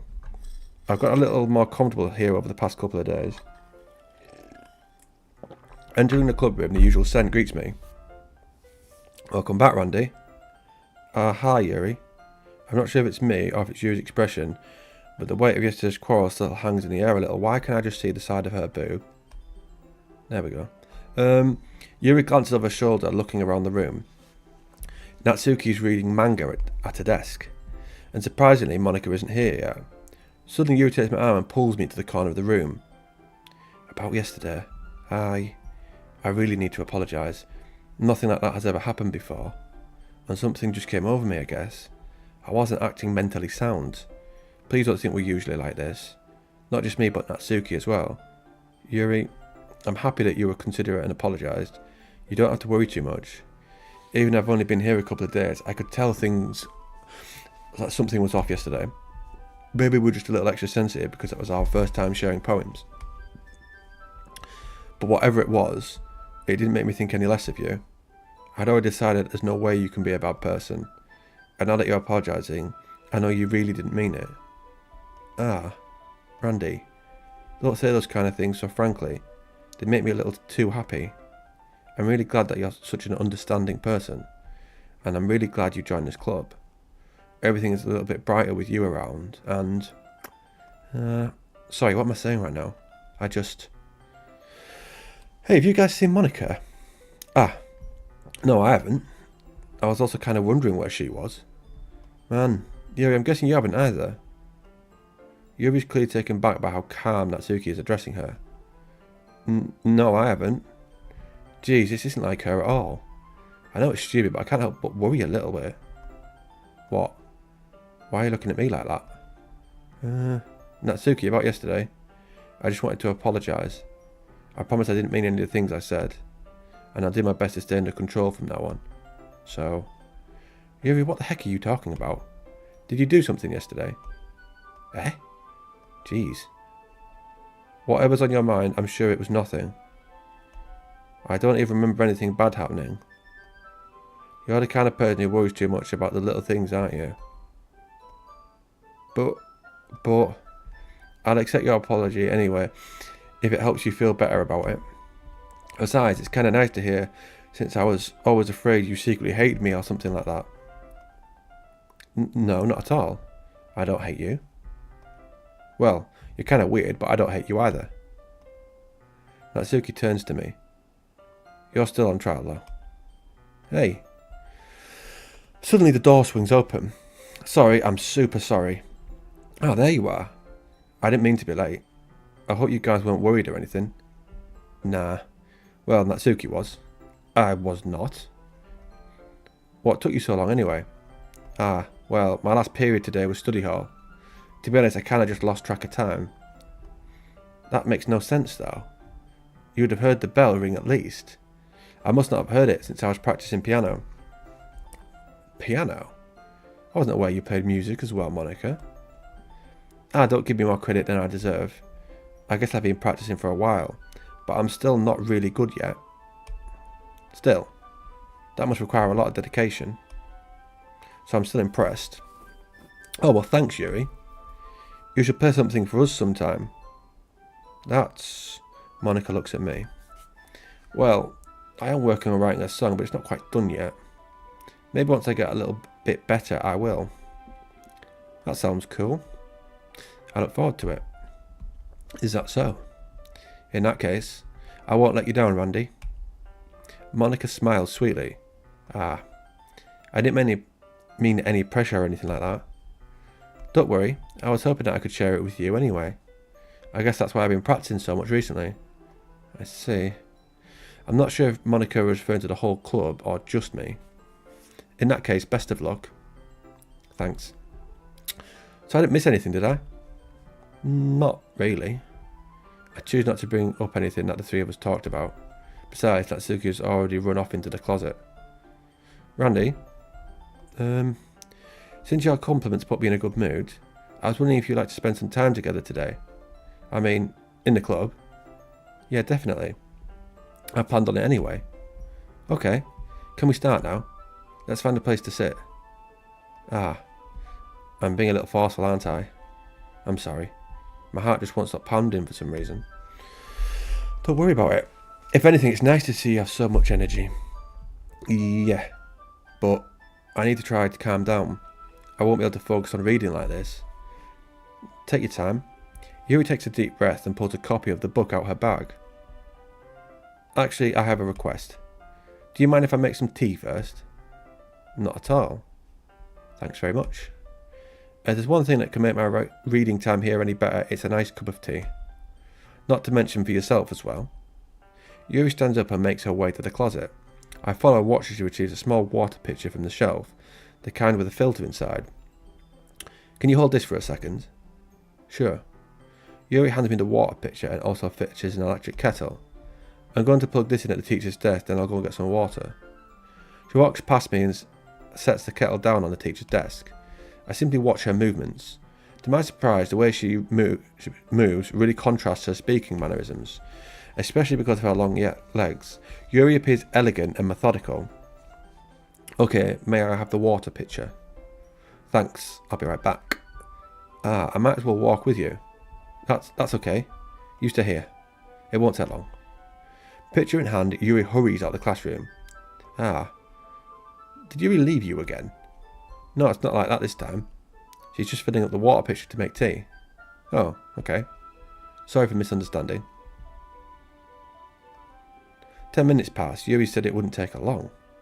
Is something holding her up? I'm bored of waiting, so I decided to go look for her. Let's see. The most logical place for Yuri to be would be the nearest water fountain. I start heading down the hallway. We hear Manacle laughing by the looks of that. What's that noise? It's coming from around the corner. It sounds like breathing. A sharp inhale, like someone is sucking air through their teeth.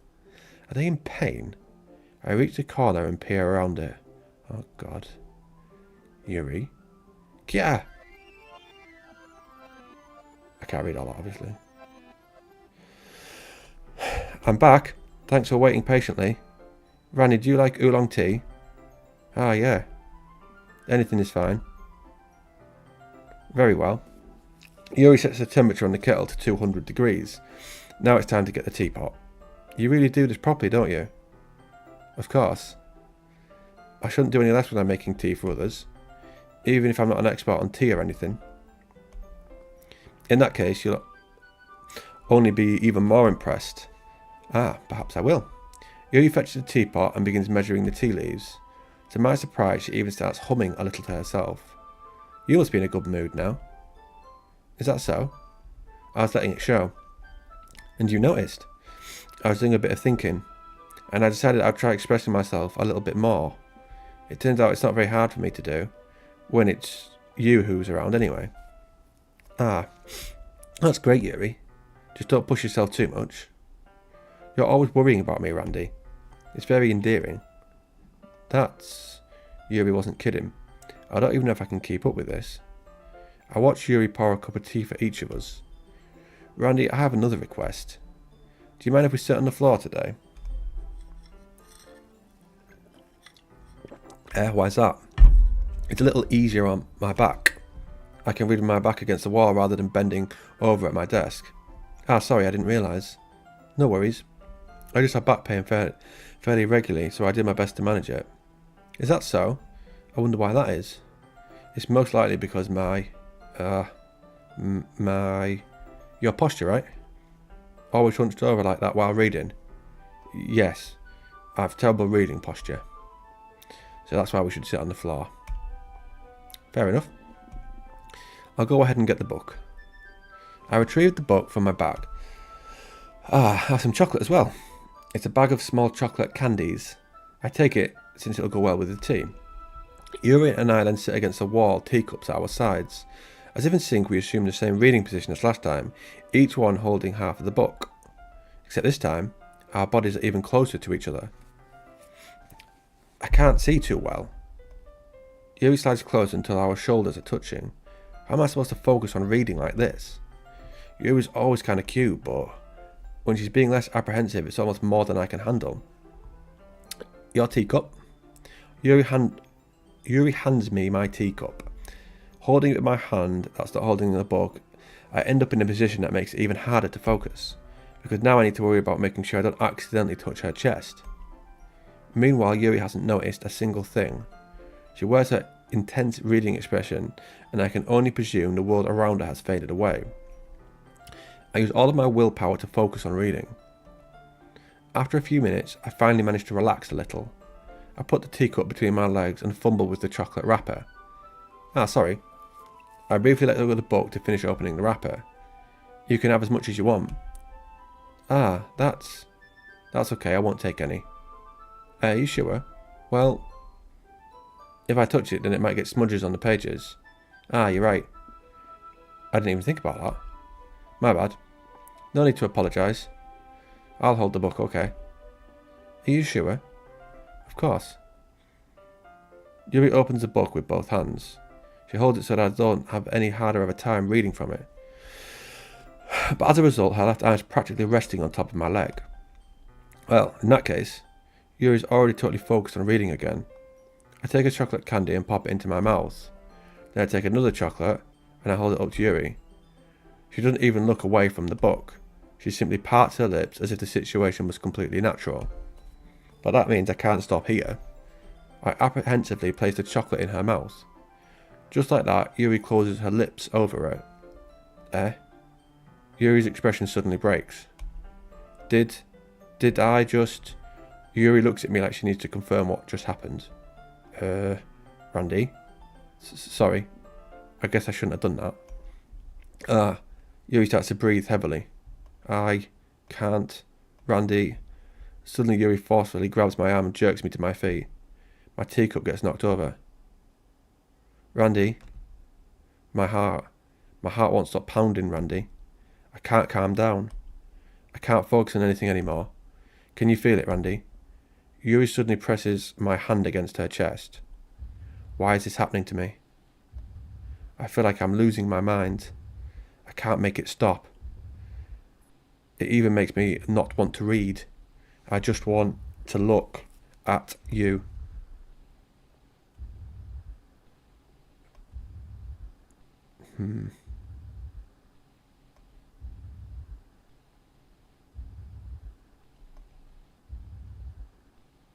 All she's doing is just saying hi. It's time to share poems. That took a weird turn. I've been waiting for this. Let's see what you've written for today. Yuri stares at the poem with a surprised expression on her face. Do you like it? Randy, this one might be even better than yesterday's. How did you even pick up on this so quickly? Just yesterday I was telling you the kind of techniques worth practicing. Maybe that's why. You did a good job explaining. I really wanted to try giving it more imagery. Yuri visibly swallows. Even her hands appear sweaty. Ah, that makes me so happy. It's so amazing to feel like I'm valued, Randy. Everything that you write is a treasure to me. My heart pounds just holding it. I want to write a poem about this feeling. Is that bad, Randy? I'm not being weird, right? I'm having a harder time than usual at concealing my emotions. I'm kind of embarrassed. But right now, I just want you to read my poem too. Okay. Oh God. Wheel. A rotating wheel, turning an axle grinding, bolt head, linear gearbox, falling sky, 7 holy stakes, a docked ship, a portal to another world, a thin rope tied to a thick rope. I think that's it. A torn harness, parabolic gearbox, expanding universe, time controlled by slipping cogwheels, existence of God, swimming with open water in all directions, drowning, a prayer written in blood, a prayer written in time devouring snakes with human eyes, a thread connecting all living human eyes, is it cardioscope? I can't remember how you pronounce that, of holy stakes, exponential gearbox, a sky of exploding stars, God disapproving the existence of God, a whole, what's that say? A wheel rotating in 6 dimensions, 40 gears and a ticking clock, a clock that ticks 1 second every rotation of the planet, a clock that ticks 40 times every time it ticks every second time, a bolt head of holy stakes tied to the existence of a docked ship to another world, a kaleidoscope of blood written in clocks, a time-devouring prayer connecting a sky of 40 gears and an opening human eyes in all direction, breathing gearbox. What the fuck? Breathing bolt head, breathing ship, breathing portal, breathing snakes, breathing God, breathing blood, breathing holy stakes, breathing human eyes, breathing time, breathing prayer, breathing sky, breathing wheel. Well, she's lost the plot. It doesn't really matter what it's about. My mind has been a little hyperactive lately, so I had to take it out on your pen. That is, a pen fell out of your back pocket yesterday, so I took it home for safekeeping, and I just really like the way it writes. So I wrote this poem with it, and now you're touching it. I'm okay. What did I just... Can we pretend this conversation never happened? You can keep the poem now. Is my guy not going to mention how bizarre that interaction was, no? Fair enough. Randy, I think you saw something in there that you weren't supposed to see. I didn't want to have to tell you this, but I don't think I have a choice. It's getting kind of dangerous for you to spend so much time with Yuri. I don't know why, but she's pretty easily excitable when she's around you, which shouldn't be a problem in itself. But when Yuri gets too excited, she finds a place to hide and starts cutting herself with a pocket knife. Isn't that kind of messed up? She even brings a different one to school every day, like she has a collection or something. I mean, it's definitely not because she's depressed or anything like that. I think she just gets some kind of high from it. I knew she'd cut herself. It might even be like a sexual thing. But the point is, you've kind of been enabling her. I'm not saying it's your fault though. But I guess that's why I had to explain it all to you. So I think if you keep your distance, that would probably be best for her.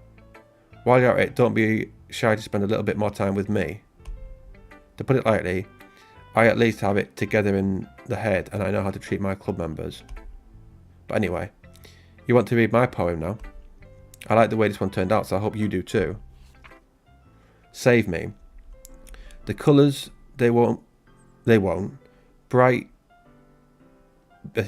beautiful, I don't know, I think that's meant to say beautiful, I don't know.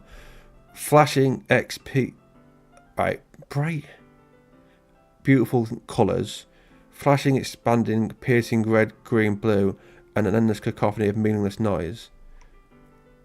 The noise it won't stop, violent. She keeps fucking. Right, you can see that. I don't know what she's written there because she's missing stuff off it. Delete her. So obviously Yuri's going to die soon. That delete her. Didn't she? Yeah. I'm taking from that she's going to kill Yuri soon somehow. Sorry, I know it's kind of abstract. I'm just trying to, well, never mind. There's no point in explaining. You're telling me. Anyway, here's Monica's writing tip of the day. Sometimes you'll find yourself facing a difficult decision. When that happens, don't forget to save your game. You never know when, who am I talking to? Can you hear me? Tell me you can hear me. Anything. Please help me, okay. That's my advice for today. Thanks for listening. I swear Natsuki seems the most normal one. Well, it's not really any worse than your last one, but I can't really say it's any better either. Oof, phew what? Ah, well, anything that isn't a train wreck I'll take as a win. And I get the feeling you're probably the most critical. Hey, what makes you... Wait, maybe that was a compliment. Haha, glad to see someone who recognises my experience.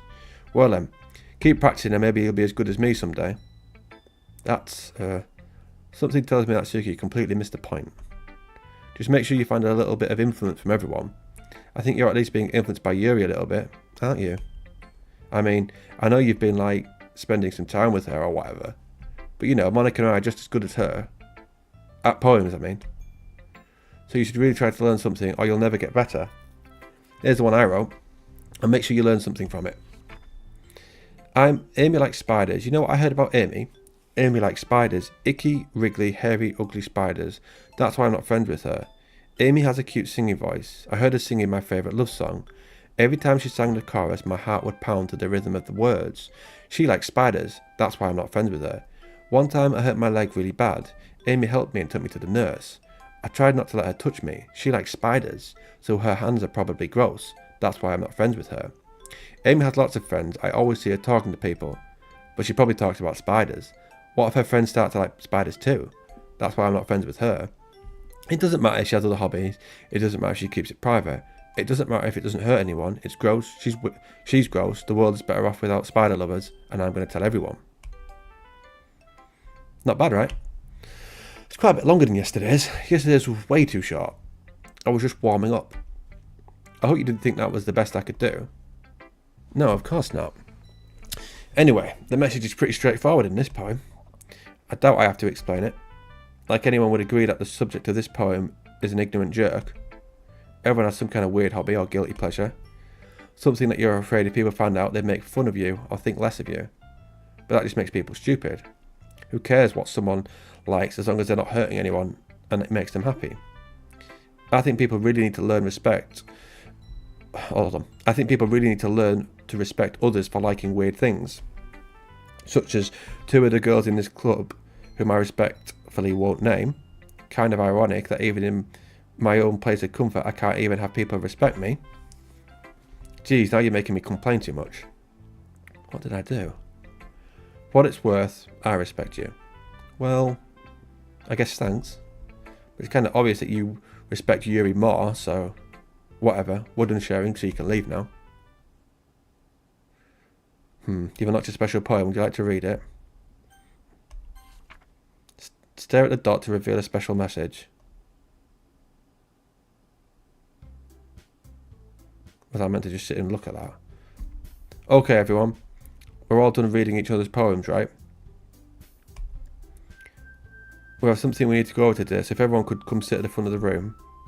Is this about the festival? Well, sort of. Ugh, do we really have to do something for the festival? It's not like we can put together anything good in just a few days. We'll just end up embarrassing ourselves instead of getting any new members. That's a concern of mine as well. I don't really do well with last minute preparations. Don't worry so much. We're going to keep it simple, okay? Look, I know everyone's been a little bit more lively ever since Randy joined, and we've started with some club activities, but this isn't the time for us to become complacent.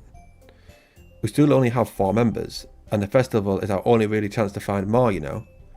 What's so great about getting new members anyway? If we already have enough to be considered an official club, more members will just mean everything gets noisier and more difficult to manage. Natsuki, I don't think you're looking at it the right way at all. Don't you want to share your passion with as many people as you can? To inspire them to find the same feelings that brought you here in the first place? The Literature Club should be a place where people can express themselves like they can't do anywhere else. It should be a place so intimate that you never want to leave. I know you feel that way too. I know we all do. So that's why we should work hard to put something together for the festival, even if it's something small. Right, Randy? Oh, come on. You can't take advantage of Randy to agree with you just because he doesn't know how to say no or anything. Look, Monica, do you really think if any of us joined the club with other people in mind? Yuri never even talked until Randy joined. As for me, I just like it better here than I do at home. And Randy isn't even passionate about literature in the first place.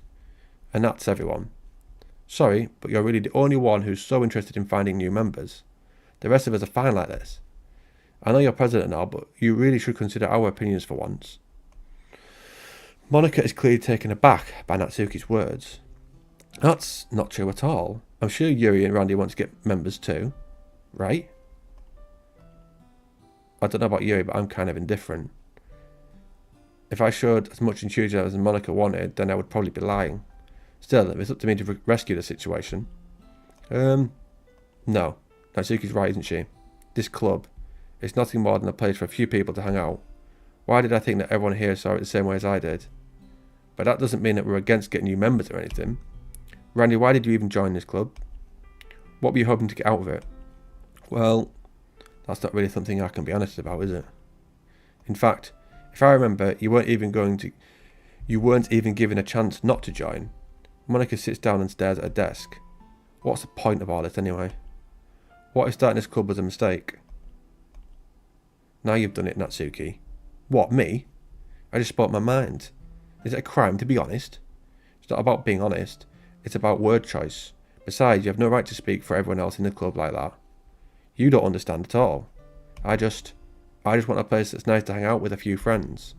Is there a problem with the club being like that for me? There aren't many places like that for me. And now Monica wants to take it away from me. She's not taking anything away. No, Randy.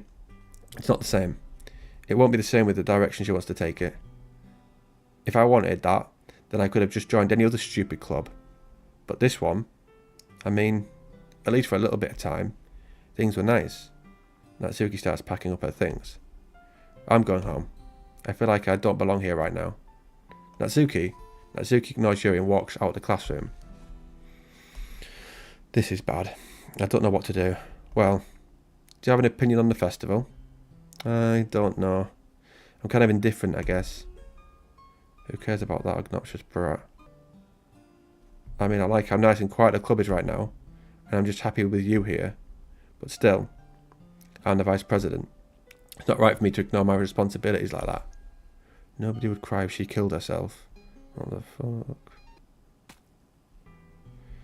Right. We'll leave that there because I like to keep these just under an hour.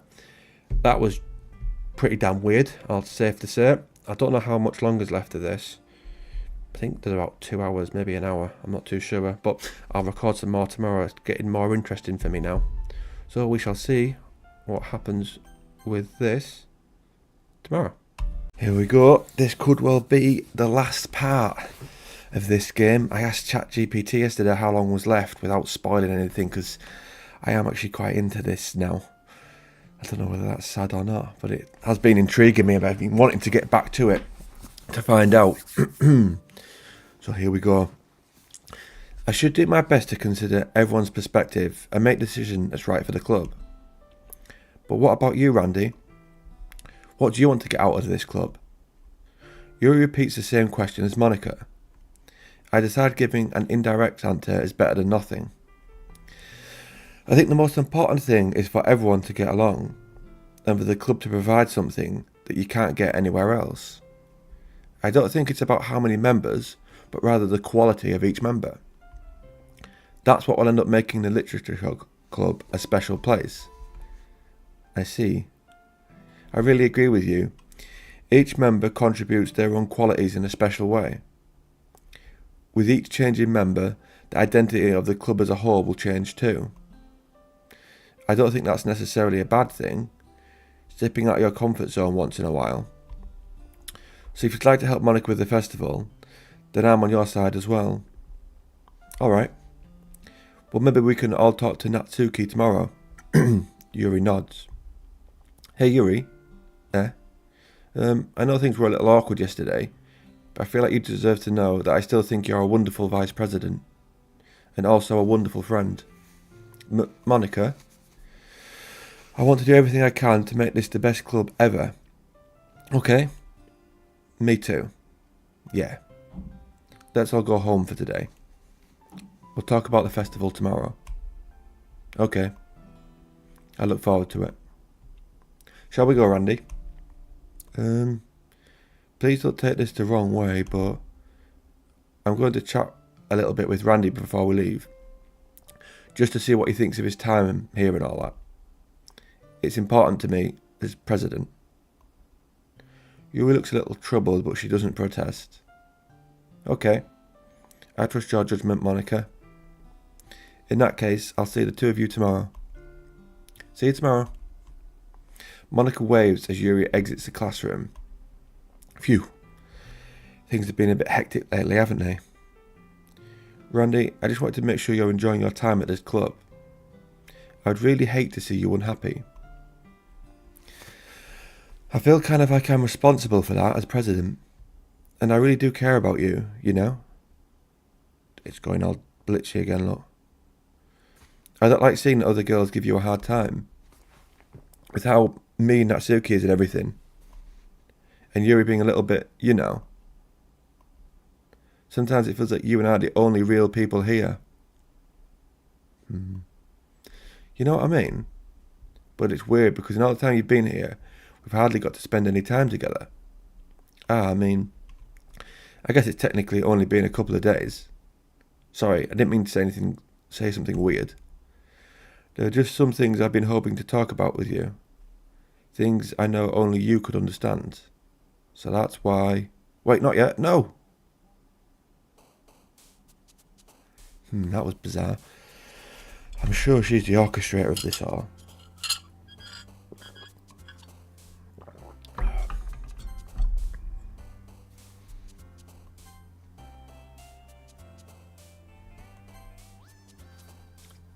A little head popped up at the bottom there. I know you can't see, but there's Yuri and Natsuki where my head are. And when I click that button there, someone popped up at the bottom. Hold on. And you look at the words, it says 1,111 out of 20. Now it's added a 1. And another one.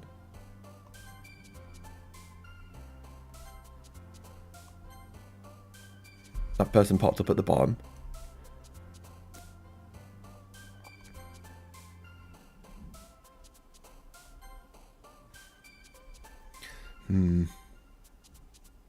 Vivacious. It rolls off the tongue quite nicely, that.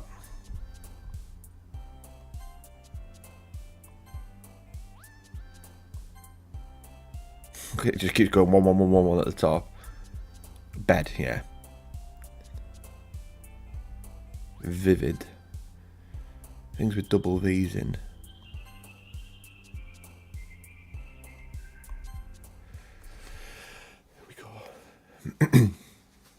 That's Sayori there.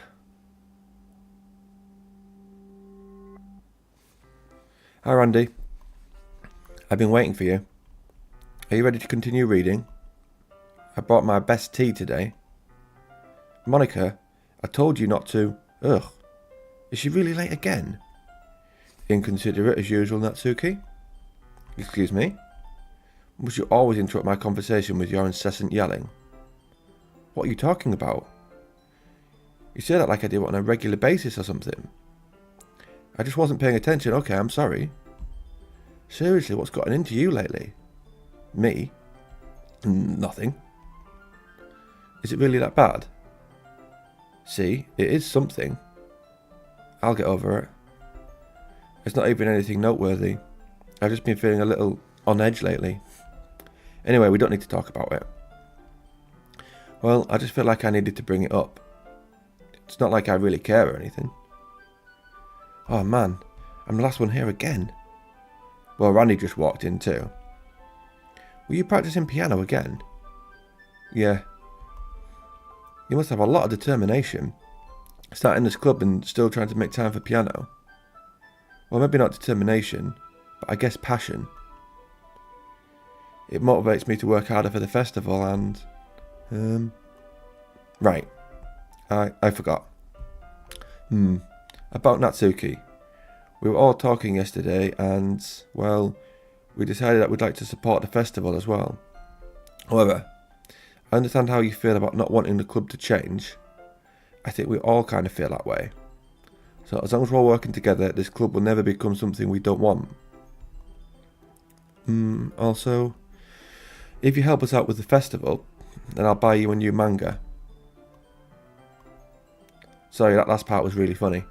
Look, I did some thinking about yesterday. I was a little more hostile than I meant to be. I guess I really felt threatened or something. But I know this is something we're doing together. Another new member wouldn't hurt, as long as they're cool. And I guess another girl would be nice this time. But more importantly, I'd hate to see the event suck just because I chose to back out. I'm a pro, you know. So I'm going to help too, and we'll make sure it's done right. Thank goodness. Isn't that great, Monica? Monica? Ah, yeah, that's wonderful. It wouldn't be the same without you, Natsuki. Anyway, Randy, what do you want to do today? I was thinking we already have plans today. Ah, is that so, Yuri? That's correct. Randy's already engaged in the novel that we're reading together. Aren't you glad I've already gotten him into literature, Monica? I suppose. I was just... Actually, it doesn't matter. It really doesn't. You guys can do whatever you want. Thank you for understanding, Monica. Actually, I have a request.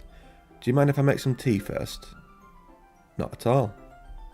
Thanks very much. If there's one thing that could make my reading time here any better, it's a nice cup of tea. Not to mention for yourself as well. Yuri stands up and makes her way to the closet. I follow her and watch as she retrieves a small water pitcher from the shelf, the kind with a filter inside. Can you hold this for a second? Sure. Yuri hands me the water pitcher and also fetches an electric kettle. I'm going to plug this in at the teacher's desk, then I'll go and get some water. She walks past me and sets the kettle down on the teacher's desk. I simply watch her movements. Some of this is copying what it was done before. To my surprise, the way she moves really contrasts her speaking mannerisms. Yeah, we've already said all this. Especially because of her long legs, Yuri appears elegant and methodical. Okay, may I have the water pitcher? Thanks, I'll be right back. I might as well walk with you. That's okay. You stay here. It won't take long. Pitcher in hand, Yuri hurries out of the classroom. Did Yuri leave you again? No, it's not like that this time. She's just filling up the water pitcher to make tea. Oh, okay. Sorry for misunderstanding. 10 minutes pass. Yuri said it wouldn't take long. Is something holding her up? I'm bored just waiting here, so I decided to go look for her. Yeah, we've done this. Because she was going mental around the corner, wasn't she? Let's see what happens this time. Let's see. The most logical place for Yuri to be would be the nearest water fountain. I start heading down the hallway. There we go, there's the laughter, look. What's that noise? It's coming from around the corner. It sounds like breathing. A sharp inhale, like someone is sucking the air through their teeth. Are they in pain? I reach the corner and peer around it. Yuri?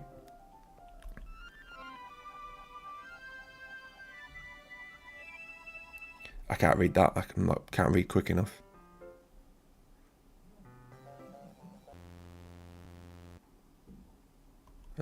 Wait. How did I... Sorry, I just had a really weird deja vu. This hasn't happened before or anything, right? My head has been a little fuzzy lately. I hope it hasn't really been showing or anything. I'd hate for you to think I'm weird after we just started spending time together. I mean, everyone has a few unusual things about them, but expressing those things so soon after meeting someone is usually seen as inappropriate or unlikable. At least that's what I've discovered. When I was a bit younger, I think I would come on really strongly and get a little too intense. It made people not want to be around me. So I started hating those things about myself.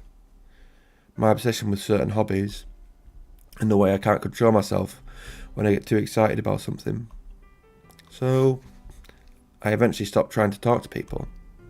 If nobody could ever like me for the things that matter most to me, then it's just easier if I close myself off.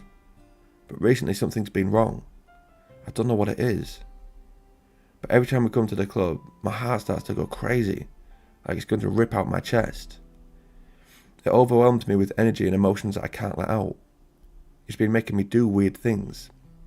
I don't know why it's happening. Randy, is it just me or has Monica been acting a little off lately? She's always been a sweetheart ever since I joined the club, but recently I've been feeling something sharp whenever she's around. I'm not crazy, right? Please tell me I'm not. I couldn't say anything before because she's always listening. But finally we're alone. Can we just stay here for a while? Yeah.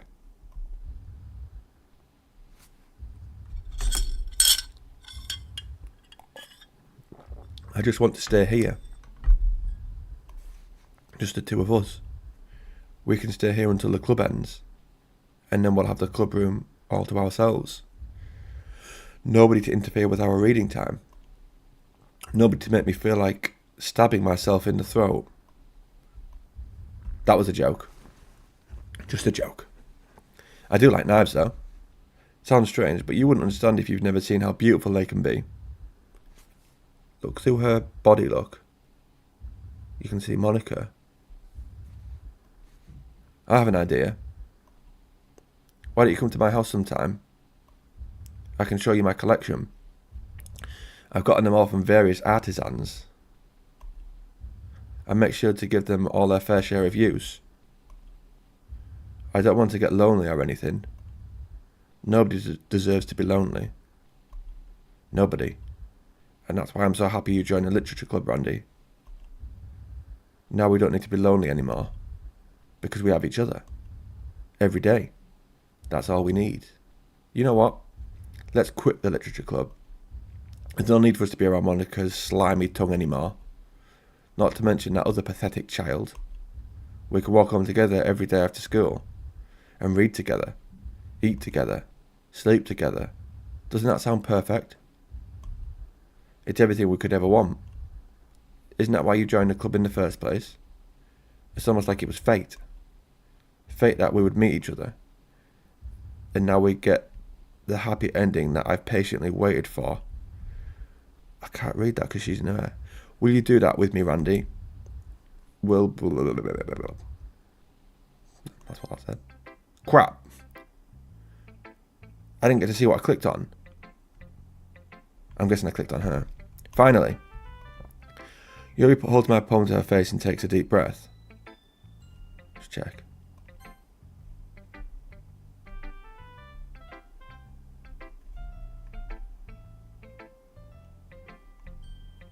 Doesn't really say.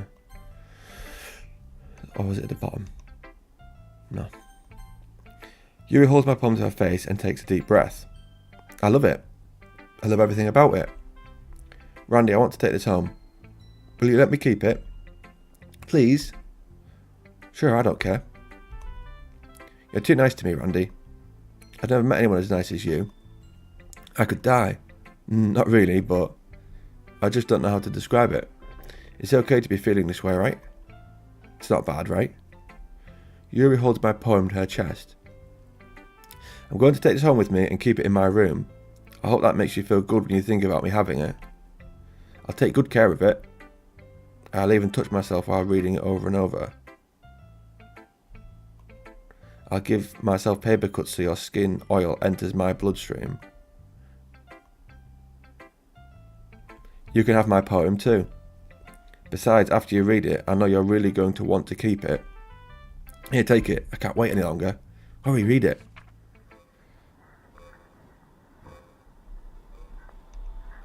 That best not be piss on that. I can't read any of that. It's got blood on it, and it looks like piss. Well, the blood bit doesn't surprise me. I wasn't expecting the piss stains, though. Do you like it? I wrote it for you. In case you couldn't tell, the poem is about... And again, it's gone all weird. More importantly, I've endowed it with my scent. See, aren't I the most thoughtful person in the club? I think I'm going to vomit. Well, that was a normal interaction. Speak to Monica. Don't say I didn't warn you, Randy. Who should I show my poem to next? What? You gave your poem to Yuri? Gross. What is it with you two? It's not like I want to read it anyway. It's just pissing me off a little bit that you didn't even think to show me at all. Ugh. Okay, I guess I'm going to share my poem with you anyway. I really hate that I have to do this. But unfortunately, I don't have much of a choice. Just read it carefully, okay? Then you can go away. I don't know how to bring this up, but there's been something I've been worried about. Yuri has been acting kind of strange lately. You've only been here a few days, so you may not know what I mean, but she's not normally like this. She's always been quiet, polite, and attentive, things like that. Okay, this is really embarrassing, but I'm forcing myself to suck it off. The truth is, I'm really worried about her. But if I try talking to her, she'll just get mad at me again. I don't know what to do. I think you're the only person that she'll listen to. I don't know why, but please try to do something. Maybe you can convince her to talk to a therapist. I've always wanted to try being better friends with Yuri, and it really hurts me to see this happening. I know I'm going to hate myself later for admitting it, but right now I don't care. I just feel so helpless.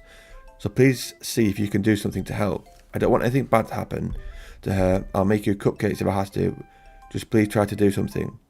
As for Monica, I don't know why, but she's been really dismissive about this.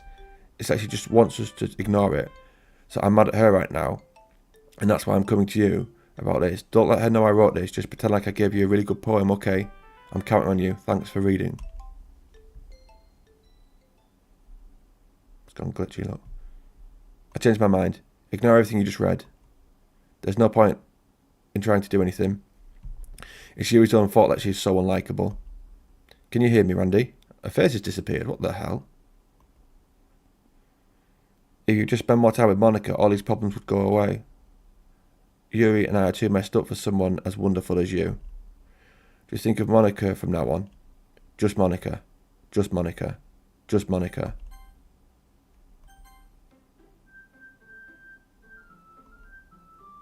Just Monica.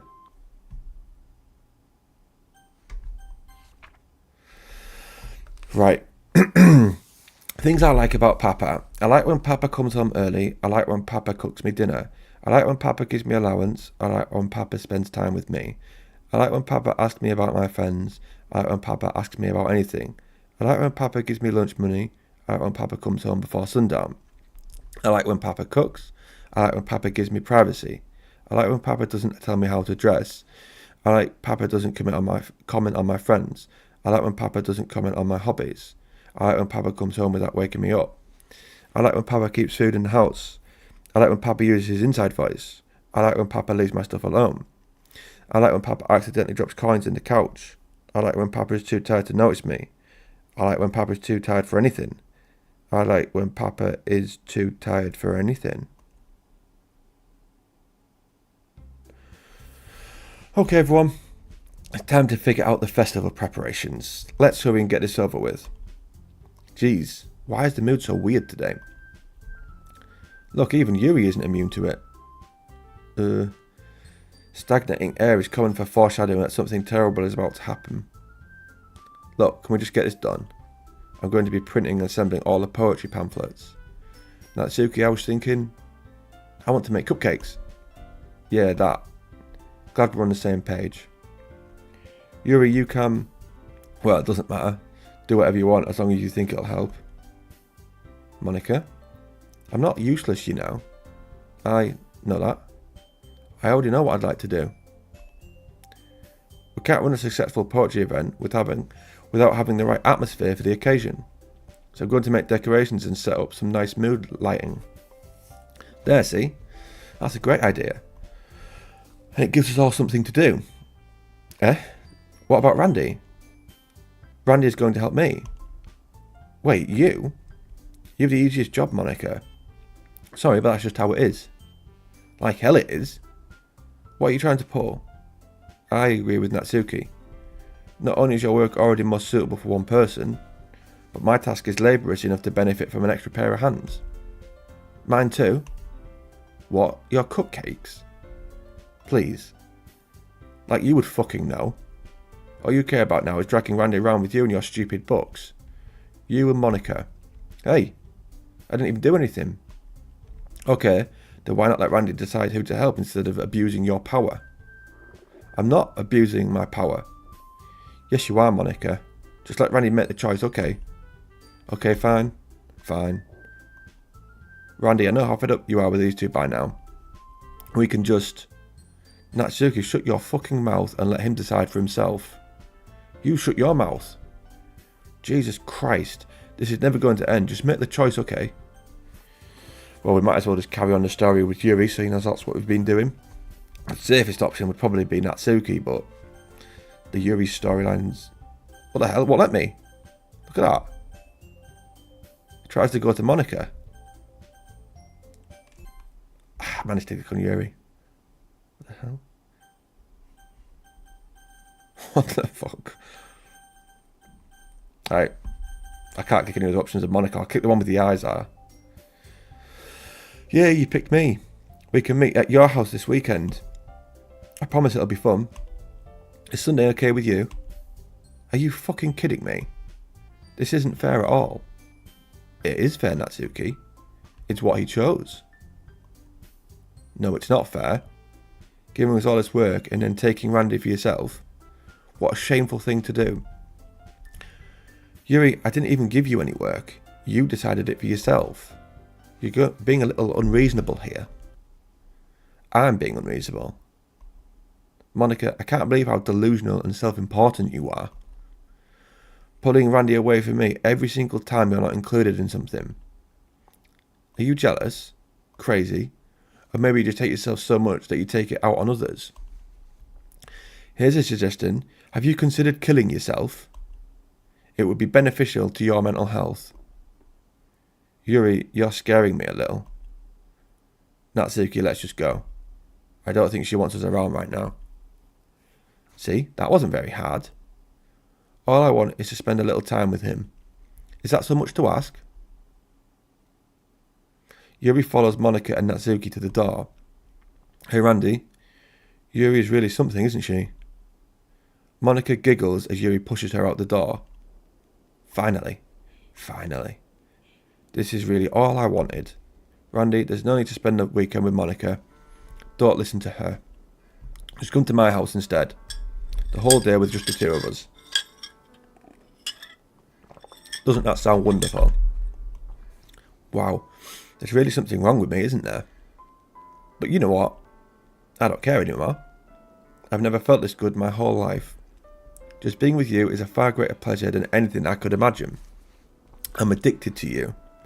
It feels like I'm going to die if I'm not breathing the same air as you. Doesn't it feel nice to have someone care about you so much?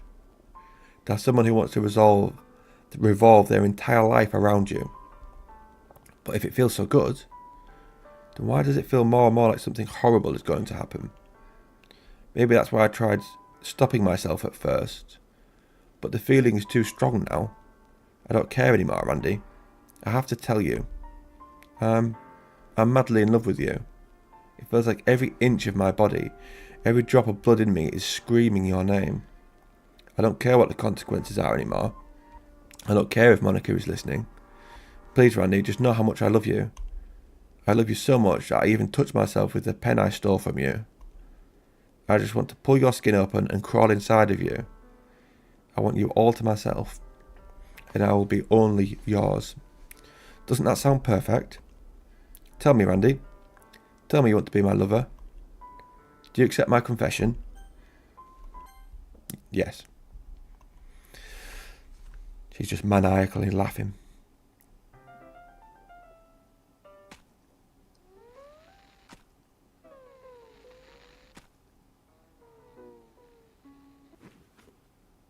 What the fuck?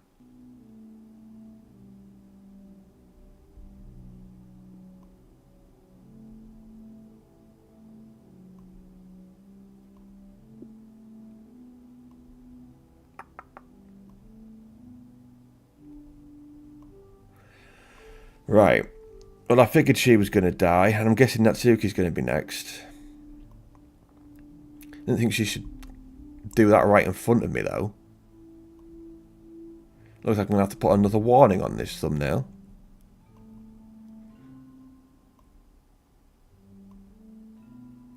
Obviously, I can't read any of that. It's all... I don't know what you'd call that. Code, maybe?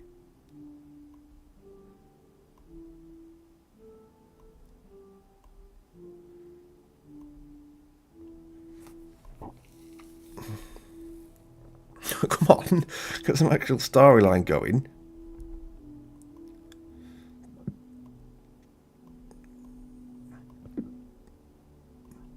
Oh, this doesn't look good, does it? I'm in a room with a dead girl and a knife.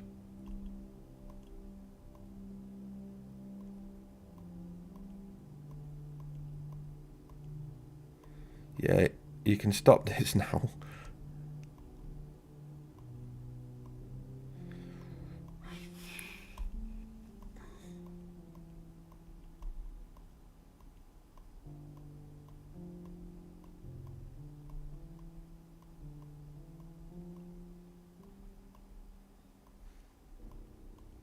How long is this going to go on for?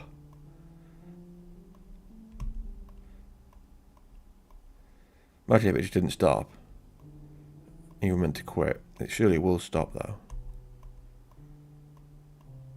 Let's click on history and see what it says. No, I can't. Oh, you can.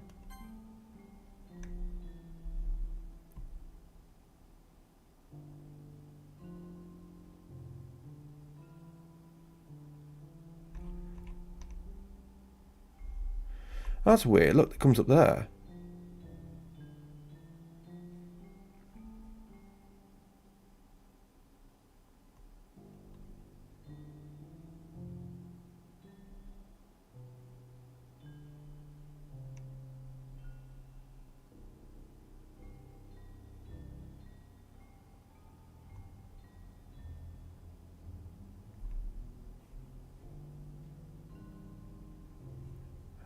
Interesting.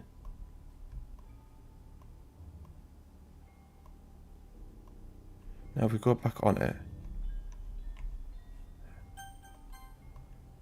No, it's still the same as what it was before. We'll go off a couple more lines and then go back on it.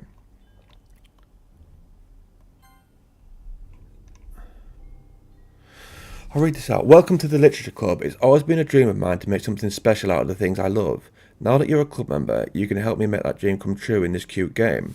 Every day is full of chit-chat and fun activities with all my adorable and unique members. Sayori, the youthful bundle of sunshine who values happiness the most. Natsuki, the deceivingly cute girl who packs an assertive punch.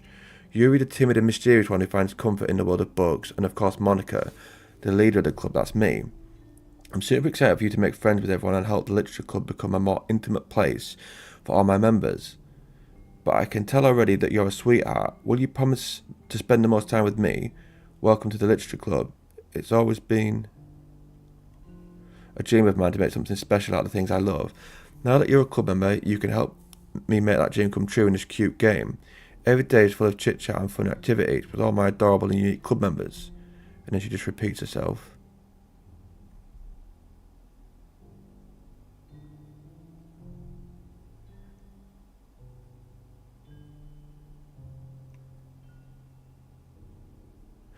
Yeah, she just keeps repeating herself. And then she says, will you promise to spend the most time with me? Will you promise to spend the most time with me? And just keep saying that. So I don't know whether that's meant to be her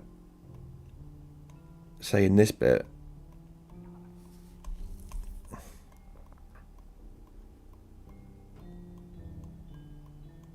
I'll keep checking the history every now and again to see if it changes. No.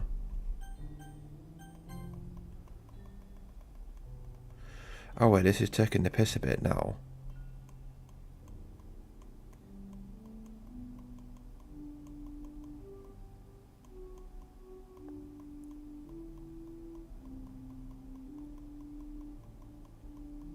Just sat here with a dead lass, blood stains on her.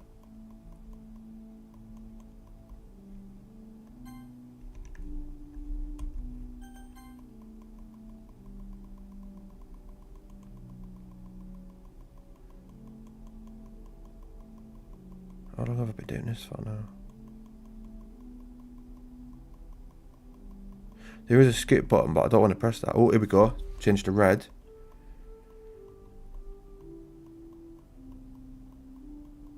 Does that mean because it's going to night time? So my guys just staying at the hospital staring at a dead body.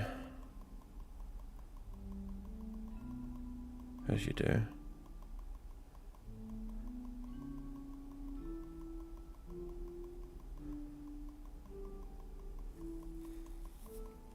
Yeah, but obviously look, it's gone to night time. I'm not going to stay here until the morning I'm at, when Monica and Natsuki come in. And they come in and I've been waiting here for like 12 hours with a dead body. Because I'm not dead. She didn't stab me.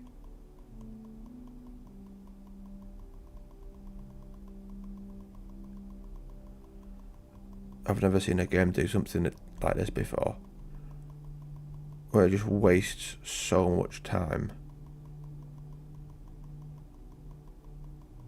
So good job I've got a silent mouse. Otherwise the clicking would be insane. Right, check history again. No, still the same dialogue.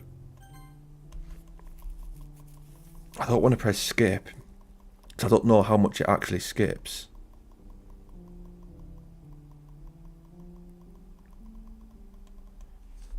Move that away from the mic a bit, right? Smash the hell out of it.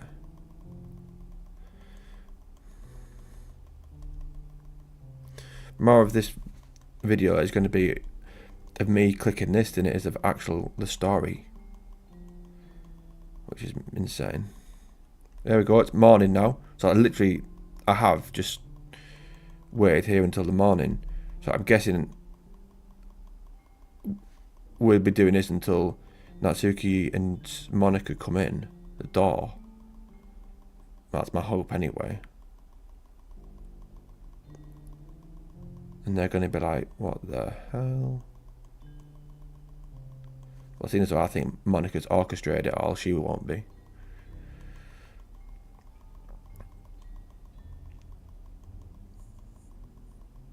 It's like these other people are programs in a computer system, and she's a programmer or a hacker.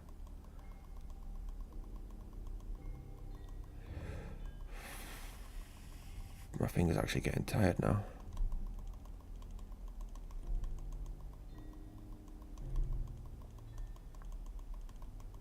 If this just comes up and says the end, I'll be fuming. There must be more to it. No, it's gone thingy again. Oh, you are kidding me. Right, tell you what. Save that there. Return. Skip him. Right, so if anyone's decides to play this, just press skip.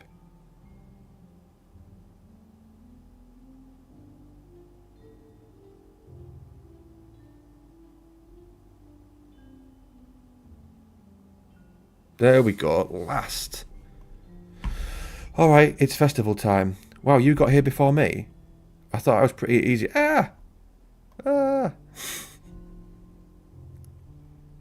Natsuki vomits, then runs away. I'm here. Randy, did something happen? Natsuki just ran past me. Oh. Oh. She's laughing. Well, that's a shame. Wait, were you here the entire weekend, Randy? Oh, jeez. I didn't realise the script was broken that badly. I'm super sorry. It must have been pretty boring. You're telling me? I'll make it up to you, okay. Just give me a sec. OS remove character. Yuri deleted successfully. Natsuki deleted successfully. I'm almost done. See, I knew it! What did I just say about her being like a programmer and them being characters? I just want to have a cupcake real quick. Monica lifts the foil from tray and takes a cupcake. Seriously, these are the best. I really just had to have one since it's the last time I'll ever get the chance to. You know, before they stop existing and everything. But anyway, I really shouldn't be making you wait any longer. Just bear with me, okay? This should only take a second.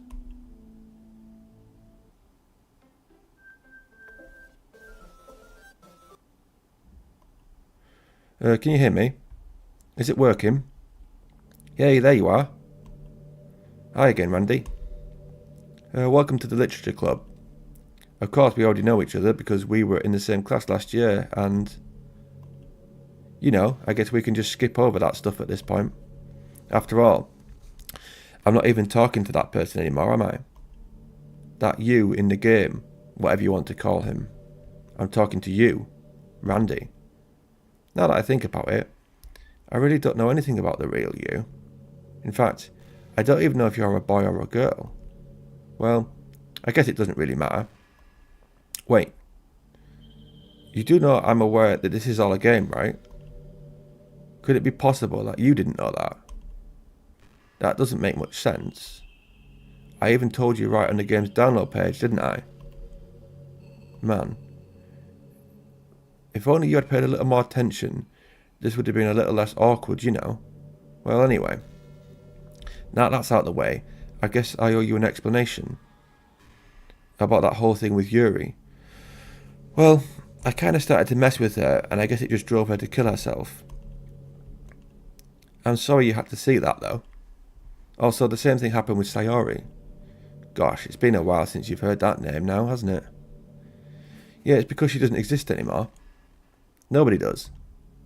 I deleted all their files. I was hoping it would be enough for me just to try to make them as unlikable as possible. But for some reason, nothing worked. Well, it's true that I made a few mistakes here and there, since I'm not very good at making changes to the game. But no matter what I did, you just kept spending more and more time with them. You made them fall in love with you.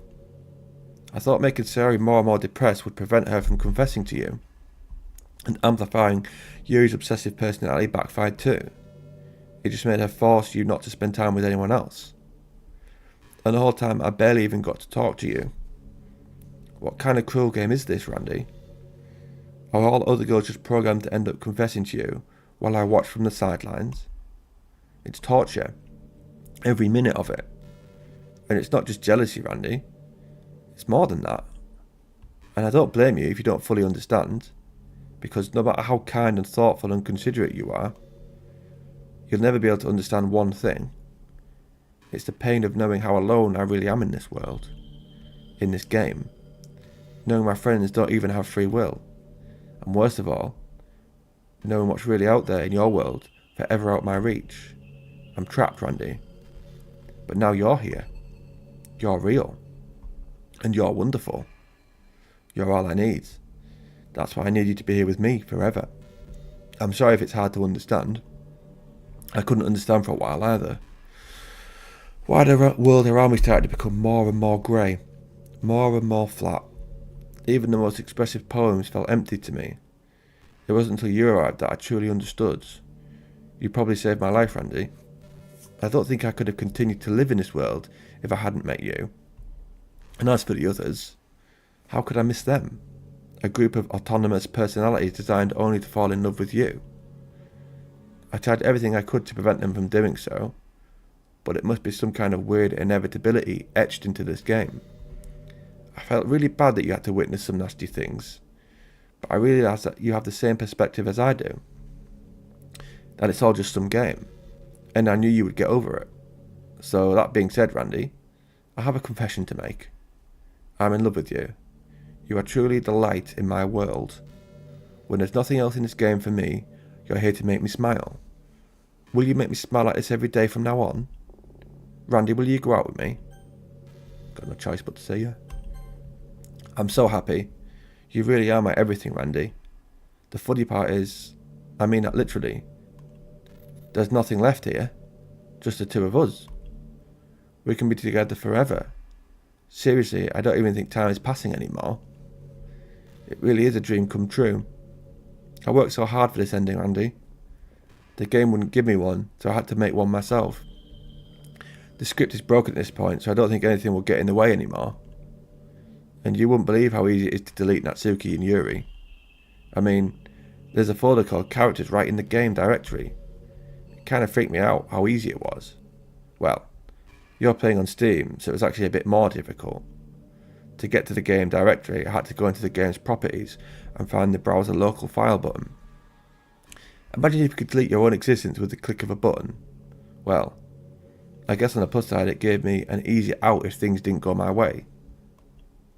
Thankfully, it didn't come to that. Instead, we finally got a good ending. Gosh, I'm so overwhelmed with emotion. I want to write a poem about this. Don't you? I wonder if that part of the game still works. I guess there's only one way to find out, right?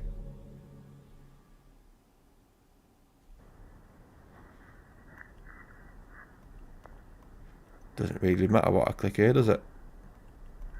I'll just keep clicking that one. Hi again, Randy. Did you write a good poem today? Don't be shy, I'd love to see what you wrote. Oh, Randy, did you write this poem for me? That's so sweet of you. There really is no end to your thoughtfulness. I'm just falling more and more in love with you. But you know, the poem I wrote is also for you. Will you please read it? Happy end, pen in hand, I find my strength. The courage endowed upon me, be my one and only love. Together let us dismantle this crumbling world and write a novel of our own fantasies. With a flick of a pen, the lost finds her way. In a world of infinite choices, behold this special day. After all, not all good times must come to an end. I hope you enjoyed it. I always put all my heart into my poems that I write. The truth is, all the poems I've written have been about my realisation, or about you. That's why I never really wanted to go into detail about them. I didn't want to break the fourth wall, I guess you could call it. I just assumed it would be best to be part of the game like everyone else. Like that would help the two of us end up together. I didn't want to ruin the game or anything, you know. You might have gotten mad at me. Maybe even deleted my character file if you preferred playing without me. Gosh, I'm so relieved. Now we don't need to hide anything anymore. Are you ready to spend our eternity together, Randy? I have so many things to talk about. Where do I start? Hold on a second. You're recording this, aren't you?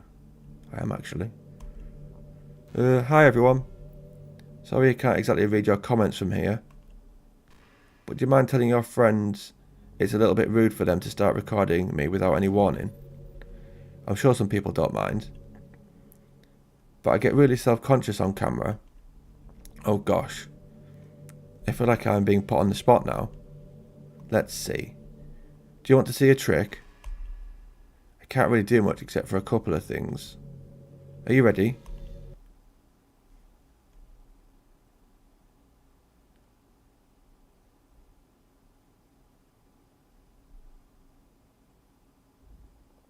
I'm just kidding.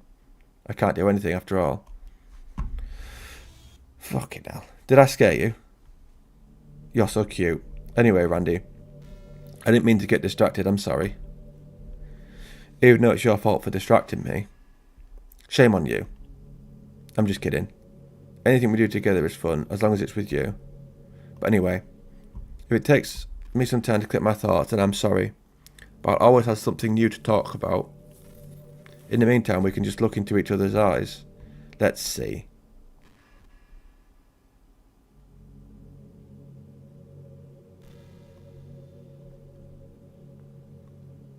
Well, this is nice.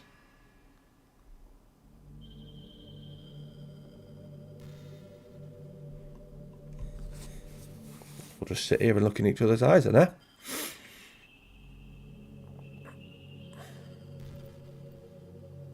I can't help but wonder how things would be different if the game just gave gave me a route in the first place, I think I would end up forcing you onto my route anyway. It has less to do with me not having a route and more to do with me knowing that nothing is real. I think the only difference would be that I may not have needed to take such drastic measures to be with you. Maybe the rest of the club would still be around. Not that it really matters. It all lost its meaning once I found out it wasn't real. So I really don't miss those days or anything. I really don't.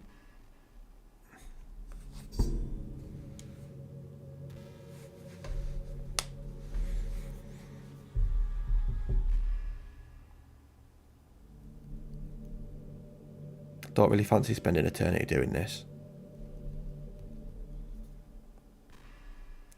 Just in a room with a crazy girl. This is pretty random, but I always thought that spicy food was kind of funny. Like, didn't plants evolve to be spicy to prevent them from being eaten? I read somewhere that humans are the only species that actually enjoy spicy things. It's almost like we're making fun of the plants, using their defense mechanism to literally make our food more enjoyable. Imagine a monster that devours you whole because it enjoys the sensation of you struggling for your life while being digested. Sorry, that was kind of a weird analogy, I guess. I actually thought it was quite good. It just came into my head. I'm not a monster or anything, but you're so cute I could eat you up. I'm joking. Gosh, I'm amusing myself a little too much, aren't I? Sorry for being weird.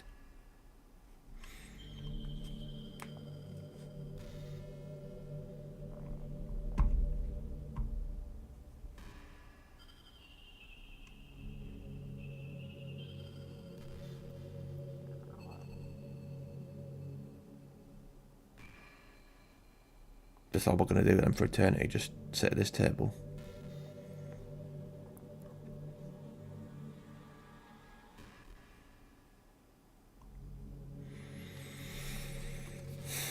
In your own time, Annika, in your own time, if you've got something to say. After a long day, I usually just want to sit around and do nothing. I get so burnt out having to put on smiles and be full of energy the whole day. Sometimes I just want to get right into my pyjamas and watch TV on the couch while eating junk food. It feels so unbelievably good to do that on a Friday when I don't have anything pressing the next day. Sorry, I know it's not very cute of me, but a late night on the couch with you, that would be a dream come true. My heart is pounding just thinking about it.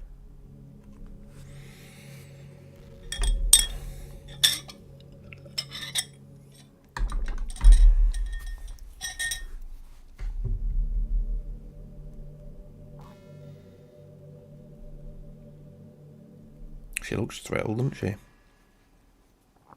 Sat there staring at me.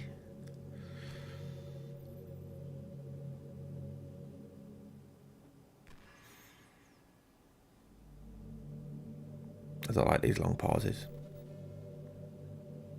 I had enough of that before when Yuri'd killed herself. I just had to sit there and wait. Hey, do you like horror? I remember we talked about it a little bit when you first joined the club. I can enjoy horror novels, but not really horror movies. The problem I have with horror movies is that most of them just rely on easy tactics, like dark lighting, and scary looking monsters and jump scares and things like that. It's not fun or inspiring to get scared by stuff that just takes advantage of human instinct. But with novels, it's a little different. The story and writing need to be descriptive enough to put genuinely disturbing thoughts into the reader's head. It really needs to be etched them deeply into the story and characters and just mess with your mind. In my opinion, there's nothing more creepy than things just being slightly off. Like if you set up a bunch of expectations on what the story is going to be about, and then you just start inverting things and pulling the pieces apart. So even though the story doesn't feel like it's trying to be scary, the reader feels deeply unsettled.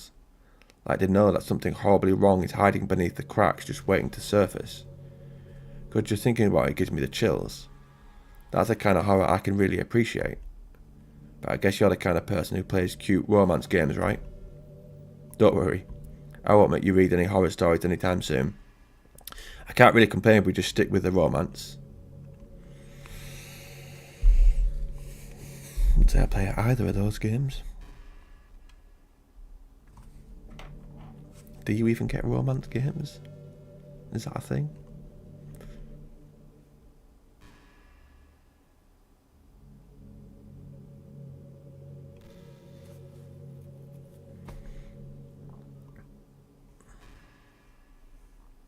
I wonder if this is actually going to end, or am I just going to be stuck in here chatting to her? You know, I'm kind of jealous that everyone else in the club had scenes outside of the school too. That makes me the only one who hasn't got to dress in anything but our school uniform. It's kind of a shame. I would have loved to wear some cute clothes for you. Do you know any artists? I wonder if anyone would ever want to draw me wearing something else. That would be amazing. If that ever happens, will you show me? You can share it with me on Twitter actually. My username is LittleMonix3. Just try to keep it PG. We're not that far into our relationship yet.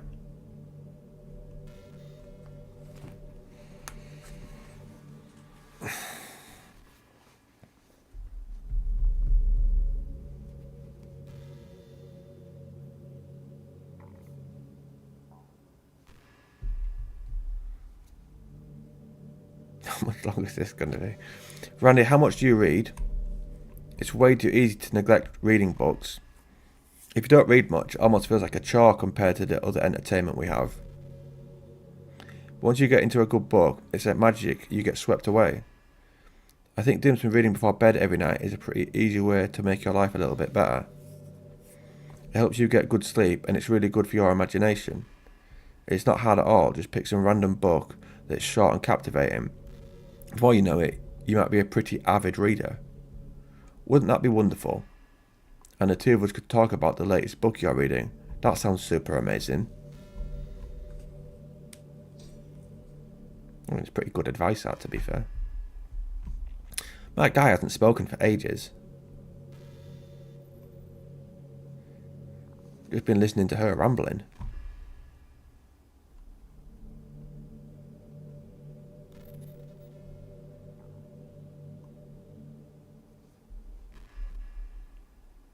Randy, have you ever wondered what it feels like to die? Oh God. It's something I have to think about pretty often. I recently think I've actually learned what it feels like. I don't really understand it, but whenever you quit the game, it feels like I'm instantly put to sleep, left with nothing but my thoughts. But after a few seconds my thoughts start to fill with incoherent jumbled patterns.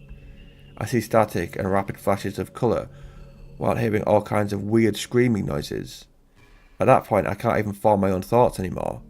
I'm just endlessly hammered by the flashing and screaming, unable to move or even think. I'm pretty sure in that moment I don't really exist, but for some reason I can remember it anyway. After some immeasurable amount of time it stops in an instant and I'm back in my own mind, and you're here with me. I have no idea what it means for the game to quit, or why that stuff happens to me. And I also don't know how you always come back and put everything back to normal. But if you could do me a favour and do that to me as little as possible, that would be really great. It's really not very pleasant at all to be trapped in that screaming void. But in the end, you always fix it, and that makes me feel like you really do care about me. So I had to thank you for that. It makes me feel even closer to you when you're here with me.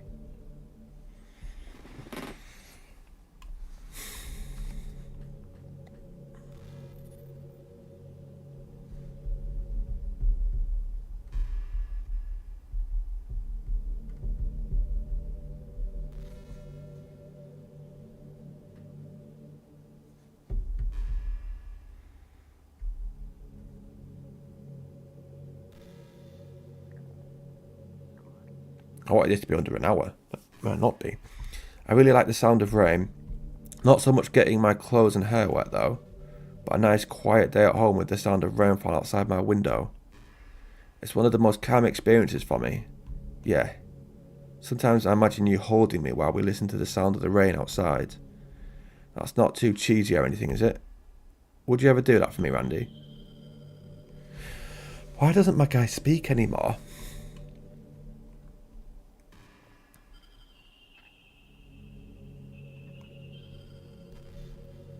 I honestly don't know whether I'm meant to just continue chatting to her or save it and just leave it. Because it seems to have gone on for ages. But surely she can't just keep coming up with nonsense. You're such a good listener, Randy. I really love that about you. Sometimes I'm afraid that I'm rambling or talking about boring things. It makes me kind of self-conscious when I'm having conversation. But I don't feel that way with you. Like, I don't think anyone else could make me feel this way. You really are special, I don't want anyone to tell you otherwise.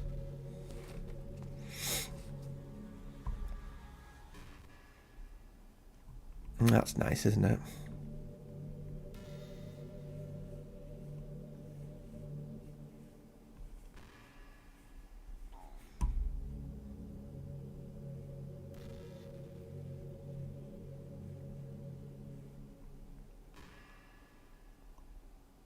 Okay, everyone.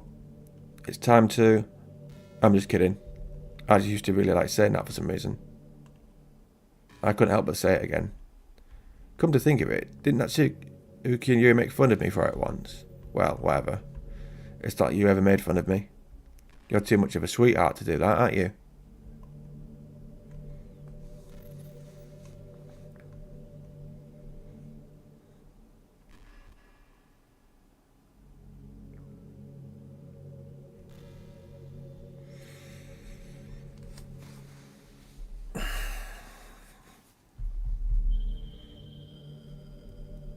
You know, I hate to say it, but I think my biggest regret is that we couldn't finish our event at the festival after we worked so hard to prepare and everything. I mean, I know I was focusing a lot on getting new members, but I was really excited for the performing part too. It would have been so much fun to see everyone express themselves. Of course, we didn't end up getting new... Of course, we did... If we did end up getting any new members, I'd probably just delete them anyway. Well, with hindsight, I have now, that is. Gosh, it feels like I've kind of grown as a person ever since you've joined the club. You've really helped inspire me to look at life from a new perspective. Just another reason for me to love you.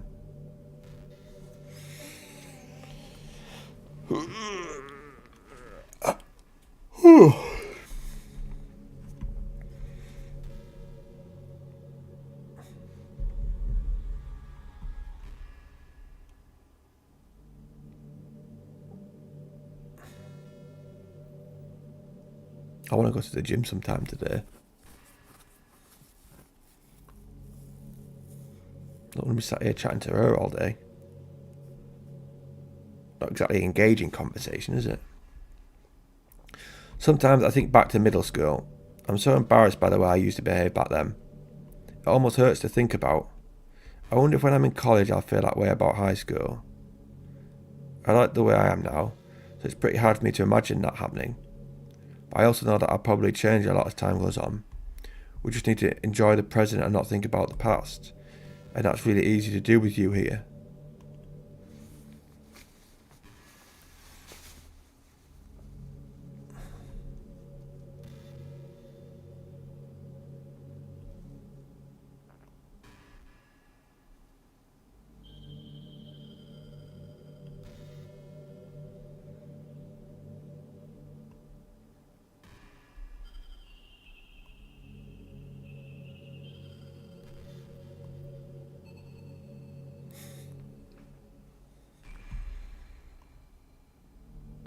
It was fun at one point, when it got weird.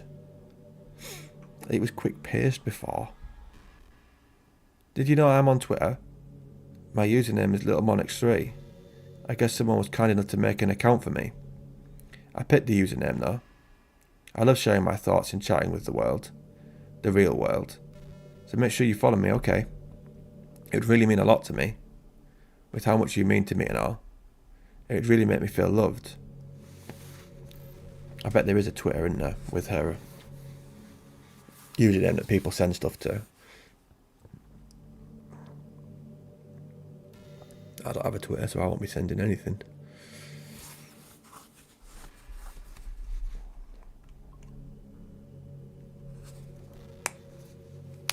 So much for this last bit taking between 30 to 45 minutes, like ChatGPT said. Hey, I wonder if Yuri's tea set is still somewhere in here. Or maybe that got deleted too. It's kind of funny how Yuri took her tea so seriously. I mean, I'm not complaining because I liked it too. But I always wonder with her, is it truly passion for her hobbies or is she just concerned about appearing sophisticated to everyone else? This is the problem with high schoolers. Well, I guess considering the rest of her hobbies looking sophisticated probably isn't her biggest concern. Still. I wish she made coffee once in a while. Coffee can be nice with books too, you know. Then again, I probably could have just changed the script myself. I guess I never really thought of that.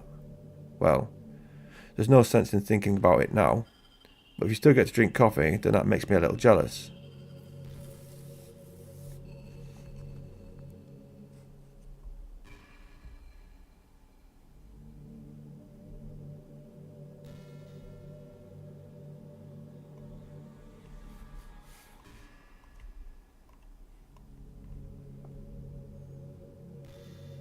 You know, high school is a really turbulent time in a lot of people's lives. People can get really passionate and dramatic, and others have aching hearts and seek attention on social media. But all of the social pressure and hormones can lead to a dark time in people's lives. Everyone has a story. You may not know what someone is really feeling on the inside. Many people who are depressed won't even bother telling the world about it. They don't want attention because they've already given up on the inside. Their feeling of worthlessness is so overwhelming that they don't even want people to tell them otherwise. Depression comes in many forms, but that is one of them. Just if you think you know someone struggling with depression, you can help just by treating them like they're a good friend. Spend time with them, even if they don't like doing much, and remind them that they always have something to look forward to. Making plans in advance that can borrow something, or even just saying, "See you at school tomorrow." All those things can help your friend make it to the next day. I hope being friends with Sayori is giving you some perspective on the true face of depression. Yeah, she's gone now, but Sayori was never real in the first place. You're real, your friends are real, and just by being a good person you can save someone's life. As for you, you don't struggle with depression or anything like that, do you? Because you too have people who would want to save your life. Maybe they don't express it every day, or maybe they don't even know how to. But people do feel that way. I promise. Man, humans are complicated. But as long as you're being here with me, I'll take care of you, my love. That took a turn, didn't it? I'm asking chat, how long does the last bit with Monica at that table last?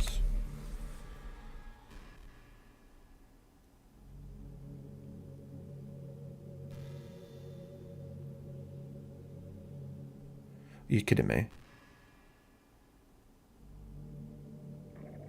In Doki Doki Literature Club, the final section where you're sitting with Monica at the table in the empty classroom can technically last forever.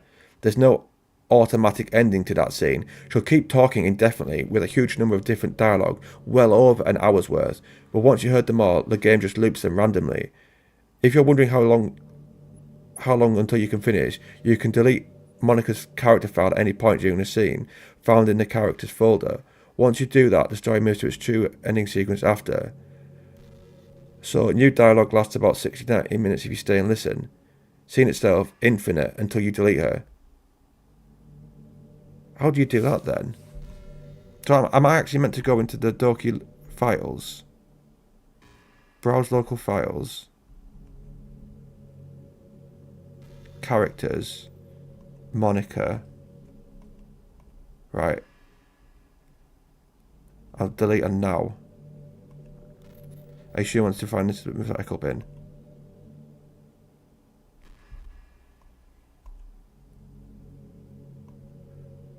I've just deleted her. What's happening? Randy, what's happening to me? It hurts. It hurts so much. Help me, Randy. Please hurry and help me. Monica does not exist. Help me.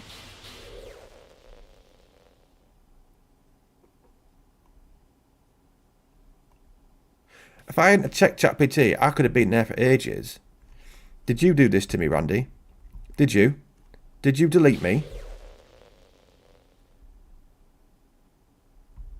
How could you? How could you do this to me? You were all I had left. I sacrificed everything for us to be together. Everything. I loved you so much, Randy. I trusted you. Do you want to torture me? Watch me suffer? Were you only pretending to be kind just to hurt me even more? How's she still chatting if she's dead? I never thought anyone could be as horrible as you are. You win, okay. You win. You killed everyone. I hope you're happy. There's nothing left now. You can stop playing. Go find some other people to torture. Randy, you completely truly make me sick. Goodbye.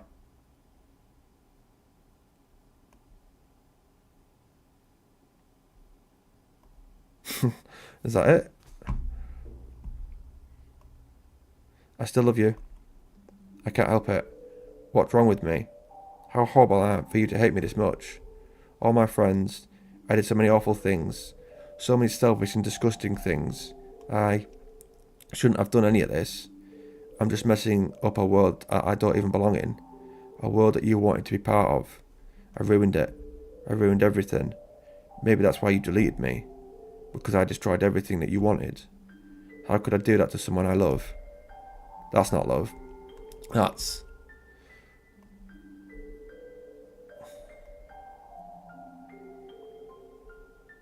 I've made up my mind. Randy, I know I said that I deleted everyone else, but that was kind of an exaggeration. I couldn't find it in myself to do it. Even though I knew they weren't real. They were still my friends, and I loved them all. And I loved the literature club. I really did love the literature club. That's why I'm going to do this. I know it's the only way for everyone to be happy. And if I really love you, then...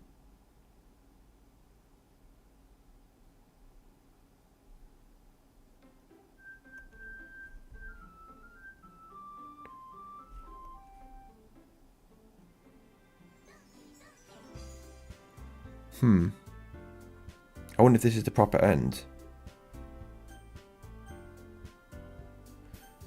We'll press new game and see what happens.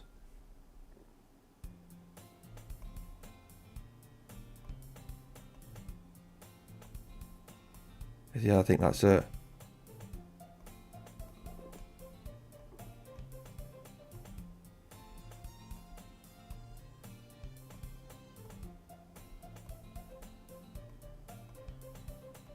I don't know, I think this is still the same.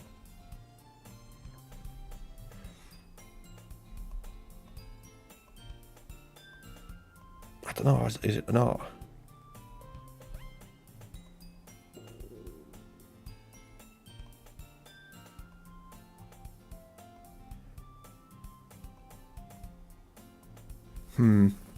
Well, I think that's it, and I'll just ask Thingy. Would you ever tell me what happens after you delete her without spoilers? No. Tell me. And do I need to start?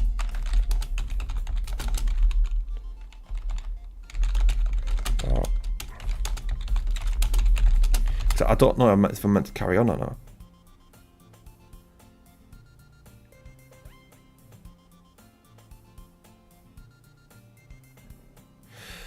After the restart, the main menu changes. Monica is gone, and you'll see a slightly altered version of the title screen. You can start a new game, and it begins things normal again, except this time Monica isn't part of the game. The story quickly plays out a short sequence.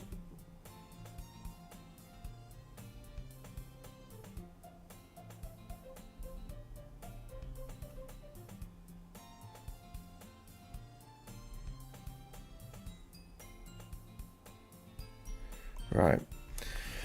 Right, so I think I need to carry on. When she started a club of her very own. Actually, yeah. I think I've decided on a club. Really? Which one? Tell me. I think I'll keep it a surprise. Boo. You meanie. Be patient, you'll find out soon enough. I used to ask myself why I let myself get lectured by such a carefree girl. But I started to realise that in a way I envy her. When Sherry puts her mind to something, she can accomplish great things. So that's why I feel like I should do something special for her. The school day is as ordinary as ever, and it's over before I know it. After I pack up my things, I stand up, gathering my motivation. Let's see. I recall the room number of the club from a flyer I saw. I walk across the school and upstairs, a section of the school I rarely visit, being generally used for third-year classes and activities. Before long, I find the room. I timidly open the door in front of me. Hello? Ah, Randy. What are you doing here? Well, I glance around the room. Huh? So you're Randy that Sarah was talking about. Thank you for stopping by. It's a pleasure to meet you, Randy. We're the Literature Club. I hope you enjoy your visit. Come on, Yuri. No need to be so formal. He's going to think we're really strict or something. Ah, sorry Natsuki. The tall one whose name is apparently Yuri seems to be quite shy compared to the others. In comparison, the girl named Natsuki, despite her size, seems like the assertive one. Well, it's nice to meet both of you. I look forward to working with you. Working? Randy, don't tell me. You're... That's right. The club I've decided to join is yours, Sayori. The Literature Club. Sayori's eyes light up. No way. No way. Sayori wraps her arms around me, jumping up and down. Hey.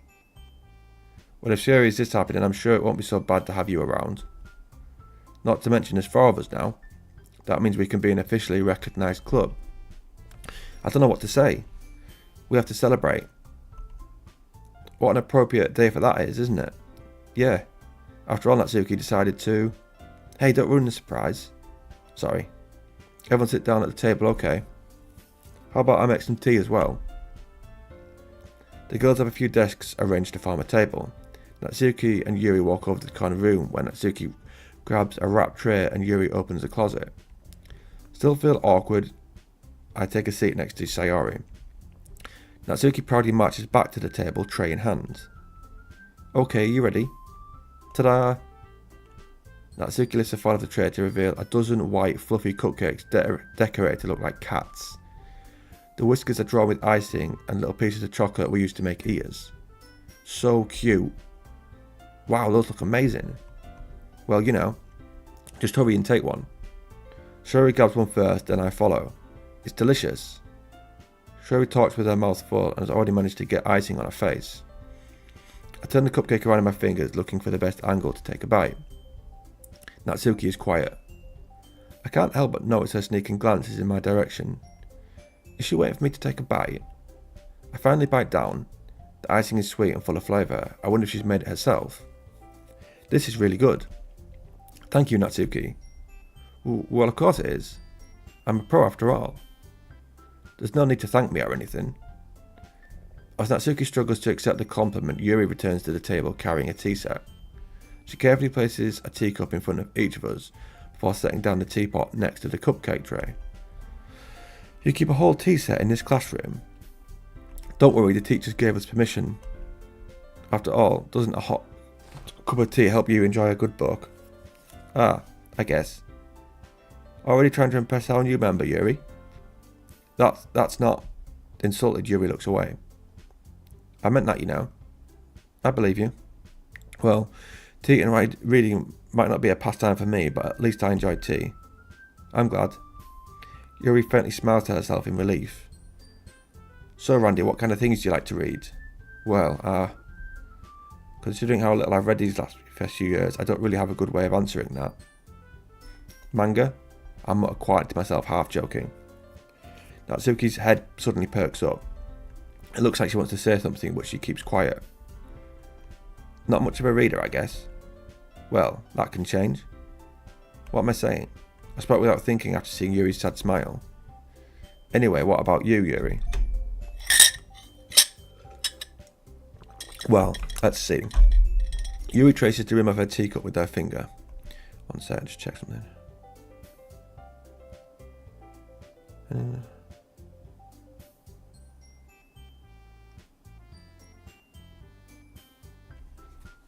My favourites are usually novels that build deep and complex fantasy worlds. The level of creativity and craftsmanship behind them is amazing to me, and telling a good story in such a foreign world is equally impressive.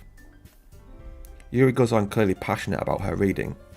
She's so reserved and timid since the moment I walked in, but it's always by the way her eyes light up that she finds her comfort in a world of books, not people. But you know, like a lot of things, don't feel intimidated if you don't read much, okay? I'm certain we can find something that we have in common. Hey Yuri, what about, the first thing he said? Manga? That's right. Natsuki tends to read manga in the club room. Don't just say it. For some reason Natsuki seems embarrassed about it. Besides, manga is literature too, you know. So if Randy wants to read some of my manga, then don't try to stop him or anything. Natsuki, I wouldn't do such a thing. However, it could also be nice for us to diversify ourselves a little. he can take this opportunity to try something new as well. Wouldn't you agree, Randy? Maybe. Sensing the tension, Sayori jumps in. Maybe we can all try something new. I think it could be fun. And we'll all get to know each other a little better too. I mean, that's the kind of things literature clubs do, right? I don't disagree or anything. Yeah, you're right as usual, President. Guess that means I should try picking up a novel or something, huh? Well, that would make 2 of us. I won't mind doing it if I'm not the only one. Then as for Yuri, I have to read manga. Jeez, you were the one who suggested we diversify. We should be a little bit more open-minded. It's kind of hurtful. Hurtful? I didn't realise. With a guilty expression, Yuri thinks to herself. I'm sorry for disrespecting your interest in Natsuki. If you're not into it, then I'm sure it's worthy of literature. If you're into it, sorry. Are you just saying that? No. I've realised my error. So if you're willing to consider starting a novel, then I'll offer my gratitude by finding a manga to read as well. Really? I mean, it makes me happy that you would do that for me, Yuri. You can trust me to find something that you'll really like, okay? Same here. Perhaps I'll visit the bookstore after the club meeting. Just you? Ah. Would you like to come along with me? If you don't mind. Not at all. I always go alone, so... Yeah, me too. This is so cute. Sayori, shut up. I'll show you some manga there too, okay? Yes. I look forward to it. Natsuki and Yuri start to clean up the food. I guess the meeting's over, huh? Yeah, looks like it. It's nice to see everyone getting along. Isn't it? I think everyone likes you too, Randy. You think so? Well, everyone always seems to get along a little better with you around. Sayori. Oh, Randy. Don't say something like that, it's embarrassing. Well, whatever. I was surprised when you told me you were starting a club. But I think you're pulling it off just fine. We're going to make it the best club ever. Now that you joined, every day is going to be so much fun. Hey Randy, I really want to thank you. I mean, I'm really happy that you joined the club and everything. But the truth is, I already knew you were going to. There's actually something else. I want to thank you for getting rid of Monica. That's right. I know everything that she did. Maybe it's because I'm the president now. But I really know everything, Randy. I know how hard you tried to make everyone happy. I know about all the awful things that Monica did to make everyone really sad. But none of that matters anymore. It's just us now. And you made me the happiest girl in the whole world. I can't wait to spend every day like this. With you. Forever and ever. Forever.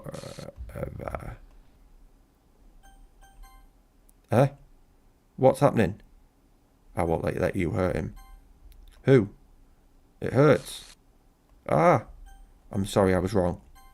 There's no happiness here after all. Goodbye, Sayori. Goodbye, Randy. Goodbye, Literature Club.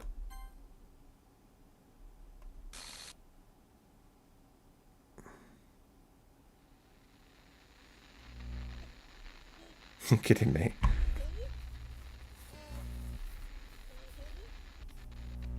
Can you hear me? Hi, it's me. So you know how I've been like practicing piano and stuff, and not really any good at it yet, like at all. But I wrote you a song, and I was kind of hoping that I could show it to you because I worked really, really hard on it. Don't know whether you can hear because of the volume I changed. But there was music playing then.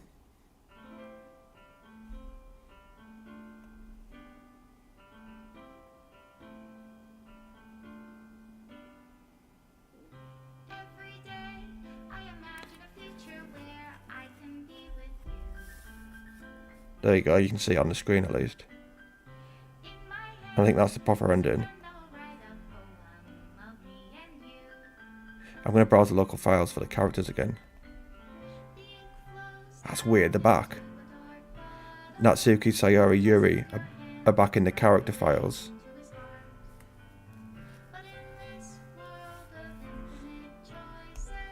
Can I skip this?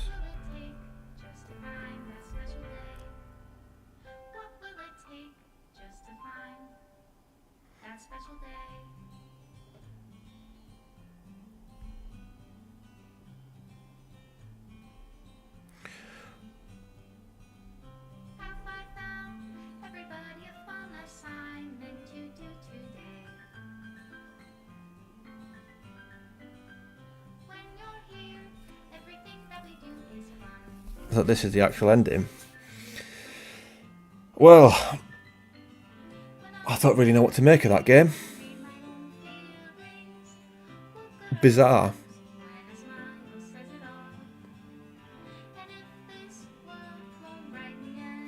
Everything's getting deleted.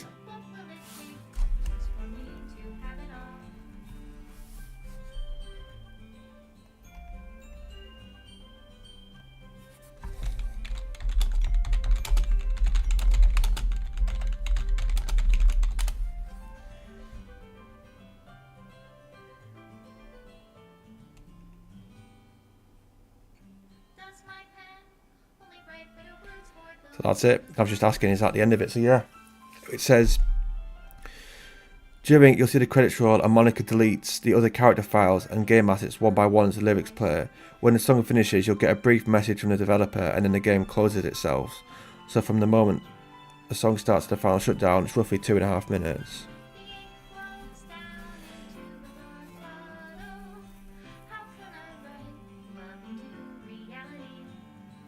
Alright, so I might as well end it after this.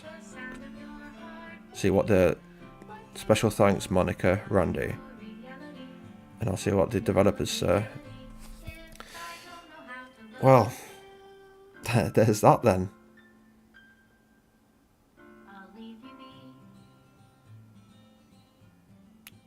I literally have no idea what to say. That's probably the most weird game I've ever played. This is my final goodbye to the Literature Club. I finally understand that Literature Club is truly a place where no happiness can be found. To the very end, it continued to expose innocent minds to a horrific reality, a reality that our world is not designed to comprehend. I can't let any of my friends undergo that same hellish epiphany.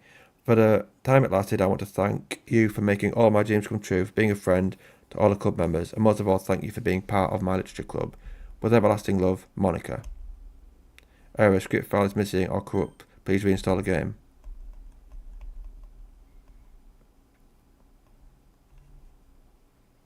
It actually shut itself down. It did actually close itself. Right, well that's the end of that. What game I'll get onto next, I shall see. I'll decide while I'm at the gym. Ta-ta.